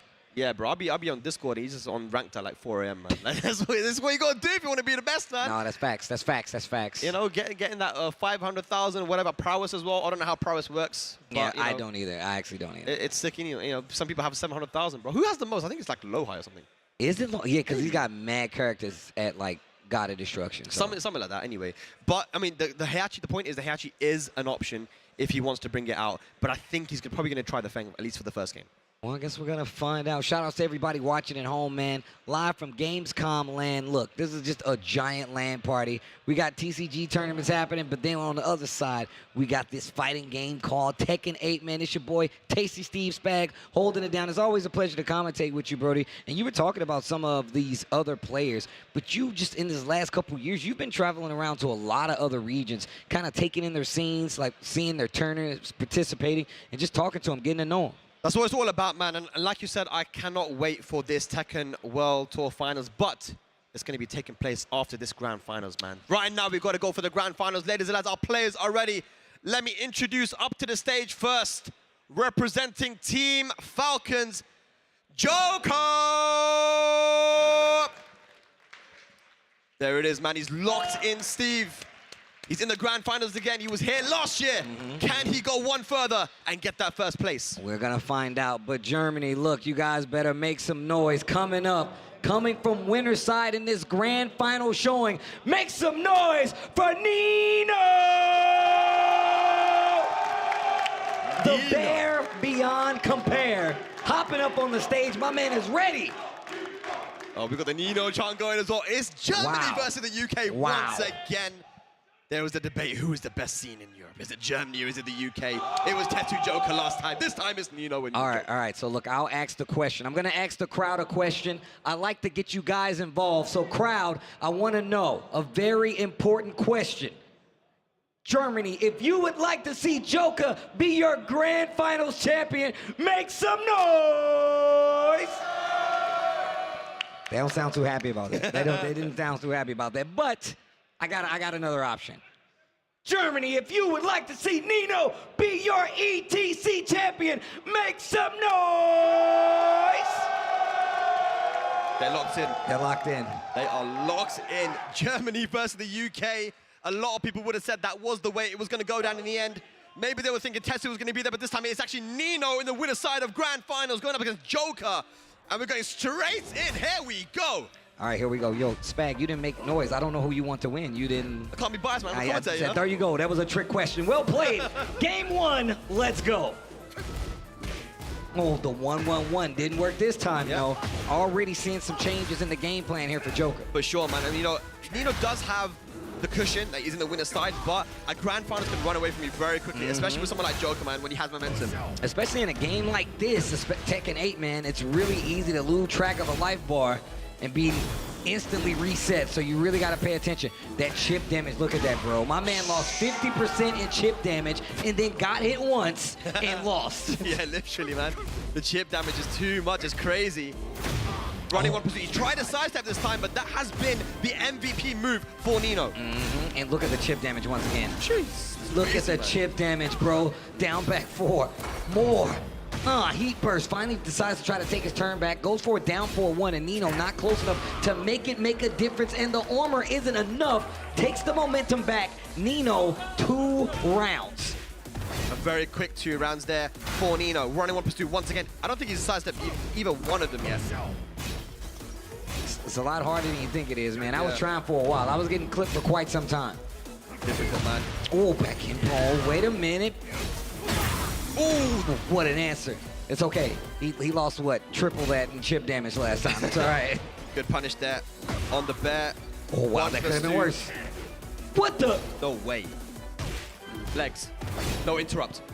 And that's another thing that's really been an issue. A lot of times when he's in heat, he's been going to these charge options on these bare strings. They take off a ton of chip. And look, literally one of the things I pointed out was Joka never once checked it with a jab so he can get away from it. And it's really scary to do so, I understand. But you're literally, you're losing 50% of your life bar to it. You have to represent something. But also, he started using armor in there sometimes. He's put a heat burst in there to let him know that he can't get away with it. So I'm expecting to see some staggered pressure now. And you know what? Feng has one of the best options when it comes to using back 1 to beat the charge options, because it will give him a counter hit into big damage. Yep. I wonder what is Joka going to do, man. It's the running 1+2 really that is giving the most problem. It isn't even the charge stuff. Let's see if we're going to see some more lateral movement or some adjustment from Joka. He needs to do something, Steve. That running 1+2 once again. No sidestep, so it's just holding the heat, right? He's holding this heat. Now, I like this. A defensive heat answer back here from Joka's sidestep on the running 1+2. The first one we've seen all day. Shoulder, call out, heat dash on the follow-up. Double down 4-3. He punish. Okay. A chunk of damage every single time he blocks one of those. And that is the thing about Kuma, man. Kuma not only has crazy wall combos and just general damage, but his chip damage is insane. I think his chip damage is some of the best, if not the. Might be the best in the game. Next to Elisa. Is that going to work? It doesn't! Tried to react to the roll, but Nino, one step ahead. That's 4 rounds in a row now, Steve. I've tried. I instantly, as soon as I saw him activate, I just shook my head. I was like, I've been in this situation before. He's going to recover. Got to stay in that close range, though, Joka. Nice! But also the fact that he's starting to use more back forward. You got to challenge him more mid. Don't let him get comfortable going in the hunting stance. In that close range. Okay, but that's what the shoulder is there for. Little back Kempo as well. About 30%, 40% in chip. Goes for the armor to answer this time. That's exactly what I was talking about. Taking the momentum back and is making second guess some of his approaches. Nice. Oh, armor once again on the back 1. Oh, the sit 2. That's dead. Oh my God, the damage is insane. Nino, 5 rounds in a row here. You're starting to see it come to a head, though. You're starting to see some of these ideas come to a head, though, where Joker's starting to get opportunities to steal the momentum back. Needs to compose himself here, get around on the board, stop the bleeding. Got a good opportunity here now. Nino hasn't spent heat though, and that's a scary thing. There it is. Oh, I thought the sidestep was going to work out that time, but it didn't. Backdash to get away from the God Fist. Lots of chip damage. He gets hit by the running 1+2. And we've got more aggression here from Joka. Running 1+2, plus frames. This time using the Wild Rising 1, adding more to the plate. Nino really smart with the bear options. Tries to go for the mid, and then the 1-1-1. Caught him trying to sidestep up close. Nino ready with the combo. Not dead. Yes, he is. I told you this before, Steve. He's dead. He's dead. You're right. When the Bears have a combo, it's probably dead. Nino. Just a little bit. I thought it was just a little bit, bro. I can't believe that kill. That's crazy. Nino That's actually crazy. is 1 game away. It was scaled, bro. He caught him out of the... That's so stupid. The Nino chance. What is Joka going to do? We've got Gosain coming up now to give some advice. But I think that... What was that? What was the score in the winner's side? Was it 3-0? It might have been. So this might be 5 games in a row here for Nino. He is 1 game away from becoming our European Tekken Cup champion. And I'm gonna tell you right now, he's still got a little bit of the shakes, but they've calmed down just a little bit. Yeah. Do you think the Heihachi comes out? Don't know, man. I don't know if it's worth it at this point, man. He's practiced with the Feng, and he knows that Feng is good against the Bears, but it's just like, it's not really a character thing, it's a player thing. The way that Nino is utilizing the timing, the way he's using running 1+2, it's all calculated, man. And what can Joka do? That is the question. I mean, look, he's really started to use a lot more of the kit, right? The down forward ones, the back ones, all great tools.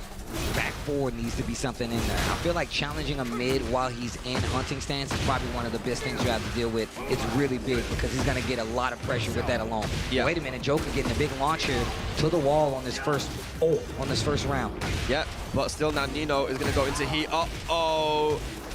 Sidestep 1. He managed to salvage that combo somehow. It wasn't a lot of damage though. Joka got away with that one. Dog, look at the chip damage, the shoulder, heat dash extension. Okay. Careful.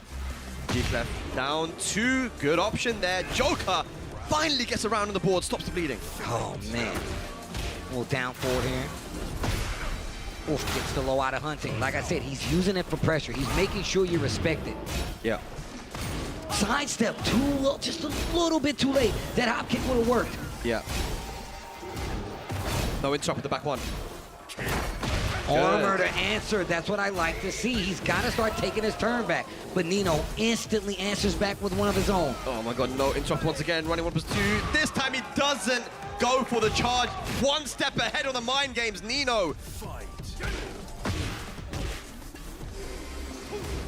Joka just trying to make him do something. I think he clipped him out of the running 1+2. Down 4-3's blocked. The sidestep, he gets all the way around the heat smash this time, but neither one of them have heat, and he goes right back to the running 1+2. Joka has to do something right now to stop this momentum. Jab pressure as well, try and keep Joka out. Doesn't go for the charge again. He understands Joka's gonna start going for the interrupt. Okay, the sidestep 1+2. The down 4-3 goes straight into Rage Art. Oh man, this should kill. Yeah, it was, the scaling is definitely gonna work for Joka. This should be the round. That was a very good interaction there with Joka. Down 4-3 usage, I think he's one of the best things in the world when it comes to using that down 4-3. Oh, 100%, and I agree with you. Okay, this is good. That's not good though.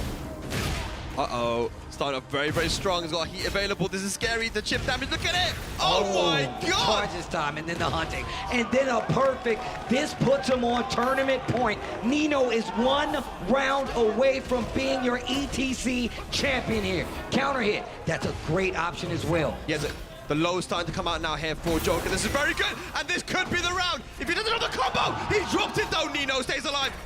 Armor, he ducks it. The punish. Charge. He's got the heat. He's trying to sidestep. You see him going for it, but he spends the rest of it. If Joka can survive this, he has another chance. The throw is broken. The back throw to the range, but the wall is kind of low. That's gonna do it. Nino will be your ETC3 champion, representing Germany. What a play! What a a showing, and Joka just a little too late to stop the train. Oh my gosh. The title stays in Germany. It was Tetsu last year. This year, it's Nino. Joka with another second place. You could definitely got a feel for him, man, but Nino, what a performance, winning 3-0 in the grand finals. No one was able to challenge him. The unsponsored Nino, by the way. Oh my gosh. Your European champion. And look at this, right? And I have to say, my interactions with him has been nothing but stellar, man. Shout outs to Golden Letters, because that was my introduction, seeing this young man play in person and just be ridiculously well received with the Kuma, one of the biggest threats out there, and now your ETC champion, Nino, representing Germany. It's amazing, amazing to see. We all knew in Europe that Nino was one of the best players, man, especially when it comes to playing in Germany too, man. This guy always gets a little bit of extra power when it comes to it. We see all the community coming out. We had Momo coming up there, and the Kicking Machine there as well. Everyone very happy for him, because this is what it's all about, Steve. It's all about giving these young players an opportunity to go up on the stage and make a name for themselves. And my God, there were multiple players that made a name for themselves here, man. There were so many new players that I was introduced to, whether it be character-wise or just, you know, from the region that I've never heard of. But every last one of them put on a show, man.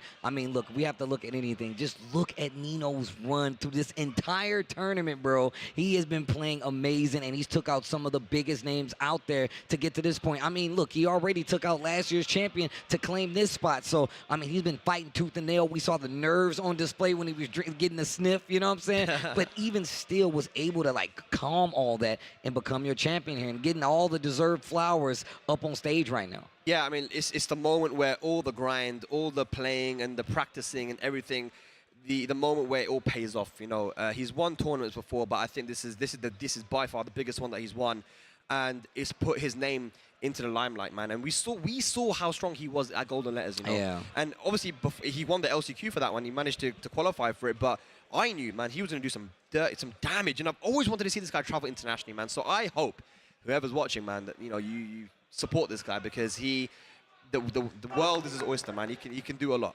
Look, man, he's already, and I feel like he's already prepared, right? He's ready to take these trips, ready to go and represent abroad, especially in something like a TWT, man. Can't believe this guy is unsponsored, man. Yeah. And now the ETC champion with the Kuma as well. Another Kuma representative, another champion here. And it's at the beginning of Tekken 8, man. So once again, adding another page to the story on this early lifespan of the game, bro. Can I just say, by the way, yeah, that he won tournaments in Tekken 7 with Kuma and Panda as well, right?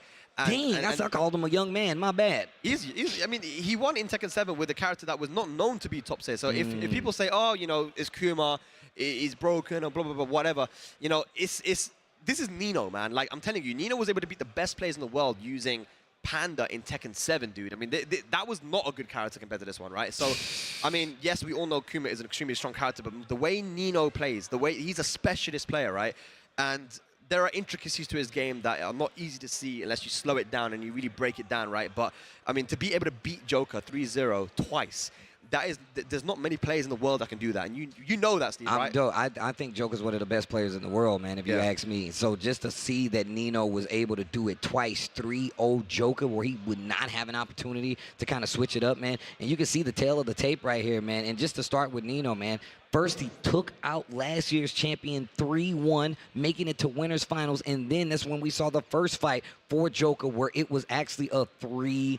And then, of course, we see the fact that, you know, he went down to that loser side, ended up fighting Sin, who had a ridiculous run himself. He took out Tibetano. He took out Tetsu. And then on top of that, he was able to take out Ace to get this far. So, look, you can't say anything about Sin. He deserved this showing. Another strong representative from the region. But that's what gave us Sin versus Joka. Joka makes it back to the grand finals. Nino claims the call once again.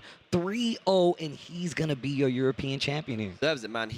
I mean, Nino and Tetsu really qualified for this finals very quickly. Like, when the first couple majors, it was like, oh, they're through. I mean, they won the early majors, man, and it was like, okay, these two. And that's why Kira had to win through the LCQ, and he's there as well. Big shout out to him, you know, because he had to fight through the LCQ, and he made it to the top 8, right? But he was part of the same region as the Germans, right? So he wasn't able to because Nino and Tetsu were so far ahead. But, you know, young player, there's so much Tekken, you know, Tekken World Tour this year. I want to see this guy travel, man. And I want to say a big shout out also to Joka, man, because at the end of the day, you know, I know it's going to hurt that he comes second again, and he really wanted that European championship, because when it comes to European Tekken, who has been traveling and doing what this guy has done? Nobody, bro. Nobody, bro. Joka is one of a kind, man. Like I said, definitely one of the best players out there. One of the best players in the world, bro. He's fought against the best. He's won against the best. And once again, like you said before, obviously not the result he wanted. Yeah. But like I said, and I mean this, one of the best players in the world.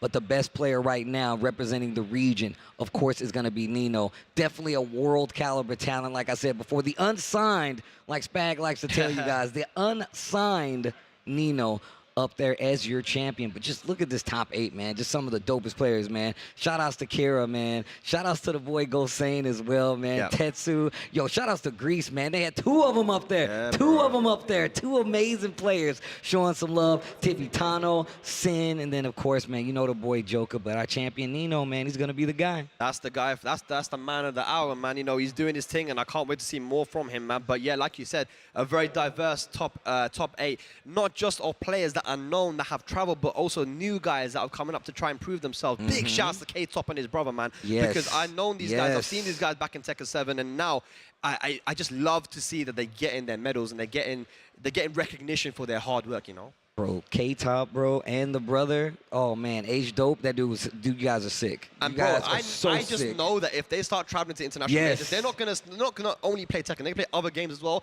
and they're gonna be beating people up in those games. See, man, we gotta get these guys out here, man. Send these guys to more tournaments, man. See, look, I wish I had the ability to do it, bro. I wish I had the ability. We gotta start a team, Spag. Yeah, we start a team, and then we can sponsor our favorite players and send them wherever we want, bro. That's the dream, man. Let's do it. But yeah, Tetsu, there's Tibetano getting his medal. And Sin in 3rd place there from the Netherlands, man. Really good showing by him. 2nd place, we have Joka. Even though it's not the result he wanted, it's still, you know, a good showing. An amazing showing, man. Make some noise for Joka as well, too. But you're a champion, and you can never take it away from your ETC 3 champion, Nino. But look at these amazing sticks that are given away. And yes, they are super heavy. They are ridiculously heavy. These sticks are made by Roro Otaku Studio. Very handmade, by the way. Completely made by them fresh. And that is the champion arcade stick. You see the little character in the ball top as well, right? It's so cool. The champion is going to be Nino from Germany. Very, very well played. We love to see it, man. Young talent. You know how they like showing what they're made of. Bite the gold coin, the metal, to see if it's real. You gotta bite the stick. Bite the stick. You gotta see if it's real. There is the trophy, a beautifully made trophy as well. There it is, your champion, the European Tekken Cup 3, representing Germany, Nino. Boy, if I don't see this guy in the Tekken World Tour, I'm just saying, bro. Like, we gotta get this guy on the team. Man. Internet, get this guy on the team. Stop playing, man. Send this guy to a tournament or 2, bro. Let the world know. If you watched it here, you know just how good he is. You are officially a vouch. And there is Flo, the legend as well. The reason why we even have this European Tekken Cup, man. So much passion from him and the team. Thank you for everyone for tuning in, and obviously everyone that was responsible for making this a thing. It's such a beautiful thing for Europe, man.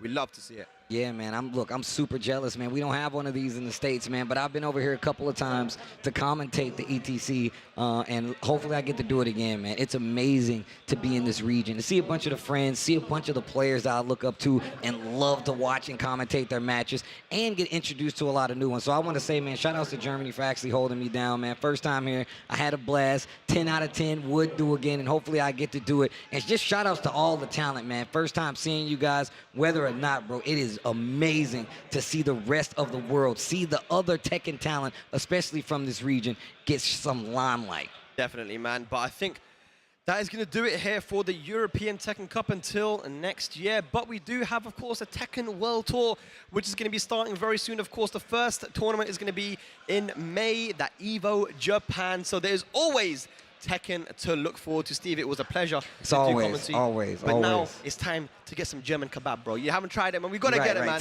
Tonight, that's it. German kebab. That's what we're going to do, guys. You have a great evening. Make sure you continue to watch Tekken and all fighting games out there. It's your boy, Tasty Steve Spag, and you guys have a nice one. Peace.